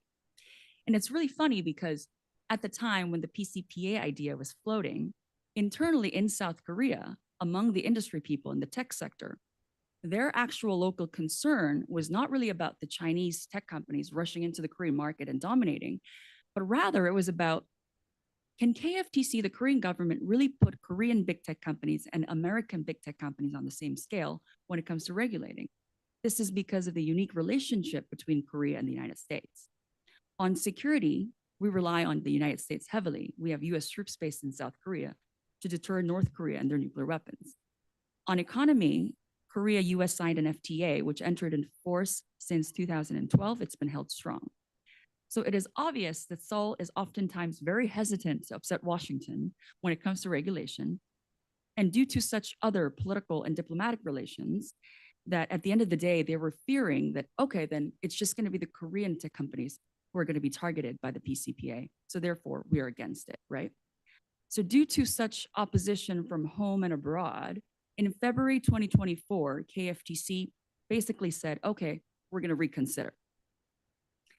And then in September of 2024, they came up with a new announcement, with a new proposal saying, okay, we're not going to do PCPA anymore, guys. We're going to drop the idea and we're going to pivot. And then they said, we're going to amend the existing competition law in South Korea, which is MRFTA. MRFTA stands for Monopoly Regulation and Fair Trade Act. So the biggest pivot, the difference is that no longer it's ex ante, but we're going to do ex post regulation. We're not going to pre-designate, but we're going to presume. We're going to take the presumption scheme on dominance and anti-competitiveness, which means that if platforms meet certain thresholds, they're going to be presumed dominant. They're not going to be designated to be dominant. And the regulators will assess whether the platform is dominant or not after illegal or anti-competitive practices or behavior occur. And since then on, there's been one bill related to the online platform regulation that's been introduced by the ruling party that closely aligns with the KFTC's pivoted approach, and 17 different versions of the online platform regulation bills that aligns closely with the initial approach, the ex ante approach, all by the opposition party members introduced at the National Assembly. And while we were waiting for further advancements on the legislative front, unfortunately, in December of 2024, President Yoon Suk-yeol of South Korea declared martial law, which basically put everything, not just the discussions and conversations around the platform regulation, but basically everything on hold. And people like myself who are closely watching this are not very optimistic about this taking a step forward. I'll stop there. Thank you. Great. Thank you for the, am I on? Great. For this very concise overview. And we asked everybody about a very specific jurisdiction, but to make sure we could cover everything, we have asked Gun if he can cover the rest of the world in under 7 minutes. So he brought some slides to help him out. I hope we can put those up. Do you have those? So while I wait for my clicker, I need all the help, all the equipment I need to do justice to the rest of the world in 7 minutes. First, I want to thank you, the host, for having us in this important discussion. So just an introduction, my name is Gan Jerabudipong. I'm originally from Thailand, but right now, thank you so much. I'm a JSD candidate at Berkeley Law. I'm studying the diffusion of competition regulation, but it's basically DMA-like law around the world. Okay. Thank you so much. So to make justice to 7 minutes around the world, I would use a lot of maps, a lot of graphs, and a lot of emojis. You will see a lot of flags, emojis around the way. But that's my game plan here. So I'm talking about 3 things. I think there's 3 important things here. So first, what's the global diffusion trend? So we were talking about how each model was different from each other. At least for me, when I was thinking about this research, I thought about this regulation into 4 steps. So I think the first 2 steps are like ex post regulation, so how we've done it. In the early 2020s, people were creating guidelines, and then they were thinking about revising the traditional competition law. But then when the DMA come, I think the conversation was like, okay, do we need to go to the 3rd and 4th step, which I think is like a ex ante regulation. So that's how I view the whole discussion or diffusion. The second thing is, I think is about customization. I think the interesting detail is hidden in the detail is that countries are, of course, looking at their own digital ecosystem and asking the question, what do I need to change in the template? And what's their priorities? And then third is, I think, and I argue that these customizations will have implication. It will have, we don't know about enforcement yet, but it will have implications on the legislative process, the stakeholders, the coalitions in the debate of whether we should adopt this law or not. So I start this with my first map. As you can see, some has enforced. We have a lot of drafts right now, and other jurisdiction has created reports. And I think this is a really unique diffusion because it's very fast. Usually in diffusion literature, we think that countries will wait and see and look at the success of one law and then decide to adopt. But now in my research, I think of laws leading to the adoption. And I think it's very unique to what we are talking about DMA. So usually there's an announcement either from the agency itself or sometimes even from political leaders that they wanted to adopt DMA-like laws. And then the second is following, I think a lot of EU, there will be expert report coming out and justify whether they need it or not. And then third, there's a draft legislation, public consultation, and then enforcement. So all these details, all piled up, all these expert report I've been diving through. It's the bane of my existence, but I try to track what's happening around the world and compare it to what's each other jurisdiction doing it. And there's already some research on these areas. For example, I had a chance to talk to Filippo. He did a review on expert report around the world. That was a lifesaver when I was working in the Thailand government thing about this issue. There's more research taking public consultation outputs and comments and see whether, oh, do people understand the word gatekeeper? And I think there's even some research saying that even people in the public consultation process doesn't understand this word, the same concept with the same meaning. And then now with enforcement at the DMA, we have a lot more of documents coming in, whether it's not investigation, compliance report. So that's what we're digging in here. But I want to make, so for the first group of countries that I want to make is that I think more well-resourced jurisdiction is really going incrementally development. So it seems that everyone is taking their time, everyone is focusing on certain specific sectors. So for example, Japan, someone mentioned about it already, but just a quick touch, they're regulating smartphones. The law is called smartphone app, so it's looking at OS, it's looking at search, it's looking at Apple App Store. And then Australia took a longer time, 5 years report, and then studied very closely in each sectors.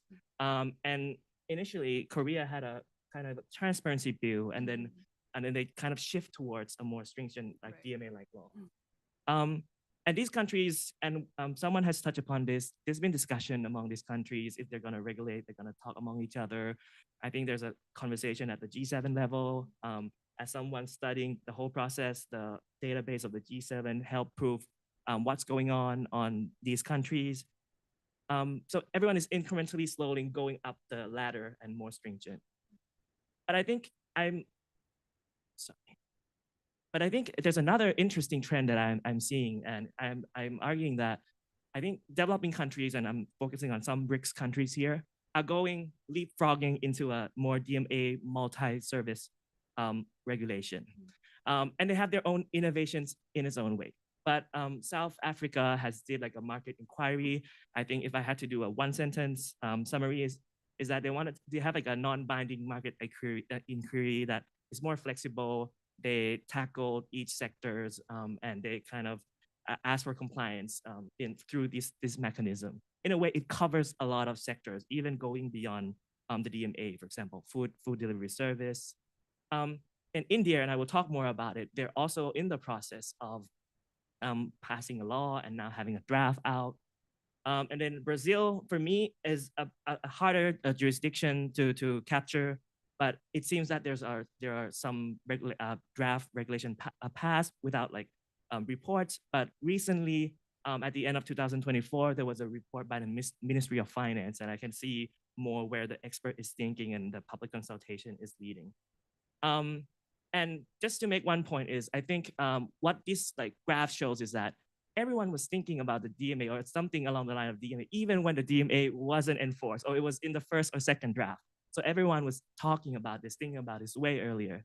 And I think it's very unique. I think maybe it's even faster than data protection. And then in the BRICS level, there's also international cooperation on their part, and they're talking about it. They produce a BRICS report. There's a second one now. And even I think international organization plays a role here. UNCTAD had a model law that was kind of suggestive of taking in ex-ante approach. It launched in Thailand a couple years ago, and I happens to be there. So it was surprising that when G7s talk about sharing information, what everyone's doing. And then UNCTAD is producing or giving model law that seems to suggest that, okay, ex-ante regulation is a possible model for developing countries. So this distinction by identity is very interesting to me. The second one is customization. So I think there's three parts that I want to talk about. So first, everyone is kind of lowering the threshold of gatekeepers because, of course, the EU market is very big. And then, sorry, 1 second. I have 2 minutes left, everyone. So there's a lower threshold of gatekeeper designation. I think when people think about obligation, they are selecting and they're asking themselves, oh, do we put in this obligation or not? But then taking the advice from the last panel, countries have not been customizing their fines. The fines has been left alone, doing 10% global turnover rate or something similar. So that's an interesting trend. One thing I think is missing is a governance aspect. And Australia reports does this very good questionnaires and present about how we need to talk about more about governance of the DMA. How do we allocate oversight power? How do we understand this toolbox? And I'll just go through really quick. I think I just want to make this point about how I think when I said customization would change the discussion process, I think it like this. The DMA-like law is designing to make the big techs unite together in this jurisdiction and push back against the law because you're tackling a multi-service, you're tackling everyone in the big tech. And I think in other parts of the world, I think the problem is there's a fragmented countervailing forces. Civil society might have answers, civil society is ready to engage, but I think it's very thin, or at least thinner than the EU or the US. So I think that is one big problem and challenge that we need to think through. Now, it depends on customization. It's, for example, in Korean case, customization includes national champion. So when you think like very quickly, if you include the national champion pride of your country, it is likely that that coalition will win out and have more voices. But this is my Korean visualization, but I need to skip it through, but you can see how it's very roller coaster. And just to push in Ha-Yoon's point, this is why I like the Korean case, because it has an international perspective of it. So when they were passing the first law, New York Times comes out with an article about how the Apple and Google law fight in Seoul tests the Biden in Washington, tests the Biden regime in Washington. The US chamber comes in, and then the backlash of the DMA-like law came before an election. And there was like reports about how, hey, there's a group of voters who are ride-hailing deliveries that is a part of the voting that might be swayed if the government took a stronger stand on big tech. And then on the opposite side, I think India is also another interesting case. They had a public consultation and 29 submissions have submitted in. And one unique thing is they summarize and put it out. And their thoughts are cut across identity line. If you're a big tech, you don't like the law. If you're a trade association, you support it. Now, I'm sure the full submission is longer than this, but the Indian jurisdiction put it as bullet point. But now there's also fight in association. So there's always a software association will be active in giving opinions about the law. In India, it was chaired by a big tech gatekeeper company, but then local startup staged a revolt, voted their people out. So this is like, this law is creating dramas within the jurisdiction. Very good. Let's take a quick break there, maybe. I will come back to you, but I'm missing seeing Rod on the screen. I feel like we're almost forgetting about him. So maybe we can pull him back up. because I want to take a moment to hone in on what you said about the DMA has shaped the conversation even when it wasn't enacted yet. So there was this switch to, okay, we're talking about ex ante regulation now. Is that the Brussels effect? And I wanted to ask you, as the leading expert on that, is the Brussels effect as strong as you had anticipated in this discussion? And maybe then also to Rod, is that something that you think about in Australia when you discuss this new law? Do you think about the DMA as an example, or do you think about it in terms of, well, we'll cooperate with the Commission, but ultimately we make our own choices? So maybe I'll first give the floor to you. Yeah, so first of all, sorry, let me put this on. So there's two variants of that. I distinguish between de facto and de jure. De facto being when the companies are adopting the changes they make in response to European regulation in other jurisdictions as well. The jure is mainly what we have been discussing now, is when the EU law serves as an inspiration to the rest of the world, and they will emulate that. Very rarely we see an absolute comprehensive copy-paste de jure Brussels effect. And I think when you have any regulatory capacity in the countries, they will make some customized versions to fit it to the local needs, which I think is very, very sensible. And I think the variations of the Brussels effect that we hear, for instance, in Australia, I think it is very much, I would consider that an element of the Brussels effect, even though it also reflects Australians' great capacity to assess it critically and make the kinds of modifications that they deem fit. To me, one thing that I heard actually from my Australian research assistant, that my understanding was that there was some conversation in Australia, this may be a question to Ralph, where the Australians could, for instance, use the evidence of compliance in the EU as an indication that they are deemed compliant also under Australian regime. So those are some interesting examples of how you could sometimes benefit from investigations, use the theories of harm, for instance, that have been developed in another jurisdiction, or the remedies which just get implemented. That's sometimes what I've noticed earlier in Australia, is that Australian regulators say, we'll wait if the de facto Brussels effect kicks in, and they make those changes in Australia. If not, we are going to come up with an investigation on our own. And obviously there too, there's sharing of evidence, and there is some kind of a potential partial Brussels effect in works. I think it's too early to see whether we, even though Peter Boyden shared some really good examples of Google implementing some of the changes in Germany, then also in the rest of the world, those changes sometimes take a while. So the companies may start by complying with the European regulation, then they take a look that, okay, we made these investments, we expect to potentially get some pushback, and it may be we get a pushback from regulators, or we get pushback from the public, from the consumers, to say that, okay, if you are able to do that in Europe, it clearly seems to be that you can offer that alternative here as well. So it changes sometimes the conversation, it changes the expectations, and it makes it harder for these companies to then entertain an argument in other jurisdictions, say, look, that's too costly, that's impossible, that's going to lead to an inferior product. So that's more my way of saying that there's hardly the kind of binary, you see full Brussels effect, you don't see Brussels effect. You may see stages where the EU is facilitating the conversation, it's giving some templates. But I think it's actually very healthy and super interesting when I hear about the kind of local variations, which are more likely to make the law also more effective when it's tailored to local needs, as opposed to take it exactly the way it was enacted in Brussels. So the fast follower was another term that I heard in Australia, that Australians have seen that sometimes it's not the kind of idea that we are just taking on what the Europeans have done. We can benefit from seeing whether there are some early mistakes potentially, or some early victories that are worth replicating, but then we have built enough of the regulatory capacity to move fast in a way that benefits our own market. Rod, Australia was mentioned a couple of times. Do you want to respond to any of the? Yeah, look, the dominant point we have to acknowledge is that having this move to ex-ante regulation for digital platforms owes pretty well everything to Europe. I mean, Europe took the early cases, got fines that would probably keep the ACCC running for about 10 or 20 years,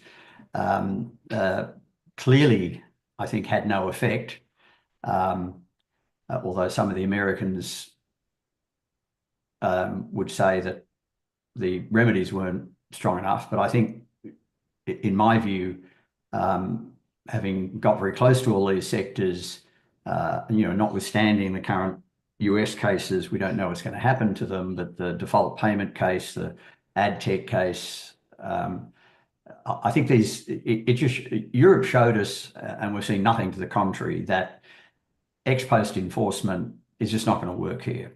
And that I think we owe Europe, and nothing can detract from that. And so Europe came up with had this fantastic light bulb that said, well, why don't we have ex ante regulation? I don't think we in Australia certainly had thought about that before. But when Europe did it, yes, I mean, it's taken us too long to move. So, putting a regime in place, of course, Australia will look at everywhere, but we acknowledge that we owe the Europeans everything in terms of the original light bulb, the original idea.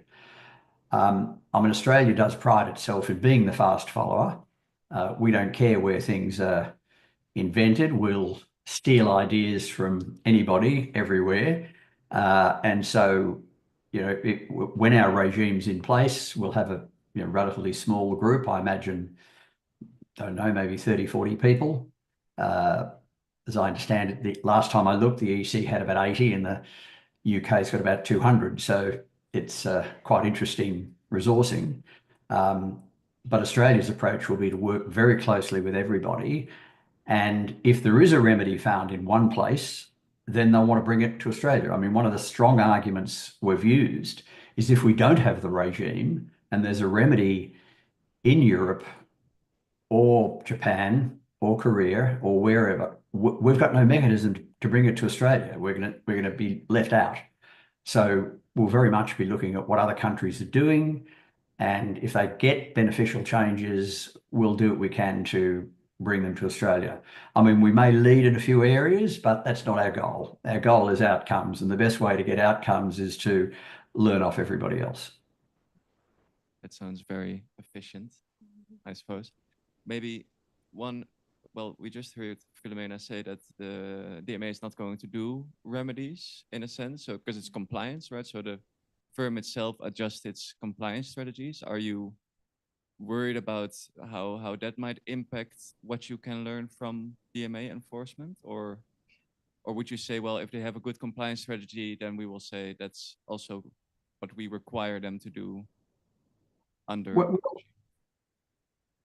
I mean, this is where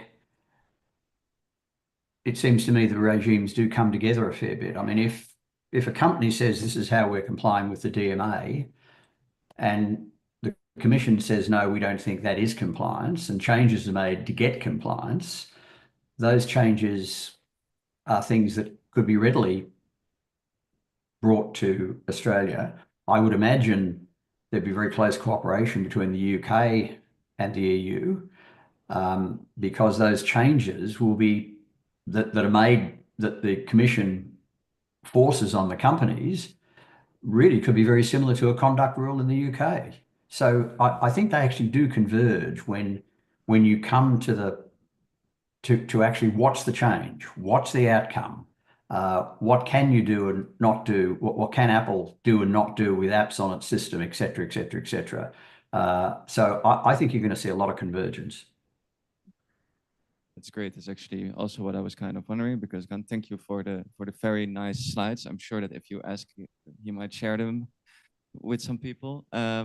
And sorry for interrupting it, but you have shown us all these initiatives. You were just getting to Thailand, and there is quite some divergence for it. So we have this idea, okay, we see convergence in different jurisdictions. I think that's mostly maybe Western countries looking at each other. In Korea, things didn't happen the same way because of their own domestic industry and Chinese entry, risk of Chinese entry.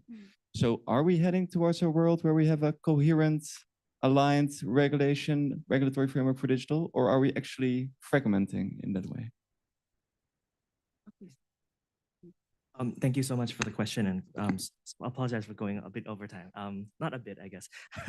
But for me, I always look at one thing that I've noticed from reading a lot of these reports, I think, is that countries are kind of because of state capacity issues, we can't tackle every sector, either if we're doing a small one or a bigger framework. So we need to have some priorities. What sectors will you pull your resource in? And I think, and please correct me, in the Australia case, it was asked in the public consultation that we're going to focus on OS search and another sector. We're not going to focus yet on e-commerce. So I think there's some types of sectors that will have divergence, we'll learn each other a lot, but then there'll be other sectors where the local reality is quite different. And I think e-commerce is one of a very unique, different players, local players being very strong, regional players being very strong. So that's my take on the future. Yeah, I mean, I agree with everything what Gunn said. I mean, each country's digital market looks different. The big players, the major players in that market are different. So like a single, fully harmonized regulation that applies to all equally would be something, realistically speaking, very difficult to achieve. And I think South Korea's case clearly shows that, because yes, we were aiming for something strict like EU's DMA. We were inspired by it. But at the end of the day, due to a political backlash from home and abroad, it had to be watered down and compromised, right? So it's another case that eventually the domestic tech companies were afraid, saying that, oh, at the end of the day, the Korean techs are going to be at the disadvantage of all this. So therefore, it couldn't be pulled through. So I think that clearly shows as an example of this. Yeah. Do you want to respond or? Okay, that's good. I think now maybe I come to the more controversial question. I'm not sure. And I think I will ask this mostly to Anu and Hyun in the first instance. So there's a lot of things happening right now in US politics, and we see Musk and Zuckerberg coming to the forefront, and Musk has an office in the White House, and the DMA is going to be enforced. And where is this going to go? We now have the Brussels effect versus the Trump effect. And then is this going to escalate into some type of trade war? Do we end up banning each other's social media platforms? Or do you see this kind of playing out, fizzling out in a way that is less destructive? So we talked about this earlier with Philip as well. I think we had a pre-match in Brazil. It was Brazilian judge versus Elon Musk. And it wasn't the Brazilians that capitulated. It was Elon Musk. And that, I think, shows that if Brazil can force Elon Musk's X to comply with law in Brazil, the Europeans can plenty force the tech platforms to comply with the laws of Europe. But I think the spirit of this panel is also a helpful reminder that it is a lot easier for the Europeans if Australians go forward with this regulatory approach and stay stuff, if Brazilians, not just one judge, but entire Brazilian market will be governed. If the Koreans will not take the narrative that this is protectionism, we better back off so that nobody gets upset. And I think Gunn's extremely helpful overview gives also a lot of comfort, going back to this idea that these tech companies, we need to be so focused now on what's happening in the US. But these are global companies that derive revenue from so many different markets, many of which are growing markets. They cannot afford to become domestic companies. So I think as long as the rest of the world has the interest in collaborating, they may not fully align their regulations, but even if there's a kind of commitment to regulate, which will lead, maybe it's in remedies, maybe it's in some domains that it will lead to partial alignment. I think that will change these tech companies' behavior. So in many ways, I think it is very disturbing to see the entanglement between the Silicon Valley and Washington and how we now don't even know who is really running the country, and the attempts to get the US government to then sort of fold the DMA, for instance, into the trade war. I think it's something that the Europeans need to be very clear that these are binding laws. The DMA is not discretionary. It is the law that they are tasked to enforce. And the Commission, I think, is going to withstand the pressure for a couple of reasons. Once the European Parliament will give the Commission honest. They cannot afford to lose the Parliament. Parliament was so supportive of the DMA, and it was across all the parties, that there's no survival strategy for the Commission if it now abandons the digital regulatory agenda. It has a lot of public support, and it has a lot of political support. So that's for one. And the second is that these digital issues are very intertwined, and there are many ways to get to these issues if you fail to enforce them. There's going to be litigation that ultimately gets some of these aspects to the European courts. And the European courts are not negotiating with the Trump administration. They are enforcing the law, and the law is very clear.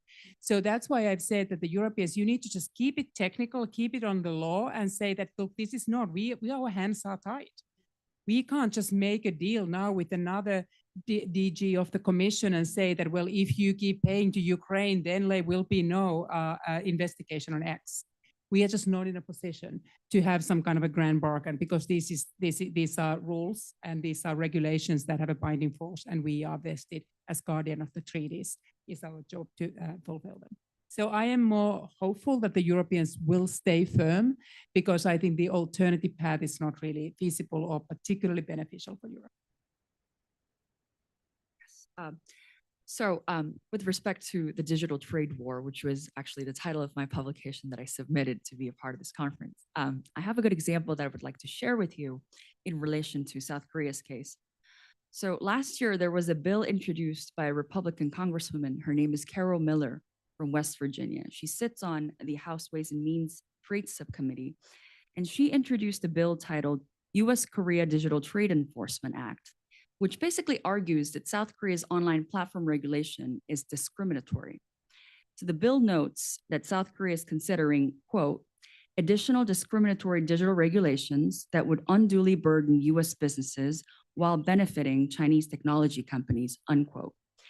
So basically, to ensure a fair and non-discriminatory regulatory environment, it requires the USTR to report to Congress if Korea enacts laws or regulations that either pre-designates or post-estimate a US online or digital platform operator and impose discriminatory business restrictions. And then it lays out the remedies like the Section 301 investigation and WTO dispute, Korea-US FTA dispute, and it goes on and on. But this bill really made me think about what is discrimination in this space? Like, what constitutes discrimination? Because the United States is going to say, okay, South Korea's platform regulation disproportionately affects American tech companies the most, and therefore it constitutes discrimination, which is the effect argument, right? But the Korean regulators are arguing that, no, we never had the intention of targeting a certain tech company or certain tech company from a certain country. This was never about nationalistic rhetoric. It applies to everybody equally. There's no intent, therefore, it does not constitute discrimination.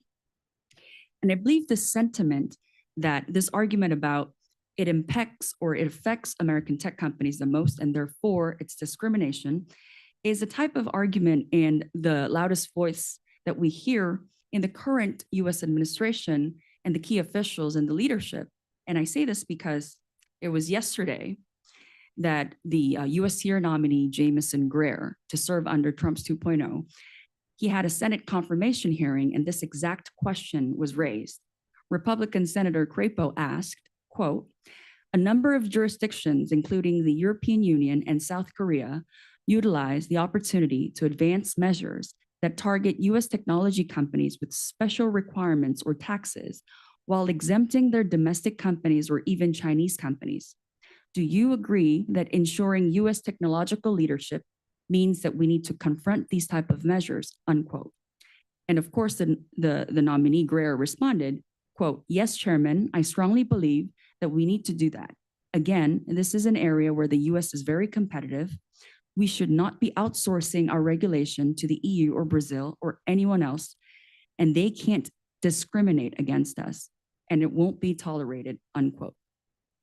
And I think the similar sentiment was earlier echoed by Zuckerberg's interview with Joe Rogan during the podcast. He basically compared EU regulation and fines to tariffs on American technology companies, which is something that would really appeal to President Trump. Like, he's obsessed with tariffs. He really believes that tariff is the most beautiful word in the dictionary, right? That's what he said. And the recent move made by China, so when President Trump imposed 25% tariffs on Canada, 25% on Mexico, 10% on China, China hit back with 15% on American energy. And additionally, they initiated an antitrust investigation into Google, which is an American technology company. And this rhetoric that antitrust equals tariffs is something that supports the Chinese move, supports Zuckerberg's rhetoric that antitrust equal tariffs, and it's gonna resonate with President Trump and his foreign policy moving forward. So likewise, under Trump's America First, any regulations that impacts or affects American technology or technology companies will be seen and interpreted as discrimination against America, therefore retaliation, right?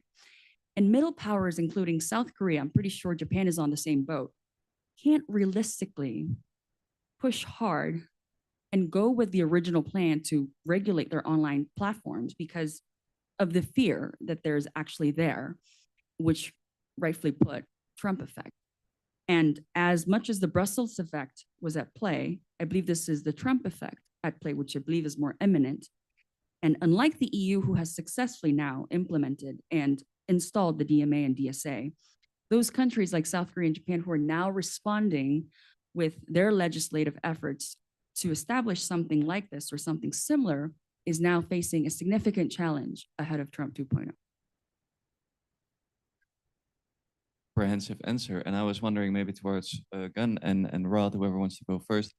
Rod, how does this work with the fast follower approach? Is this that then you wait for the American response and then you decide if you follow or pass, or are you quite confident that you can stand firm? And I think especially for emerging countries, maybe like Thailand, and you can explain to us still what they're doing there. Do they indeed face this problem that Hayun described for the middle economies? So, I don't know that many Australians really fully understand the new digital competition regime that's coming, but what they will understand and be outraged by if there's any weakening of commitment to something because of pressure from the US, that will just cause complete outrage. So, the US can try and use its muscle in various fronts. There's areas where that will work, but I don't think it'll work in digital areas, competition areas. These are seen as separate. They're usually not political. We just passed quite radical changes to our merger laws. They had the support of both main political parties in Australia. These days, both main political parties can't really agree on the time of day, much less anything else, but they did actually agree to change the merger laws and strengthen them significantly. So it's not seen as political. And as I say, if there was seen to be any influence to stop laws, that would be met with outrage. And keep in mind, it's already there in Europe, it's there in the UK, it's happening in other jurisdictions as well. So, look, the pressure. I doubt much pressure will come on Australia, but I could be wrong. But if the government seem to give into it, there'll be quite a number of us yelling and screaming and putting and making this a national political issue. Just the fact that the pressure's there and someone may be seen to give into it would be a national outrage. Thank you. I'll just say very quick. I think it's interesting because the time frame that I studied, 2020, 2025, I think there was a consensus in policies towards big tech in both the EU and the US. And I think with the new regime, the new government, half of the equation is gone. Now, the second point is I think market size matter. And Korea, you mentioned middle power has quite a big tech size company. And I'm thinking when I put my Thailand hat on, maybe we are even smaller, and there's like most of the country in the world is smaller. So the pressure, we will have less muscle to kind of push back or stand our way. Now for Thailand, I'll just end it with something close to home. We're also in the process of public consultation. And from what I've seen, if international actors are active in public consultation process, it will be interesting. What will the narrative be? And we will see from what Australia public consultation narrative be. So I'm looking forward to study closely these two jurisdictions, which is a new era of like passing DMA law. Thank you. Maybe one final follow-up. So I think you also kind of hinted at if there is international solidarity and you enforce these laws and you don't back down, then you can stand up to this kind of intimidation. Do you think that there will be for both of you, also some role of support from Europe for smaller economies, where you say, well, you have to follow, you have to be able to impose these laws without any restrictions? So I think the trade war is causing now the kind of the urge to collaborate among all the potential or existing targets. So they need to realize that there is almost like a common threat. There was an attempt to do that under Biden administration, when, let's say, the techno-democracies are trying to build and collaborate so that they can jointly confront China. Now you see the Europeans talking about how we need to more strategically engage with China, partially because we no longer can rely on our engagement with the United States.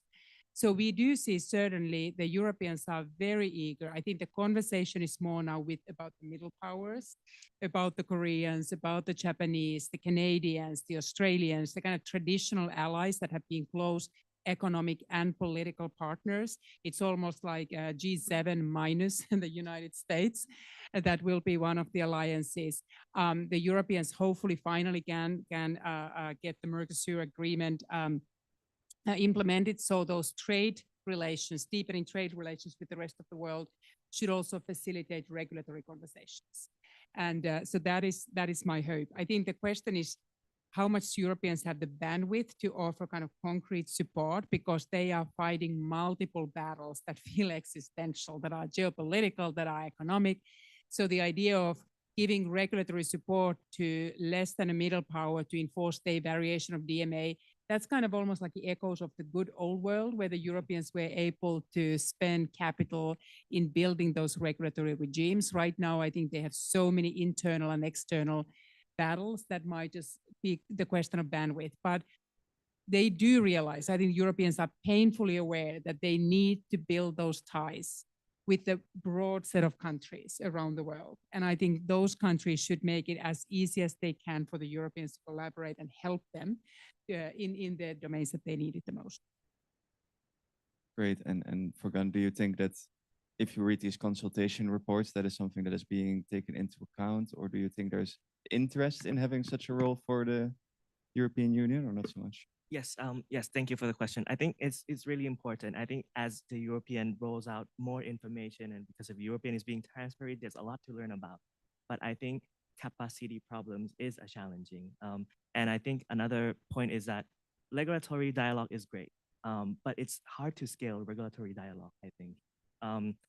Tech companies will have their own people talk to the EU, but then other countries that it's thinking will get the bandwidth, the least bandwidth of the tail end. So I think it's a challenge, and we need to understand how to understand what's going on in the world faster, and then try to think about how to apply it to our local context. So I think that's the challenge we're facing.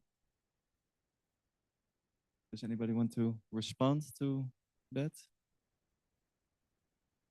Yeah, then I'm gonna move on to questions from the audience. I see hands, but we'll wait for a microphone. Otherwise, Rod cannot hear, I think.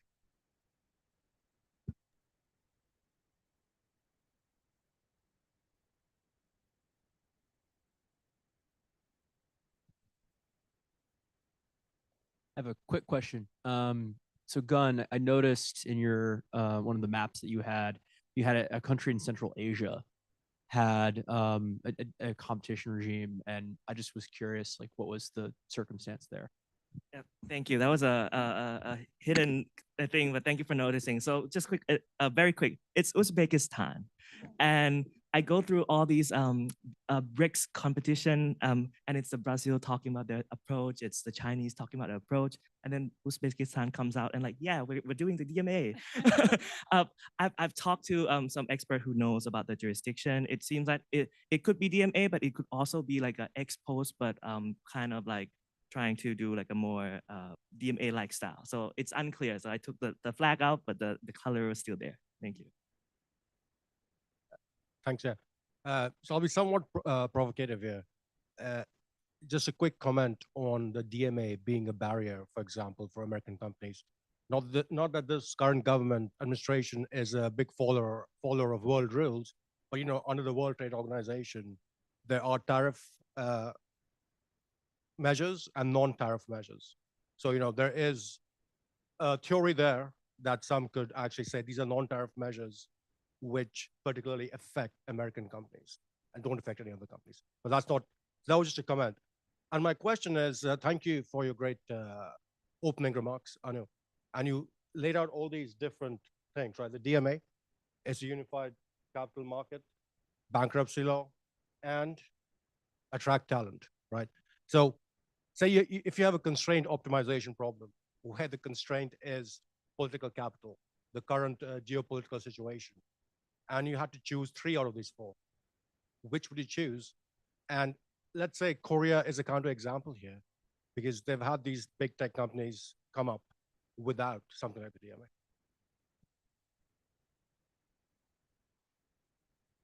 The comment on trade, they tried these cases in the WTO before, and it's very hard to win those antitrust cases, especially because if there's no discrimination, you need to show differential treatment. And the Europeans say that, look, if there is a European company, like there are now some meeting those thresholds, they have the same rules. So I think that might be, not to mention that the WTO is hardly a potent organization to fight these battles, but I take the remark. In terms of constraint optimization and what are you trying to do? So there are different reasons to prioritize all of them. And I think I'm realistic. All these 4 will not be equally addressed. What's interesting, there's a lot of momentum around Draghi report. I think it's a terrific report. He talks about 2 of those a lot. And so the integration of the digital single market is the one that I think is the low-hanging fruit. There was a whole report by Letta, another former Italian prime minister, and Draghi, who make it very, very clear. This is the kind of the bread and butter what the EU does. This is something they absolutely would need to do. The problem there has been that when you have commissioners like Breton, you want to do a big press conference and say that 40 billion into chips. That makes a really good press conference. But removing the barriers where you need a bunch of lawyers and accountants to figure out the differences in the laws and regulations, it's not a big bang thing, but it's something that there's plenty of bureaucracy who can actually do that basic work, and that can be done. So that I think I would definitely put there. The second, I think nothing moves without capital. I really think you need to understand the fundamental nature of unleashing the venture capital and the entire ecosystem around that. So there's also the question of public funding. We know DARPA, and like there's a way to also have right now, especially with industrial policy, there's a lot more that needs to be done there to also to consolidate the spending in the EU. But I think the private capital is something where the payoffs are just so vast that we would need to do that. And finally, I think the talent, there's potentially momentum with this anti-immigration sentiment in the US. And I think ultimately you need money and you need talent. And you really need that talent. And I think there is potential to seize the moment when the talent may be on the move. That's a hard one. It's really interesting. 400 pages and Draghi doesn't say anything about it. So it also tells about the political toxic culture around immigration. So you also need to be really careful how you make the case, and probably even really kind of emphasize how there's a targeted immigration scheme that is really looking at the highest skill immigrants with a very specific payover for the European competitiveness and economy. So they're like, it's not the low-hanging fruit because of the charged environment to discuss immigration, but there's the kind of the opportunity that I think we can't pass on. And I think in terms of the risk-taking, culture is very hard to change. So it's not just the law, but this kind of risk averse. And I would go on what I've said. I was raised in Europe and I was raised in that culture. And I think that culture persists. And to change the attitudes around failure, you need to have really prominent people who start openly coming up with their stories, celebrating those failures. You need media, you need schools, you need homes. So I wouldn't probably put that under your constraints, even though that doesn't mean that I don't think it's important. I'm just less optimistic that that culture will change very fast. I had a question for Rod. So you persuasively branded Australia as a fast follower, but Australia was actually a leader in terms of making big tech companies bargain with news publishers. So I'd like to hear more about lessons learned from that experience and how it has affected your approach to digital regulation going forward more broadly. Thanks for that. yes, we aren't always a fast follower. We'll just take good ideas where we find them, even if we come up with them ourselves. One lesson from the Media Bargaining Code is that, of course, it faced massive opposition from Google and Facebook. Google threatened to leave Australia and then back down, and Facebook threatened to take news and everything else off its platform, but overshot what it took down and back down as well. So the regime worked extremely well, about 250 million Australian dollars going to media companies from the code.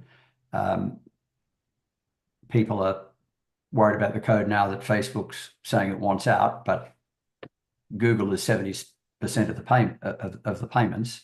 So Google will stay in, and the government's just come up with new mechanisms to force Facebook to stay in. We don't know how they'll play out because there's an election coming up, but certainly the threat is there. So the government is taking them on. So I think, a lesson is that you can stand up to these platforms. I think, as been said earlier, they need international markets. Australia's not a very big market. We're probably the 12th or 13th biggest economy in the world, but so our size is not that important. But if Google was to leave Australia, it was very funny. Within a few hours, the chief executive of Microsoft was calling our prime minister to say, look, when Google goes, we'll back Bing in and let's really make Bing a success. And government said, sure. So Google was going to see Bing get massively supported. You can have your own views about Bing, but the difference is really the long tail of search results. The last thing Google wants is Bing to be dominant in an economy, even one the size of Australia. So I think the lesson is you can stand up to these organisations, and I'm confident that will hold in Australia because we've got that lesson learnt. But I think, as been said by other panelists, the Brazilian example is a good one. If I could just add, what we're seeing in the US about the tech companies and their influence on the economy, their ability to buy their way into political influence, which then benefits them economically in all sorts of ways. Share prices have already gone up, but there's all sorts of things going on in the US that could, in weird ways, benefit the platforms in ways that just wouldn't happen in any other country. To me, that just emphasizes the importance of digital platform competition regimes. If ever we've had a reason, I know people talk about antitrust narrows the definition of economics amazingly, which has always frustrated me. I've never come across such narrow economics as you encounter when you walk into antitrust. But what's happening in the US, the political power which yields economic power blurs the economics and the politics. But I think it's a classic, a further example, if we needed one, that we really have to do something here. So I'll just leave it at that. Firstly, great panel. And Anu, I agree with everything you said. I think one thing we can't underestimate, and I think this happened also post-financial crisis, is the belief in the EU by the EU member states. It may seem politically fragmented at the moment, but if there's one thing that's going to unite, is a crisis like this. So yes, you have a mess in France, you've got elections coming up in Germany, but I do think that this is a particular crisis that would potentially unite the EU.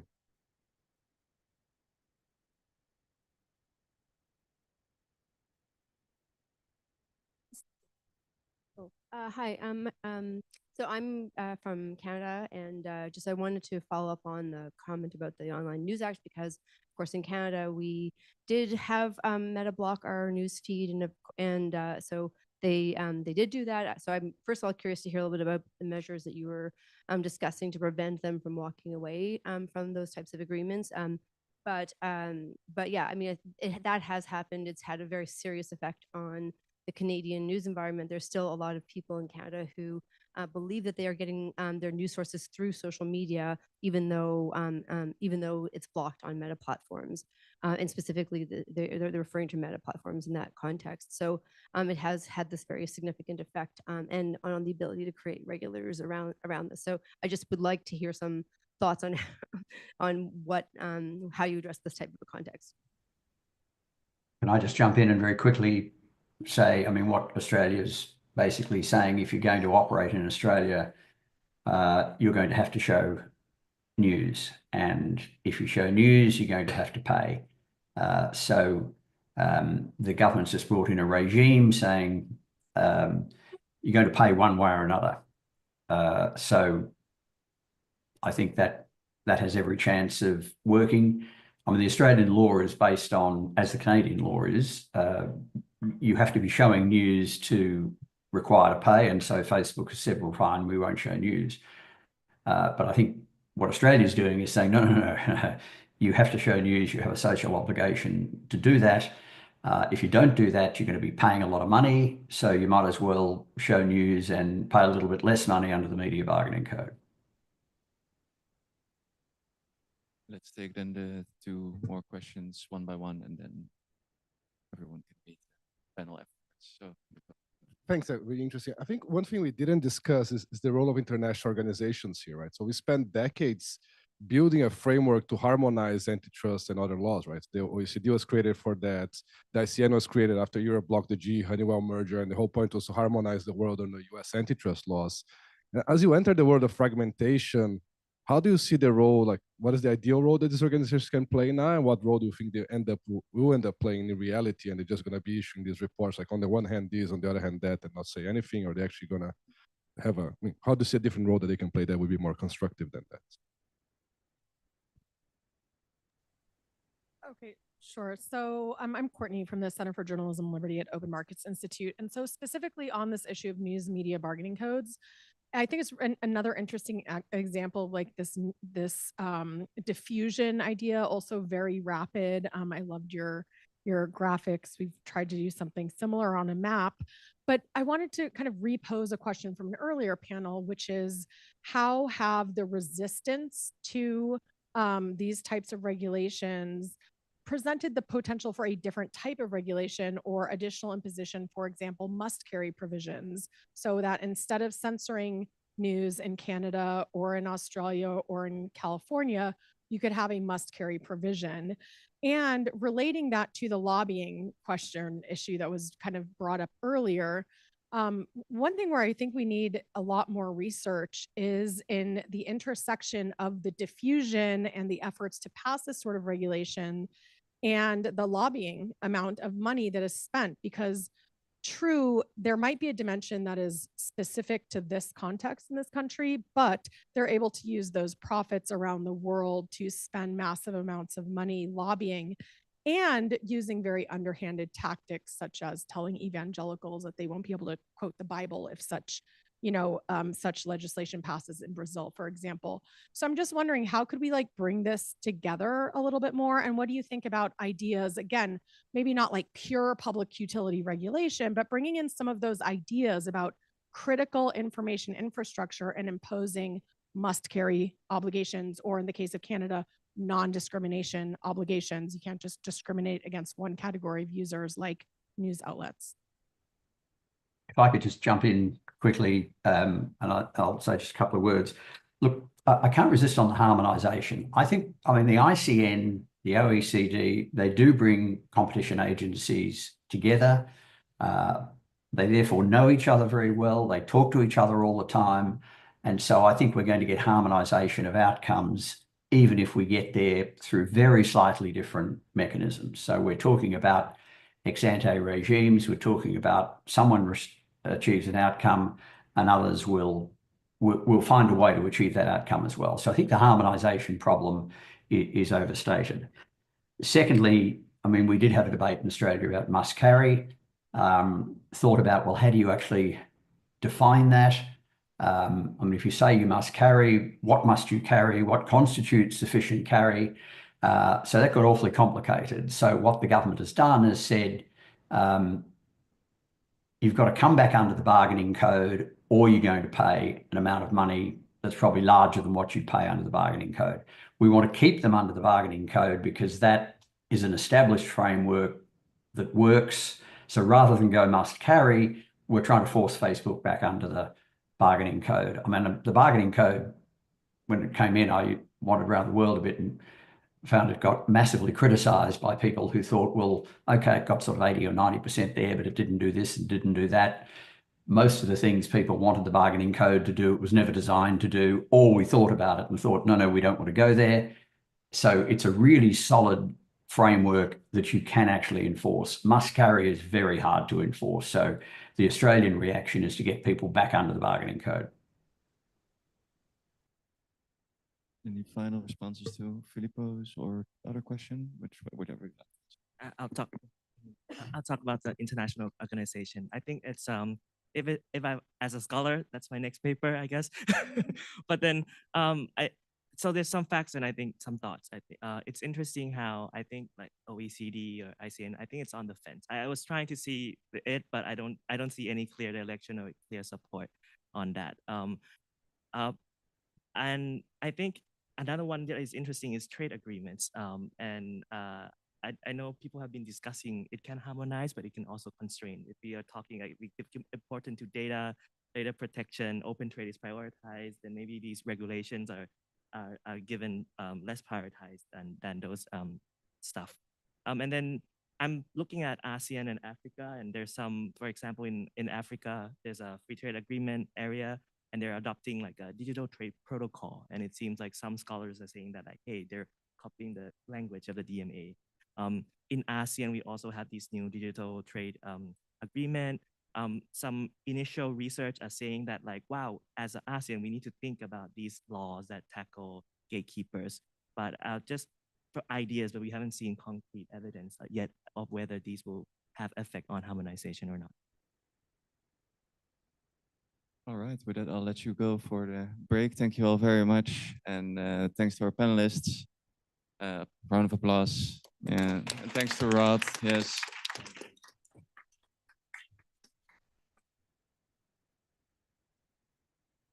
Sorry, we have another coffee break now. We're going to shorten it by 10 minutes or so. Give yourself 15 minutes, come back. That way we can run a little early. Thank you, Rod, for the great answers. That was really interesting.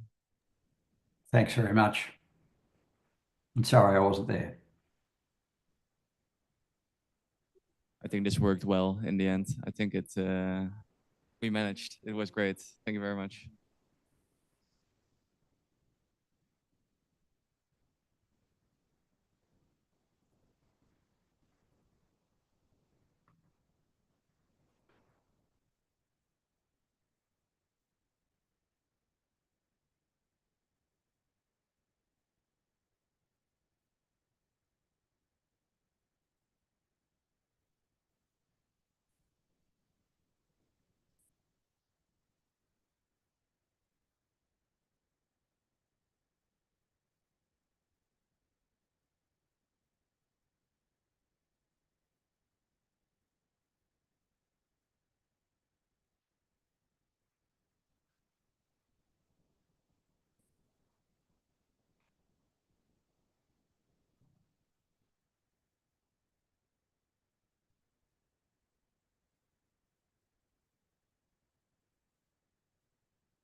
underway. That way we can start or end a little bit early and you can get to your weekend a little bit early too.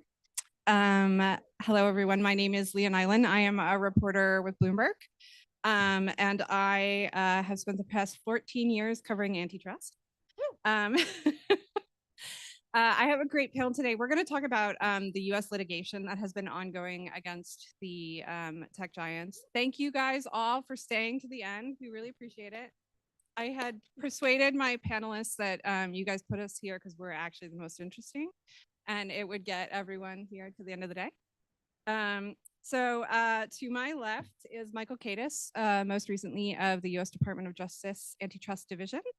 Before that, he worked for Senator Amy Klobuchar, who has spent a long time until this year as the chair or ranking member of the Senate Judiciary Antitrust Subcommittee. To my right is Laurel Kilgore, who heads policy at American Economic Liberties Project.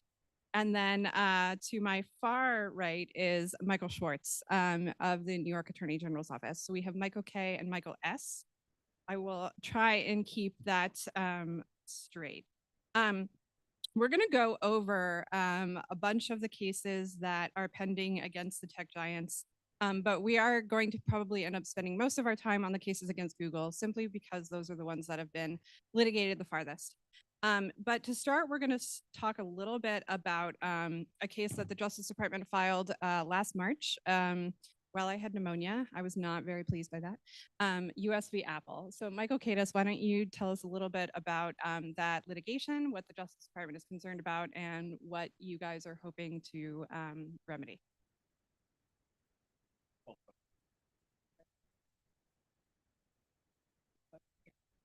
Okay, it looked like the green light was on. Not a good way to start talking about a tech case by having basic tech problems. But obviously, I am no longer at the Justice Department.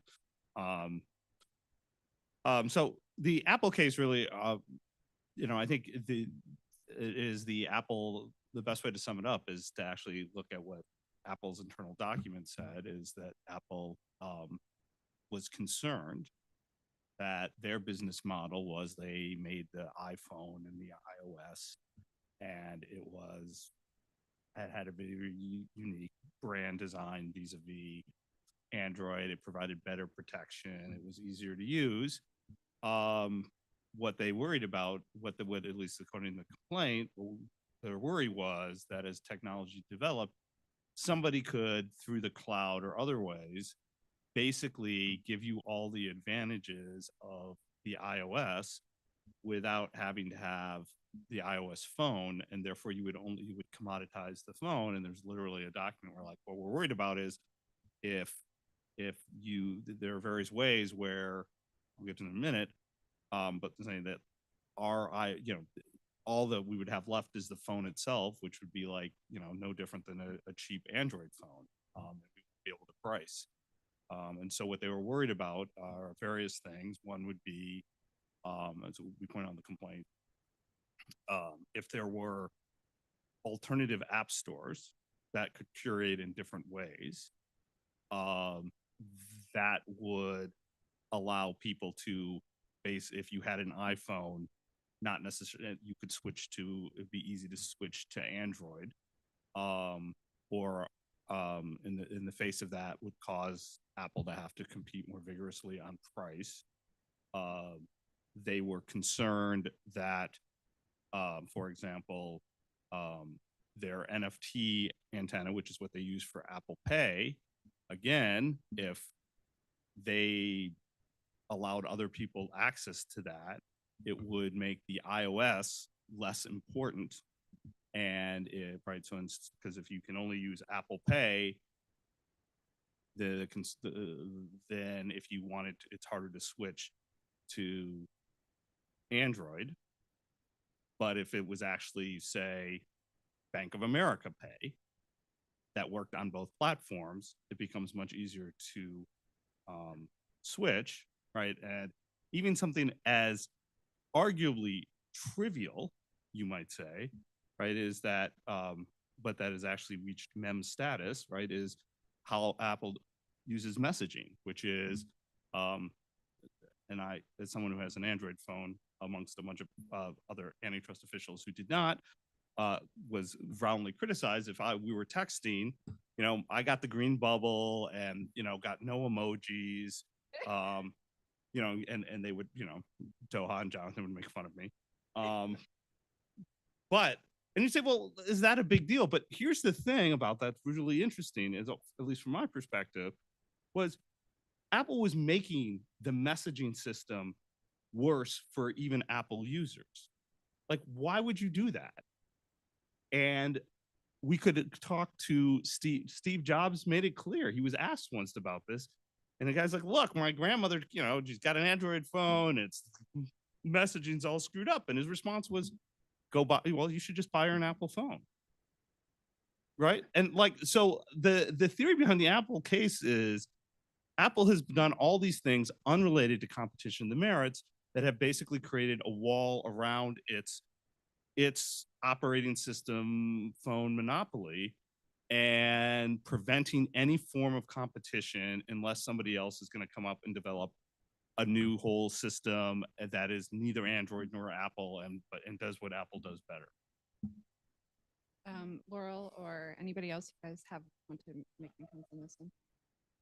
This one was joined by a number of state attorneys general. It's still in the very early stages, though. I think they had their motion to dismiss arguments last year. The court still hasn't ruled on that, but we're probably a couple years out because, as I should have mentioned at the beginning, antitrust litigation in the United States takes forever, which is how I stay employed.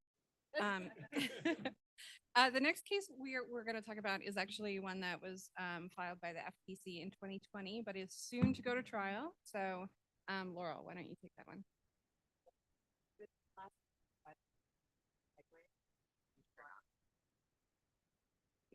Okay. So the last panel was talking about the Trump effect, and there are many different Trump effects that we're all still trying to figure out. But one of them is that the very first big tech cases of the modern era were filed at the very end of the first Trump administration. And one of them was the FTC case against Facebook, now Meta. So that case has been pared down. There were originally some other anti-competitive practices, but now it is just Section 2 monopolization case focused on Facebook's acquisitions of Instagram and WhatsApp, so monopoly maintenance case. So the Instagram transaction happened in 2012, billion-dollar transaction, huge headlines at the time, very rushed through transaction. I think famously, like, it closed in a weekend, like it was a very dramatic situation. Also got a headlines because Instagram only had like 12 employees or something. So that was the sort of motivation for that was that, or the context for that was that Facebook had been, something that came up during the desktop era. You accessed Facebook through your desktop, and we were going through this transition to mobile. And in reflection, Mark Zuckerberg said it was a very dangerous platform transition. We were very vulnerable. Other companies kind of failed to make that leap. And so Facebook was looking at Instagram. Instagram had just launched its mobile app, had just raised a $50 million round. And they were going to use that to, quote, build an army of engineers. So the allegation in the complaint is that that was what was the true motivation, was to control, neutralize this potential nascent competitor, rather than anything about like making the platform better for users or advertisers. For the WhatsApp transaction that was in 2014, that was perhaps emboldened by not having been stopped to acquire Instagram. That transaction was for $19 billion, even more. And that was the context for that, was that Facebook was looking at what was happening around the world. And it saw that in particular, WeChat had started with a messaging platform and then was able to use that as a springboard to launch a competing social network. And Facebook was looking around in the US and saying, oh, WhatsApp is starting to get traction. Maybe WhatsApp will do the same thing in the US. If they get enough users on their platform, they can then use that as a launch point to compete with us in the United States. And so that's the allegation of why they acquired WhatsApp. So the initial complaint filed under the Trump administration, that complaint was dismissed with leave to amend. And you can kind of see the mentality of kind of the era of antitrust enforcement that was very focused on, short-term price effects. because the judge said, okay, you've alleged there's a 60% market share in this thing that you called a personal social network market. Not really sure what that is. Maybe that would work in, just be barely sufficient in, a standard market that, judges are familiar with, but we're kind of in this wild west of the internet. You're going to have to show me more. It's weird to me that this is a free product. I don't really understand this. So he said, you have a speculative and conclusory assertion about the market share. You're going to have to go back and do it again. By the time they had to amend the complaint, Lena Khan was chair of the FTC, filed an amended complaint to get over those Iqbal Twombly kind of pleading defects, and was able to persuade the judge, oh, there is something here. We can allege that there are harms to service quality, privacy, innovation. There's this other way of looking at it. We have, a market that we've defined, including Snapchat and MeWe. Facebook obviously says it is much broader. Facebook saying it includes Twitter and YouTube and TikTok, very, very broad. So that case survived the second motion to dismiss, survived summary judgment. And in that opinion, the judge remarked, how times have changed. 15 years ago, there was a movie called The Social Network. Now Facebook even disputes that that is a cognizable market at all. So that case is about to go to trial starting in mid-April. Yes, that's where you can find me in all of April.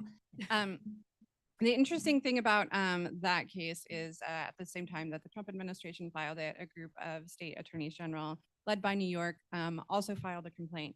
Unfortunately for New York, that complaint was tossed out under essentially the judge said they had waited too long to bring the case. That was affirmed by the DC Circuit. So for now, the only agency that is going to trial in April is the Federal Trade Commission. The states were not able to continue pursuing that one. The next one we were going to talk about is actually our private, well, it started out as a private enforcement action, but it later did involve the states. So I think we were going to have Laurel start with this and then we'll. Okay, sounds good. So Epic. So the origins of this case, well, the origins, depending on how you want to think about where the conflict started, arguably could have started when Apple and Google imposed 30% take rate cuts on every digital transaction through their platforms. But it definitely started in 2020 when Epic Games, the maker of Fortnite, launched what it called Project Liberty, which was it gave Fortnite players a code so that they could go and directly buy things in additional in-game features through Epic rather than using the App Store billing methods from either Apple or Google. Of course, Apple and Google were not very happy about this because it was a violation of their terms of service, and they kicked Fortnite off of their app stores. And Epic then turned around and sued both Apple and Google, but in separate lawsuits. And they got different results in those different cases. So the Apple case was heard first. It was heard by a judge. Epic mostly lost to that case. So in terms of sort of the color commentary, the judge was, I think, somewhat unhappy with kind of Epic's character. The judge was not happy that Epic had kind of sneakily gone and built in these features to evade the systems. And Epic had launched a very kind of showy, in the judge's view, maybe arrogant campaign where it had a commercial that was making fun of Apple's famous 1984 commercial and casting Apple as Big Brother as the villain. It also came up with a video game avatar character that was making fun of Tim Cook. During the litigation, Epic's counsel made some decisions that I think the judge also viewed as a little bit arrogant. So there was that kind of color in the background. But in terms of the substance of the case, the judge actually decided on a market definition that I think was different than what either party proposed. She decided it was digital mobile gaming transactions, which was different than either party. Epic had, of course, argued for just, Apple's own app store as sort of the scope of the market. But even within this kind of broader market, the judge did find that Apple had a 55% market share, which is very significant, found that Apple had very high profits. But the problem she found was that Epic just had not come forward with enough evidence to show that there were barriers to entry, that there was reduced output or reduced innovation. She said that it wasn't impossible that there had been a violation, this wasn't as a matter of law. It was just that she didn't think that the evidence on the record was sufficient. So on most claims, Epic lost. Epic also lost in the counterclaim because it breached the terms of service. So it had to pay Apple 30% of the fees that it had collected through that gambit. But Epic did win on a California unfair competition state law claim for its anti-steering provisions, where it basically was Apple had prevented Epic from telling developers, hey, or it's telling users, hey, you can get this, somewhere else. You don't have to only go through Apple billing for this. So the judge issued a very short, like 1 paragraph injunction that said that you can't, Apple, you can't you can't prevent developers from communicating with their own customers about other payment options. And Apple, in Epic's view, did not comply with that injunction. So Epic filed a motion for sanctions. And I think this was happening around the same time Apple was starting to do what people are calling malicious compliance to the DMA. That kind of happened first. And then Apple filed, Epic filed this sanctions motion. There was a hearing, and somehow that has, case management wise, gotten very messy and turned into almost a year of discovery. So there's this kind of sanctions hearing that was kind of hit on pause, and then a whole bunch of discovery. We are finally going to get to the rest of the sanctions hearing in late February, we think. And in the meantime, because that wasn't enough drama, Apple filed a motion to set aside the judgment, which is pretty an interesting tactic after this had already gone up to appeal and been affirmed, and the Supreme Court denied cert. After all of that happened, Apple is now trying to set aside the judgment based on some intervening case law. So there is a lot going on here, and it is finally going to get back to a substantive stage soon. So Yeah. that's just the Apple case. I can talk about the Google case. Yeah, Michael, I wonder if there's anything you can say a little bit about how the Justice Department is approaching its case against Apple differently than that Epic. Well, after that summary, hopefully better. Look, I mean, I think this raises the interesting thing about what's going on in the United States litigation is you have the tech companies are facing an assault from all sides. So you have Epic, a fairly large company itself, mounting its own Section 2 claims against 2 of the largest companies in the world. You have the state attorneys general involved in their own cases involving these companies. In addition, and then you have the federal enforcers. If you go back, it's been a long time since you've had that kind of attack of such a broad-based litigation assault. And we're getting to the point where we'll see how effective it has been. I mean, obviously the Justice Department won on the merits on the search case. Who knows? Somebody should check. Maybe we got the bad tech decision while we've been sitting up here. I've been watching. Okay. All right. If they are, I'm not going to comment on the decision without having read it. But so, right. And, so, I mean, Epic as a private company has a very specific goals in mind that as a company that may be consistent in some sense with the government, but doesn't necessarily, they don't have to be the same, and they can overlap, and there may be some tension. But I think more generally, to get to your question finally, I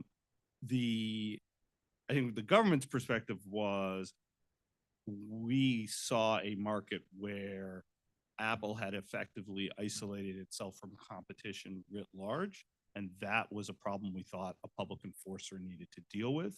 Right? We weren't just focused on the 30%, or on, rather it was how was Apple really preventing new forms of competition being developed. Now that's kind of part of what Epic was worried about, but for them, right, the issue, the business issue proposition was they were really ticked off that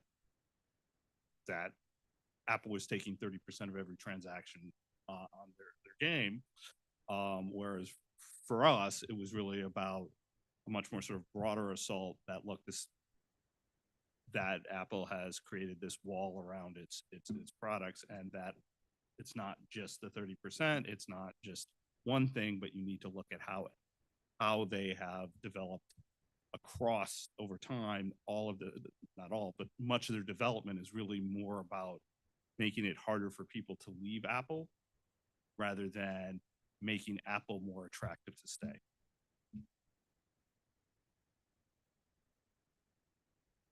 Go ahead, Laurel. We're going to switch to Epic v. Google, which is the other one. All right. So whereas the Apple case was heard by a judge, the case, Epic's case against Google, was heard by a jury, and very different outcome. I think the jury verdict was made very quickly, within just like 4 6 hours. Yeah, very. I thought it would very take quick. them longer, and I had gone to lunch. That was very rude of them. They should have given you a little bit more time. So Epic totally won that case. The market definition was different in this case. So it was one was a distribution of Android apps, and the other one was in-app payments. So the jury decided the liability phase, but the case was bifurcated. So there was a separate phase to determine remedies, and that was heard by Judge Donato in California. And so in addition to saying that Google can't require the use of Play billing in apps, there were some remedies, and this is what Epic, largely what Epic requested, although for a shorter period of time. So it was basically remedies to kickstart competition in app store markets so that Epic could have its own app store that users that could, host games that users could download, or Amazon could have an app store that would be distributed. So basically to foster competition in the app store market. So that would, in order to kickstart that market, the idea is that those app stores could be distributed on Play like any other app. So you would download the Fortnite app store through Google Play initially. You would download the Amazon app store through Google Play initially, and then proceed as normally. And also to get over sort of the initial chicken and egg network effects, those app stores would, for a short period of time, be able to have access to Google catalogs, Google Play's catalog of apps, to help them get the initial scale that they were needed, because part of the allegations is that they were denied scale. So that's the remedy. It was shorter than what Epic requested. Epic wanted essentially something like 5 or 6 years, which would be 2 cell phone replacement cycles. Judge Donato settled on only 3 years, which would be 1 cell phone replacement cycle. That case is currently up on appeal. So mostly the remedies stayed. There is one part of sort of the contractual restrictions that is in effect, but most of the remedy is stayed. The appeal was expedited and combined, so liability and remedies heard together. That just happened within the past week. The panel, so the main argument for liability that Google is pressing on appeal is an estoppel argument, saying that, hey, there was this very unfavorable decision in the Apple case. Apple also involves app stores, so it's inconsistent that we have a different result in this case. The judges from the panel, it was a 3-judge panel. Each of the judges seemed very skeptical, asking questions like, okay, well, if that's true, why, Google, did you never try to combine the cases from the beginning if this is so overlapping and intertwined? Why didn't you raise this earlier on summary judgment? You didn't even raise it on summary judgment. You came up with it very late on a motion in limine. So that's sort of, they seem skeptical on liabilities. On remedy, the contention is that the judge should have done more analysis to show that there was a significant causal connection between Google's conduct and the kind of ill-gotten network effects. And the other aspect of it is that, as for what the substance of the remedy is itself, Google, and this is kind of a preview of what Google is doing in its other antitrust cases, is Google is saying that the Trinco case, which is about refusals to deal, it's a liability phase case, but Google is saying that this should apply to remedies. It's trying to say that there's some kind of policy that the, United States doesn't want to have any kind of remedies that involve sharing. Counter argument to that is that, well, in the past, Microsoft was required to share its APIs in a case. And Trinco, again, it was a liability-based decision. You can require a wrongdoer to do things that you could never require an innocent person to do. So, if someone has been found guilty of something, they can have, you can make them spend a night in jail, you can make them do community service. You can't make an innocent person do that. So of course you can make remedies, require a wrongdoer to do something that an innocent person could not. So the interesting thing about the Epic case is a little bit after that case was filed, the state attorneys general also got into that. So Michael, can you tell us what was interesting to the states about that? So in addition to Epic, obviously, are private companies suing Google based on how it ran the Play Store. Initially, 39 state AGs also sued Google, and the cases were consolidated. It was later extended to all 50 states. There's also a consumer class action, and we settled with Google in October 2023. Our settlement calls for Google's agreed to pay $700 million to consumers. We have a number of strong injunctive provisions, including allowing sideloading of third-party app stores, Google not restricting alternate billing, in-app billing payment methods. So we settled with Google. That settlement, unfortunately, we've been waiting approval from the judge for over a year now. The timeline is we settled, Epic then went to trial, Epic then won the trial. And I think, I don't know, but ironically, this long process of figuring out the Epic remedies has actually held the judge up on just accepting our settlement with Google. And so we are eager to put these remedies in place that have already been agreed to by Google, particularly as this appellate process goes forward. Presumably they'll go to the Supreme Court, so that's unfortunate because we've got a whole lot of money that Google's already paid to give back to consumers based on how they've improperly run the Play Store. We have the judge's overarching concern that he's expressed is that he doesn't want conflicting obligations to be imposed on Google from the Epic injunction and our settlement. And we have a filing we're putting in next week to explain to him why they're not in conflict. They're complementary. So we certainly hope those remedies will go into place. And if the Epic's remedies also go into place, that would be great as well, but one doesn't conflict with the other.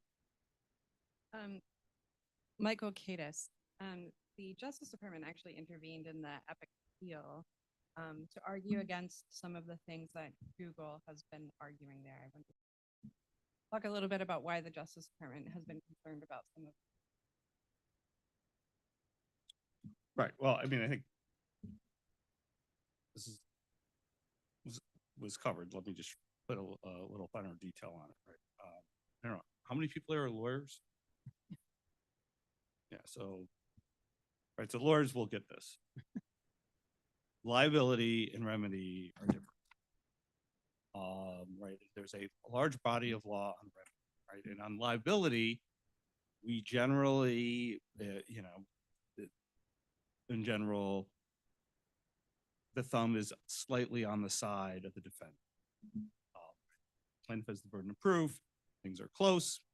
Plaintiff probably loses. All of remedy law is once you find liability, then the thumb is on the scale of the remedy because you're trying to fix harm, right? And so the law of remedy does not start with thinking about whether the specific act or practice doesn't start at neutral. It starts with there is a problem. And in antitrust law, and I don't think this is all that different from general remedy law, is that there are four sort of things a court should be thinking about. First thing is you should stop the conduct that's a problem. Okay. Second thing is you should restore the market as reasonably as possible to a competitive state. The third thing is you need to try to figure out how to deprive the violator of of their ill-gotten gains, essentially, so that they don't benefit from the anti-competitive conduct. And fourth, prevent future violations. That's a pretty broad mandate for the court. Now, court can think about whether it's administrable, whether it's going to work, whether it cause harm. That's all on the table. What Google wants to say, and what the defense bar's argument du jour is that you can't order anything that isn't itself correcting the violation. So what they want to say is, well, when we said there were 4 ideas, principles to fashioning a remedy, we didn't mean that. There's only one. The only thing you can do is stop bad conduct. Maybe you can, on the edges, modify it, but where this really comes, and we're just to sort of expand a little more, right, where this hits the head on the Google case is, they then say, look, there is a substantive rule in antitrust law, for the moment, pretend that they're reading the case law correctly, that says that you really, if you're a monopolist, even if you're a monopolist, you don't have to deal with your competitors. So therefore, because it is always legal not to deal with your competitors, you cannot order a remedy that requires dealing with your competitor. But that has totally untethered from a century of antitrust remedy law that says, wait a minute, this isn't about just stopping bad conduct.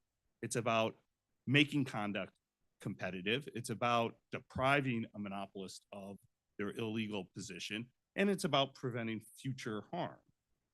And so that's why we intervened, because we found, I think, that the Google's argument was it's not just about even the specific case, it would be about gutting remedy. And it's hard enough to win an antitrust case on the merits to then have to re-argue every single remedy as itself addressing a specific anti-competitive act would essentially gut the antitrust laws. And I mean, the way I sort of thought about this is, look, right, the most famous antitrust case in American history is probably the AT&T case.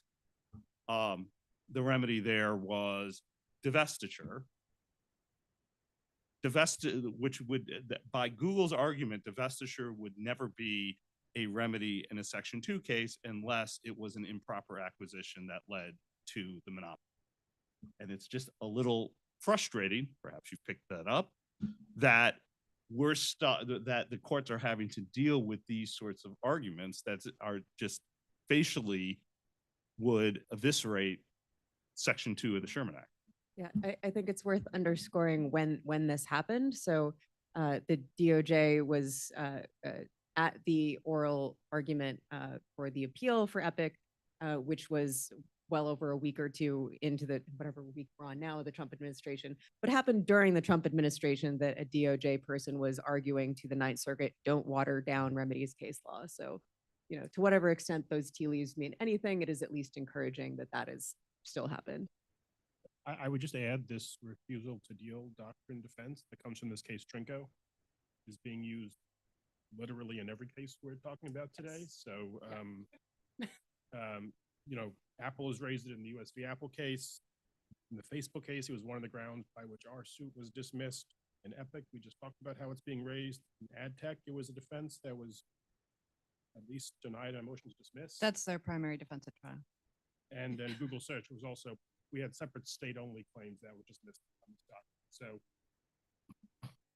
you could debate a whole lot about it, but it is being, defendants are aggressively trying to broaden their remedies. Originally, it was conceived of only applying to competitors, and now they're saying it applies to any third party that they might not want to deal with, which is what every tech case is. It's about different or limited or narrower access to third parties on the platform. So defendants are consistently saying, essentially, you have a complete legal bar. They should just miss a claim at the outset. So it's gone so far that the Department of Justice has a case against Visa that involves how Visa, its role in controlling the fees on debit cards that preventing competition for those transactions. And we have the government has a Section 2 claim, but it also has a Section 1 claim. And Visa has asserted that the refusal to deal doctrine applies in Section 1, which makes no sense because it's an agreement. So you're like not like refusing to deal.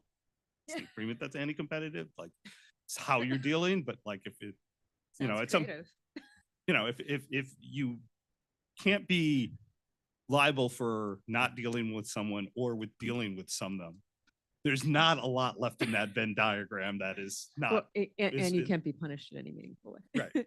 And the same, just the same. So this, I mean, you're right that it started out in Trinco. It started as a recognized the right perhaps to unilaterally choose who you do or don't deal with, but it's now being argued that it also applies to the right, yes, to contract. And it also came up in this Fubo case where Fubo was this small sports streaming service that was challenging a joint venture between Disney and two of the other major providers who entered a joint venture. And that joint venture, again, of three companies working together, they said, we have this right to refuse to deal with Fubo. And what ended up happening is that case went away only because Disney bought Fubo, and then they all just dismissed the case. But that was the defense there as well. Yeah, I'm going to move on to our next Google case, which is the Google case I referenced where we still do not have a decision. So our discussion may be a little bit shorter because we were hoping it would come earlier this week. But Michael Cadis, can you give us a little bit of an overview of that? So I'm going to go to the same maneuver I went with on Apple, which is like, if you want to understand the government's case, you can actually just find it in Google's documents, right? So if we think about the way ads work, right, on the web, a web publisher, it wants to sell some space. There's generally a ad server technology, like Google Ads, that helps manage that and sends the ad to a ad exchange, which in theory could be anyone. And then on the others, or no, I'm sorry, that's the publisher. I'm sorry. You got the website. They want to sell some advertising. They have a there's a publisher. This was DoubleClick that sort of manages that inventory and will send the ad space to an exchange, and then there will be a ad process like Google Ads will then bid or manage bids for those advertisers who want the space, and somebody wins. And this is all done in real time and immediately. Like, you know, you type in CNN. Well, nobody wants to buy ads on news sites, but whatever. You type in leather bag, and you know they're all. And you go to level some a Reddit site, and they're all bidding on who almost immediately. I mean, it's a technological marvel, right? And so, right, what has occurred is both the services that manage the websites, the publishers, web space, and managing the advertisers' inventory, and the Google Exchange are all basically controlled by Google. As like a 57%, 65% share on the ad exchange, and close to 100 on each side. And so it would kind of be like if the New York Stock Exchange owned all the stockbrokers who bought stock and all the stockbrokers who were selling. And you would expect in that world that there's a lot of conflict of interest, and that the New York Stock Exchange would be basically taking a massive take rate relative to the services they're providing. And so that example actually comes from an internal Google document. They're like, wait a minute, you know, if we own both sides of the transaction and the exchange, isn't that would kind of be like if the New York Stock Exchange owned everything? Wouldn't that be a problem? And the government said, well, yes, we think that is a problem. And what has then occurred was that Google has engaged in all sorts of conduct to really prevent whether it be other publisher tools or ad tools or exchanges from being successful. So for example, sometimes, I mean, Google changes its conduct a lot, and one of their defenses is, at least their claim is much of what the government argued they were doing. They had stopped, but of course, maybe they've stopped because it's been successful. But they would do things like they would have an internal auction on the advertiser side, and then that's what they would use. Rather than having to bid on the exchange, they would have a mini exchange bid first. There were other things they would do where their exchange would basically get a first take on whether they wanted the ad or not. So guess what that meant was all the valuable ads go through the Google Exchange, and then all the, you know, basically fraudulent spam ads are the ones going to the competitor exchanges, and then Google's in court saying, "Oh no, see, there's like 8 different exchanges." But if Google's basically for 80% of the 90% of the ads is deciding where the ad's going in the first place, it's not really competition. So that is, so in a nutshell, what the government said is that, again, not speaking for the government now, and particularly since there isn't a decision, but essentially my interpretation of the complaint as Michael Cade as private citizen is, look, that Google acquired a monopoly across by owning all parts of the ad stack that dominates, and then proceeded to impose further, those acquisitions are problematic, and then the restrictions it put on and used that diminished the ability for even these, for other innovation to occur is a Section 2 violation. Laurel, I think, did you attend the entire trial along with me, or? I did not attend the entire trial along with you. So if you do want the day-by-day account, go to bigtechontrial.com. There was a law student or recent law graduate who attended like every day of trial and wrote up the play-by-play of what each witness said. usvgoogleads.com also has a very helpful like glossary to all of this ad tech terminology, which gets very specific. But I did attend the closing arguments in Virginia. So just to build on what Michael was saying in terms of background of the case, like kind of the choice that the parties are putting before the judge in terms of how to view the framework of the market, Google is saying, Judge, you should view this as a single integrated ad tech stack where you're just matching different parties together. That makes it a two-sided market that is like the Amex case. And the judge was, during the closing argument, she actually kind of, tipped her hand a little bit in saying, well, initially I thought that was a very attractive analogy, but the more I thought about it, it doesn't exactly map on to what's happening here. Because yes, there is a two-sided market, that's the exchange, but there is also an ad server and an ad network, and the ad exchange. So part of Amex talked about there was a simultaneous matching that happens on the exchange, but the transactions that are happening on the server and the network are just on the publisher side or the advertiser side, and it's not this simultaneous matching of the two necessarily. So that's sort of the critique of that view. What DOJ has been saying instead is that this is a tying case. And so there are two separate ties that are going on. So one is that publishers are being forced to use the ad server DFP in order to get access to the real-time bids on ad X. And they are also being required to use ad X to get access to the millions of advertisers on Google Ads. So getting access to that demand. So that's the framework that the DOJ is trying to make the judge see this as the lens of the case. So rather than this single two-sided market saying this is a tying case, the other argument that Google has brought up, as we've been talking about a lot, is this refusal to deal idea.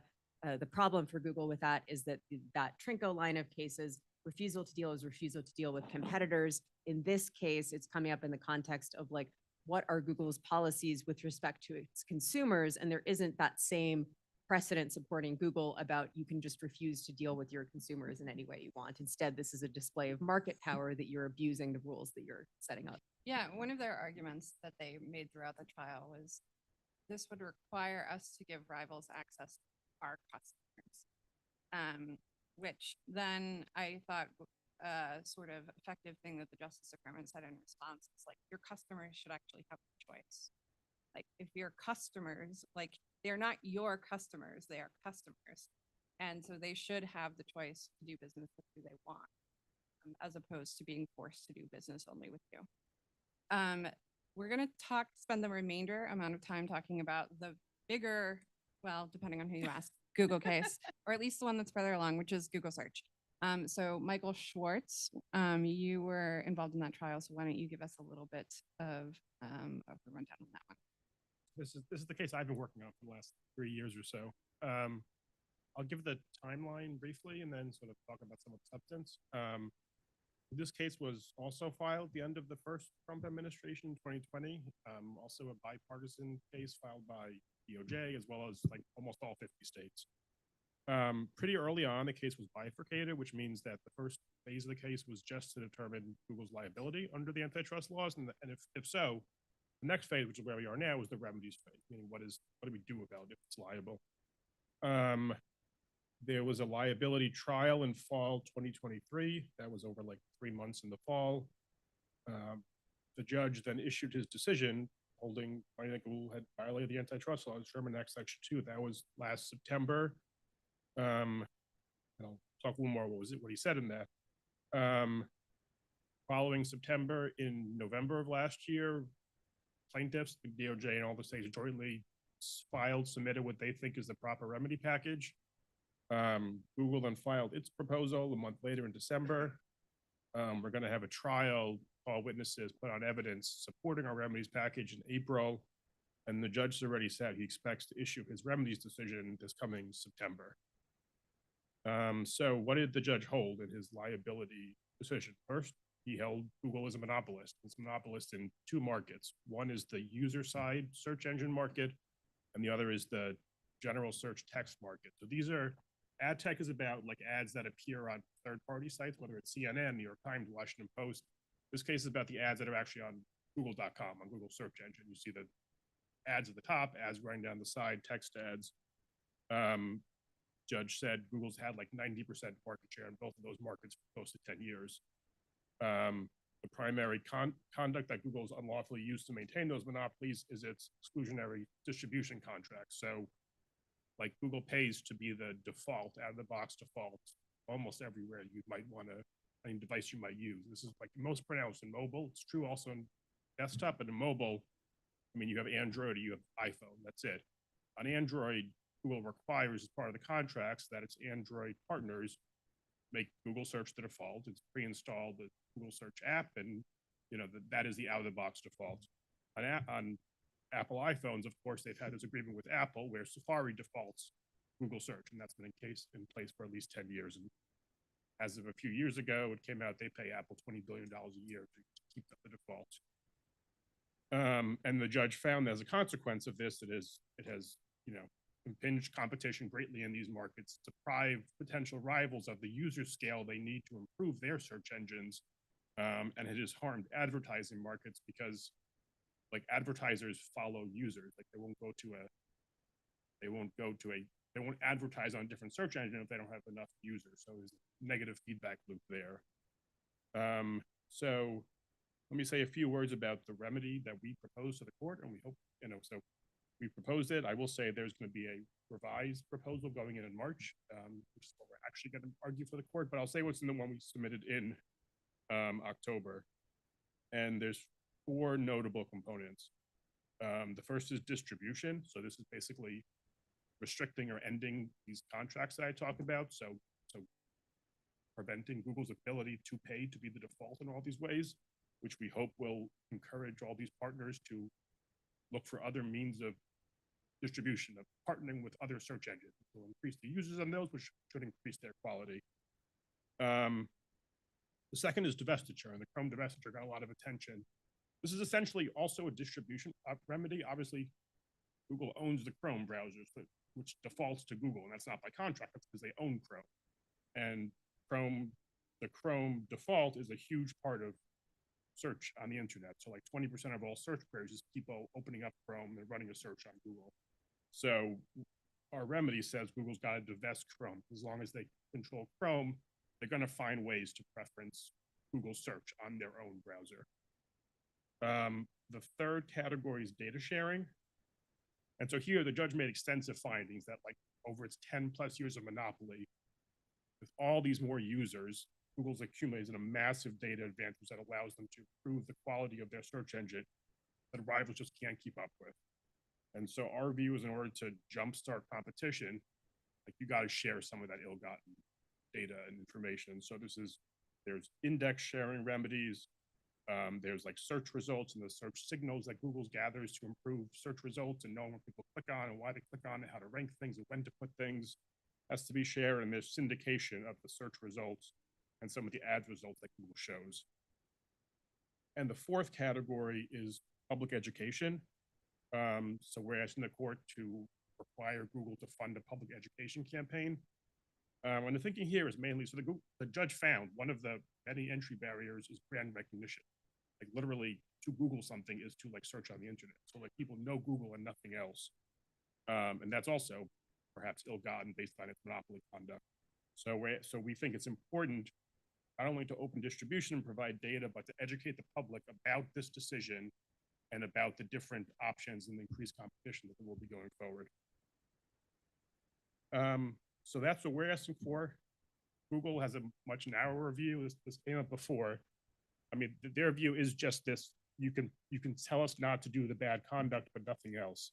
And their interpretation of what is the bad conduct, the judge found is quite narrow. You know, so all they would ask the judge to do was limit certain tying arrangements, meaning saying we can't package the Play Store with search, we can't package this with this with this, but sort of fundamentally, they wouldn't be prohibited from paying anyone any amount of money to make search the default anywhere.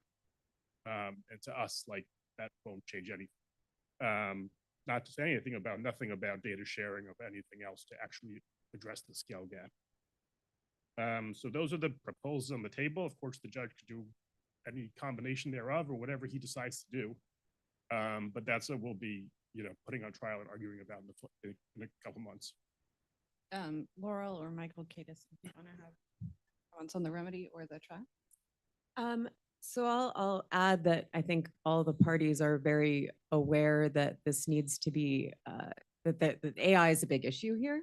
That was part of the liability phase that Meta talked about AI in that, and that AI is becoming an important access point for search. So the remedy has to look not just at kind of general search as it existed in the past, but also look forward to what is happening with AI.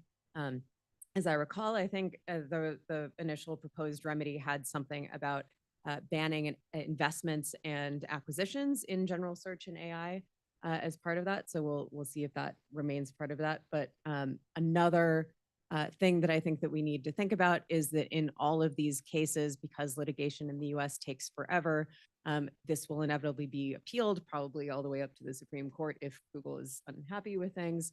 And during that time, what is going to happen to the market and what do we do about it? So is there going to be some kind of interim relief?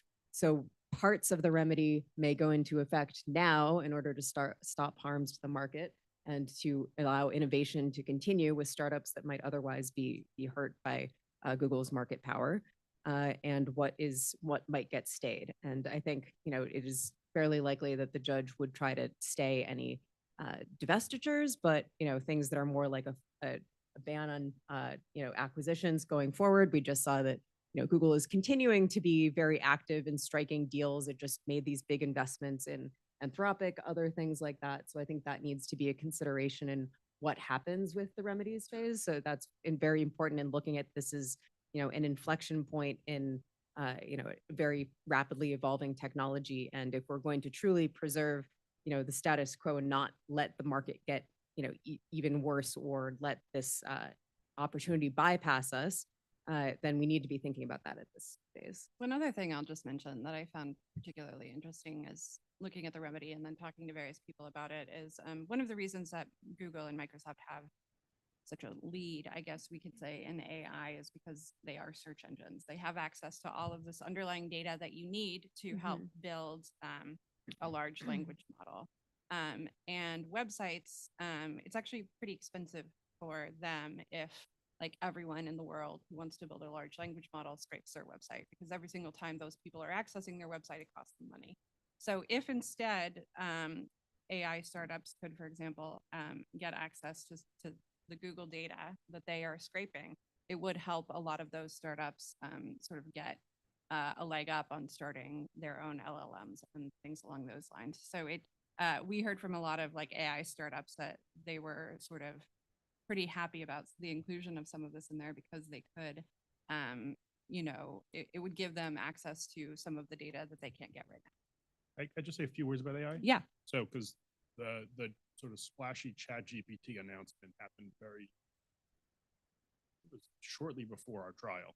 And obviously ChatGPT partnered with Microsoft, and Google was eager to argue like the market is changing, everything's changing. Judge, don't worry, competition's been restored. Whatever might have been stagnant before, everything's being shaken up now. And I think we were able to persuade the judge, like this point that ChatGPT is wonderful technology. I mean, AI is wonderful technology, but it fundamentally relies on that underlying data to train itself. And so this very scale issue, like, doesn't go away. And that connects to the ill-gotten gains principle that Michael has brought up several times in terms of what remedies need to do. And some of this scale and networks effect and data was ill-gotten. So that plays into the remedy thinking. I can also say a few ways how we're thinking about AI to like future-proof the remedy. Because again, we don't know how things are going to change, but we try to predict it.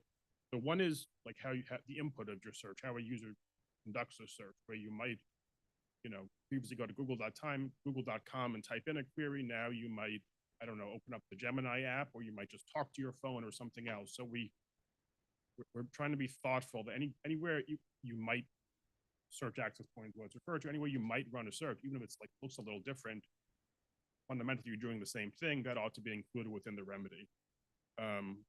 Second way is the output of the search. So like traditionally you get like a result page with all these links on it. Already you see like the AI module on the top, often on Google and Microsoft and others. And it's happening now, and soon you don't see a list at all. You just get the natural text result. In our view, like if you enter a general query and you get results, whatever they look like, those are still the same thing. And again, they're dependent on the same inputs, so they ought to be remedied the same way. If not, it's a way, essentially just things change in a superficial way, and Google would evade a remedy. And the third way is on-device AI. So like some amount of the AI computing is installed on the devices, and currently they're rather resource intensive. So we're concerned about Google contracting or requiring its Gemini on-device AI as either a contractual or practical way to crowd out other on-device AI, which may in turn sort of encourage or require those device manufacturers to still preference or default to Google search. So that's a third way to just looking at AI. So I just want to take it back.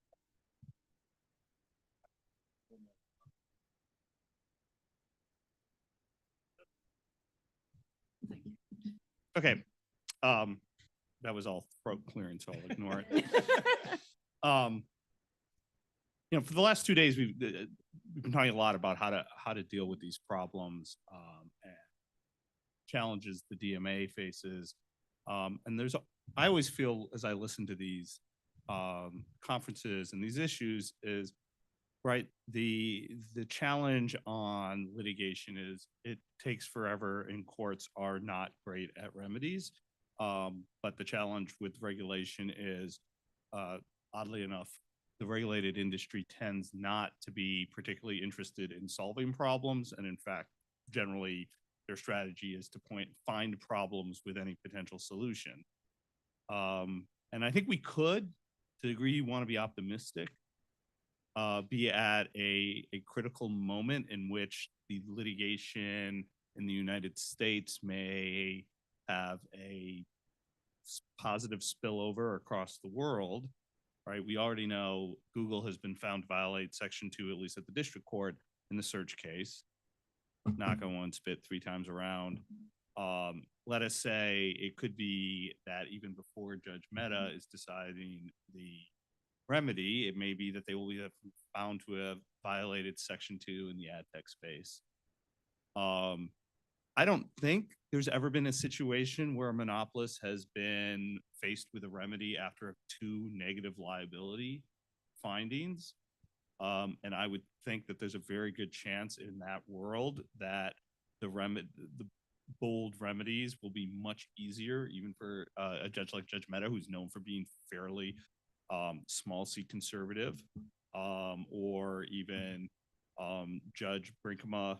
Again, I'm not jinxing anything, but having said, geez, you messed up in search, and now I'm in front, I got the same problem.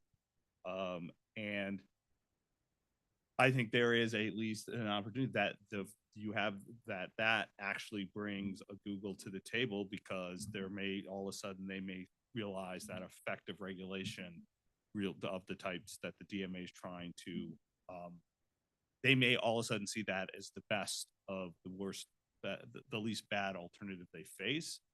And to say that I'm not totally just being optimistic, because Lord knows I need something to be optimistic about.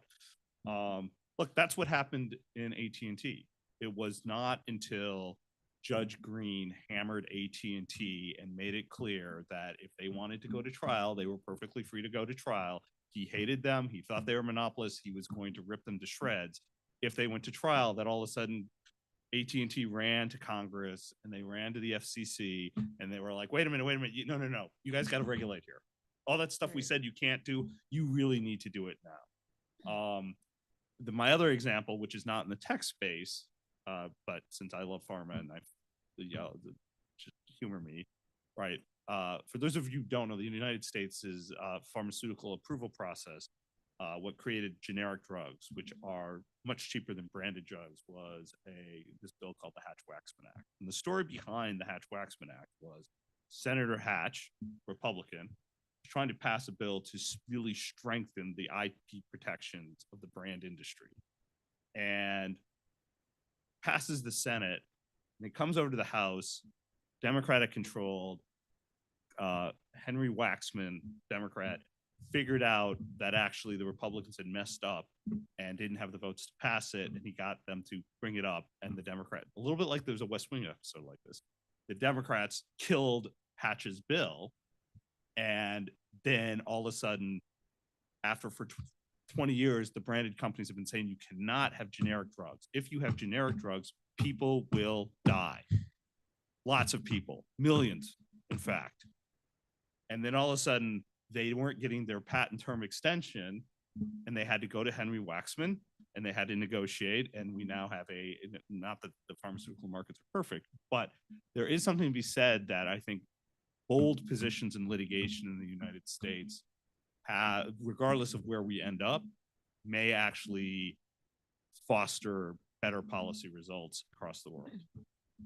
Yeah, and two comments on that. So one is that because there are parallel cases, although in totally different markets, we could have a situation where there are multiple technical committees that may practically need to coordinate with each other. And that is something that, we'll see to what extent the judges proactively think about that.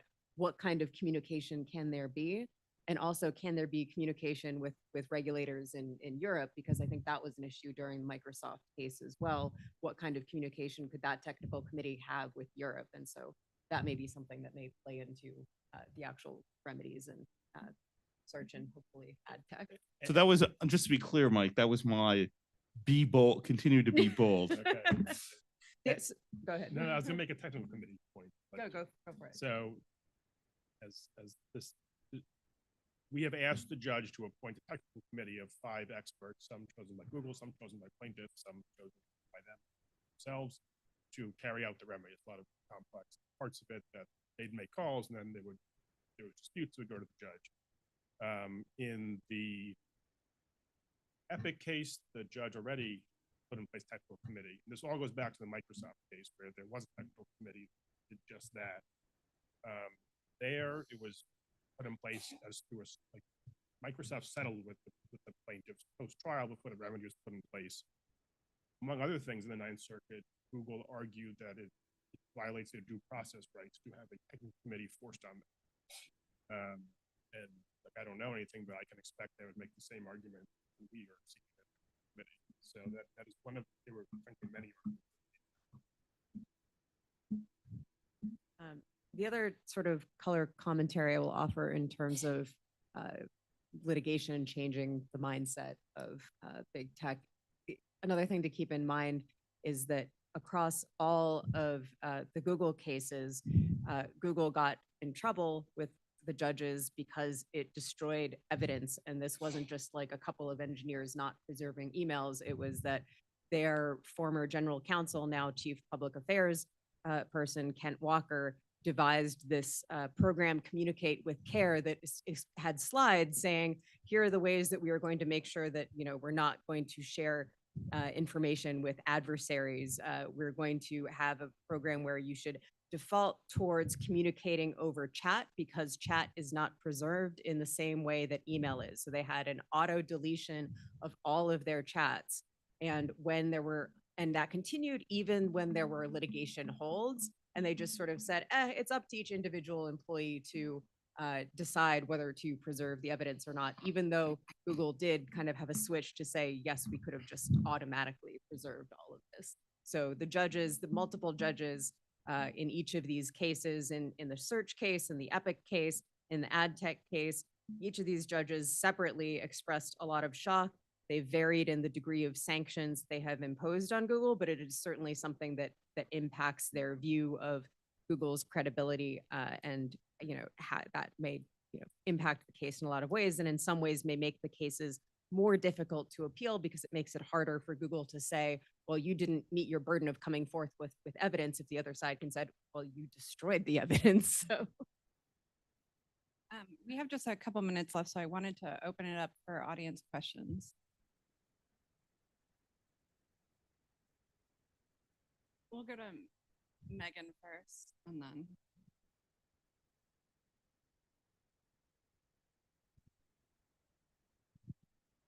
I just had a question about if the government might have any regrets with not filing more cases in the Rocket dockets, which is not just Alexandria. You also have the Northern Southern Districts of California, Northern District of Georgia, Western District of Wisconsin, and Texas, but I understand why you wouldn't go there. It seems like that is an obvious choice for many of these antitrust cases. And I'm not sure the thought process to not go that path.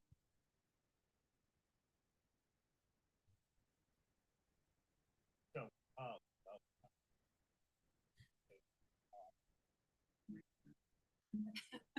the minute I do that, I'm gonna get caught on a hot mic. So I'll just allow you to. What I was saying is, again, not commenting on decisions on any specific case.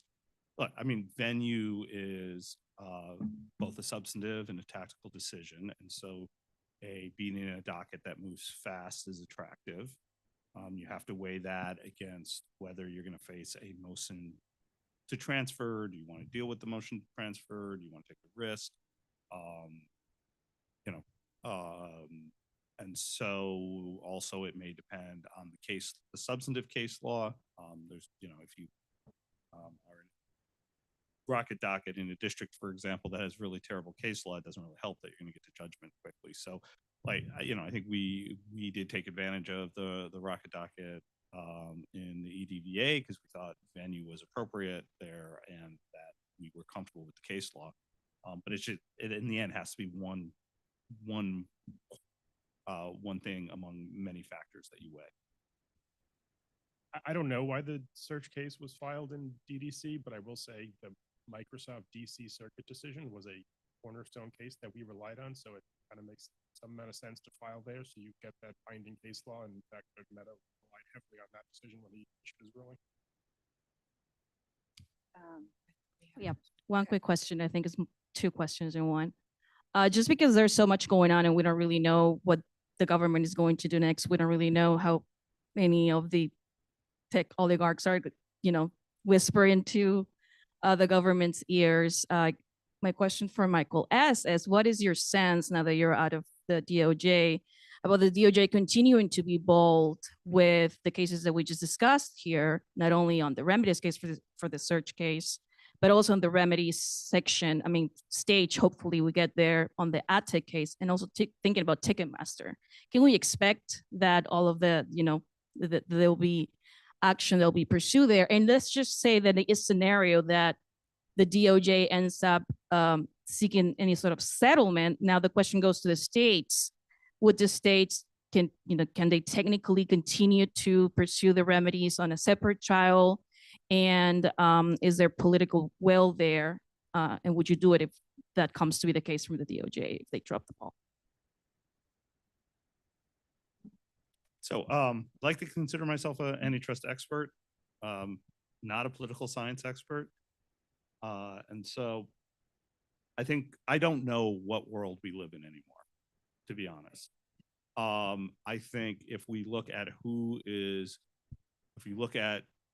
Gail Slater, the nominee to be AAG, her record, it is outstanding. She is as qualified to be AAG as anybody in the country. I worked with Gail back at the FTC.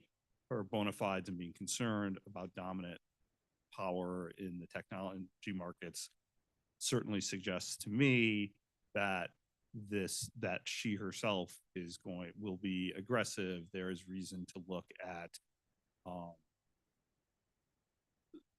that the antitrust continues to be maybe the last area where there is bipartisan support, at least on the tech issues. Let's just focus on tech since that's what you asked. So it would not surprise me at all that that's the world we live in, that actually this transition looks unlike any other part of the government, and the department, maybe does things slightly differently than Jonathan would have done, but like in the broad sense, very consistent. Look, is there a world where, as people are concerned, that decisions are being politicized, and if would point to the tech CEOs all being on the stage at the inauguration, that will somehow have an impact? That's well above my pay grade, but I wouldn't I don't know. So I just choose to, I think, try to be optimistic here that, that the division is in very good hands with Gail. So I guess I'll just say that this point was raised before, like my office supports going for bold remedies. Like the remedy here we think is appropriate, but also robust. I don't know anything about what's going on in DOJ, like what their higher ups may say, but I'll just say, so two data points. One, this case was filed during the first Trump administration, and we sort of hope that counts for something. And the other one is our coalition is like truly bipartisan. Like I work with people from the Tennessee AG's office, Nebraska AG's office, Ohio AG's office, like people in my office and other divisions, like it's amazing to them how much we work with that states, because they're fiercely antagonistic to them in other areas. And yet antitrust may be one of the remaining areas. We're still working great with DOJ on this. So I can't speak to what their leadership may or may not decide. But to your other question, absolutely we're not beholden to what they decide to do. We can still go for the same remedy package. An example of that is the Sprint T-Mobile trial. So during the first Trump administration, DOJ reached a settlement to permit the merger. A number of states, including New York, nonetheless brought litigation challenging the merger. Didn't succeed, but that's an example of DOJ made one call on an antitrust issue and the states made a different call. Yeah, and I think that does put meaningful political pressure, knowing that the states might push back and be very public, that there is a difference of opinion. Yeah, I mean, the other thing we hope is DOJ has taken a public position on what the remedy ought to be here. Right.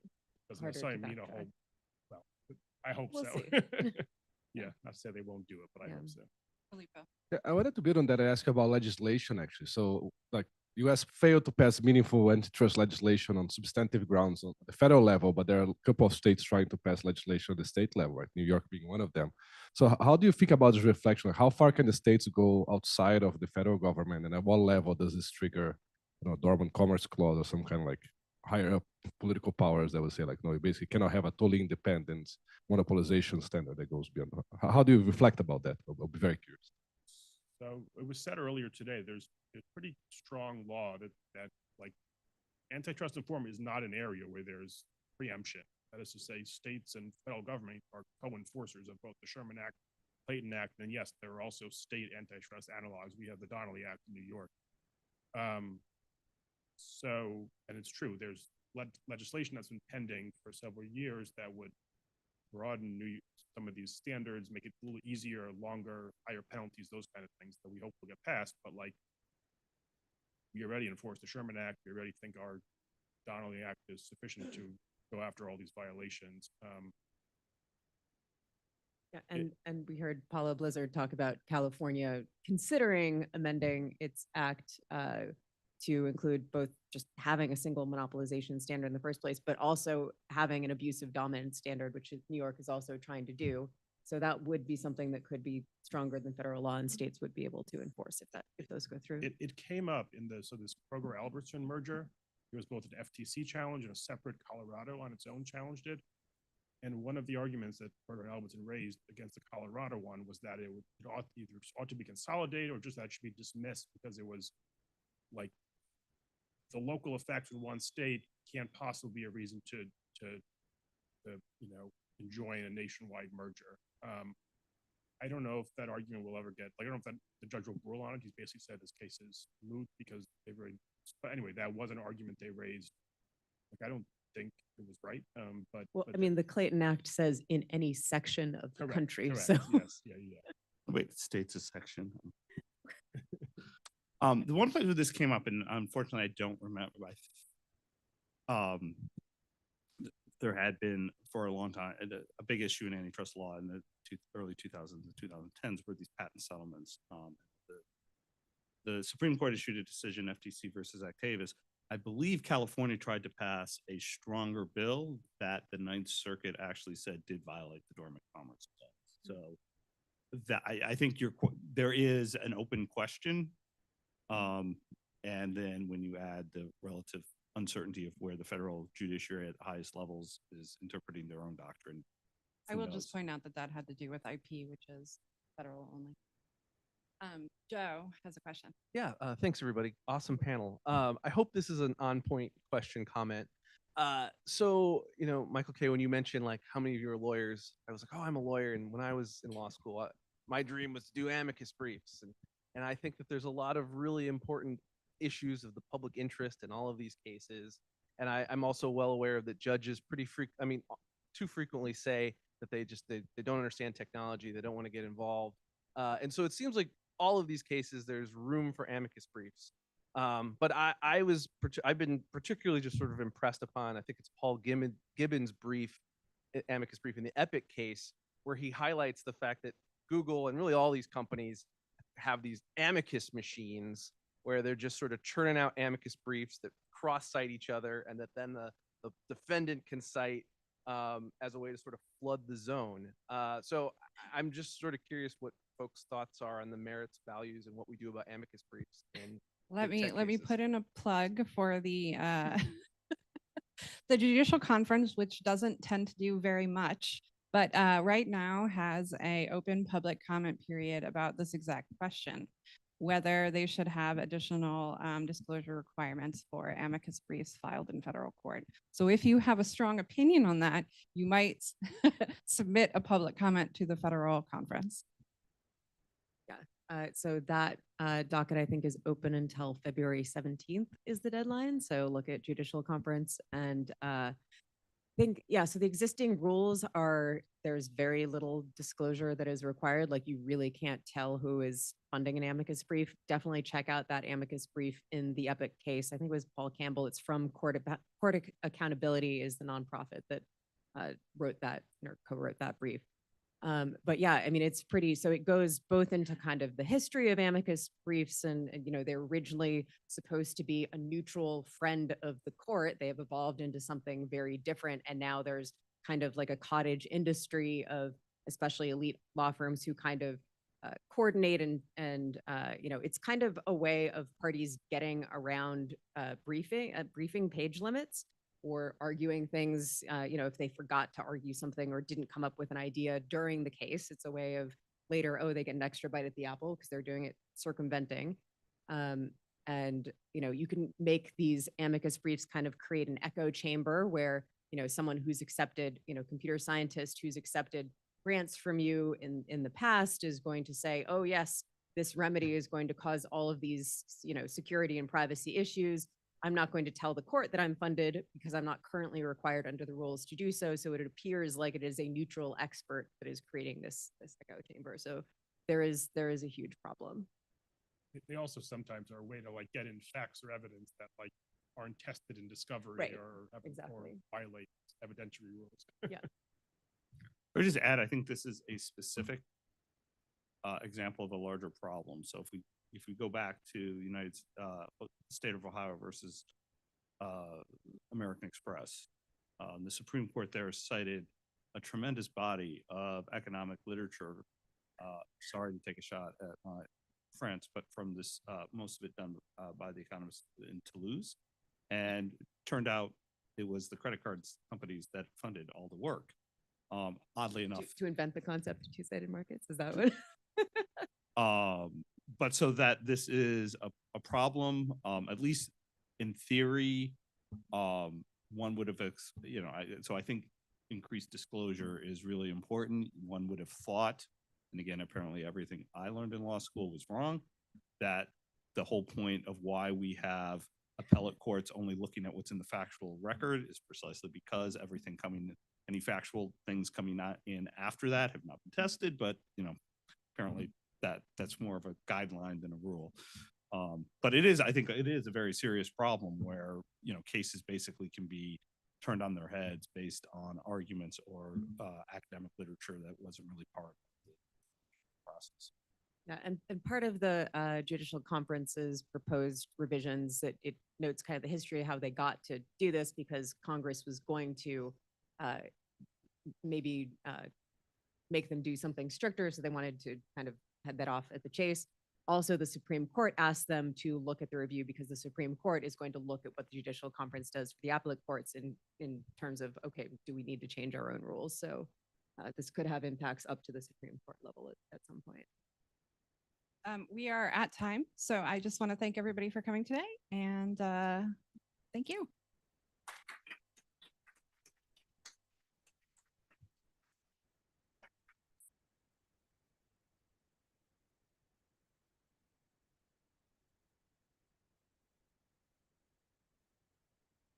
The sun is like literally setting on us.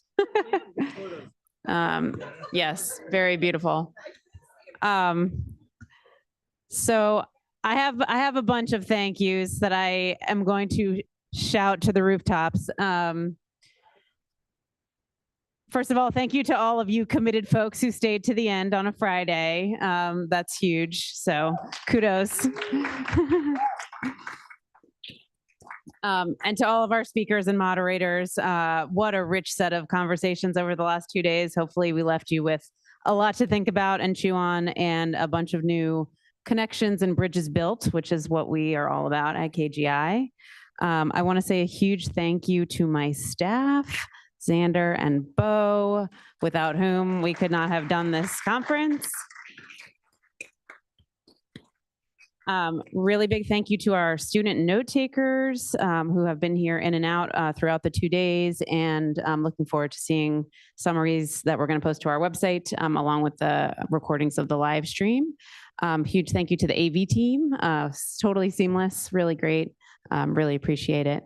And last note is we will be sending you a post-conference survey. Really want to get everybody's feedback about how you thought it went. And this is our first big public conference, so would love to hear from you how we can make it better next time, should there be a next time. Thanks.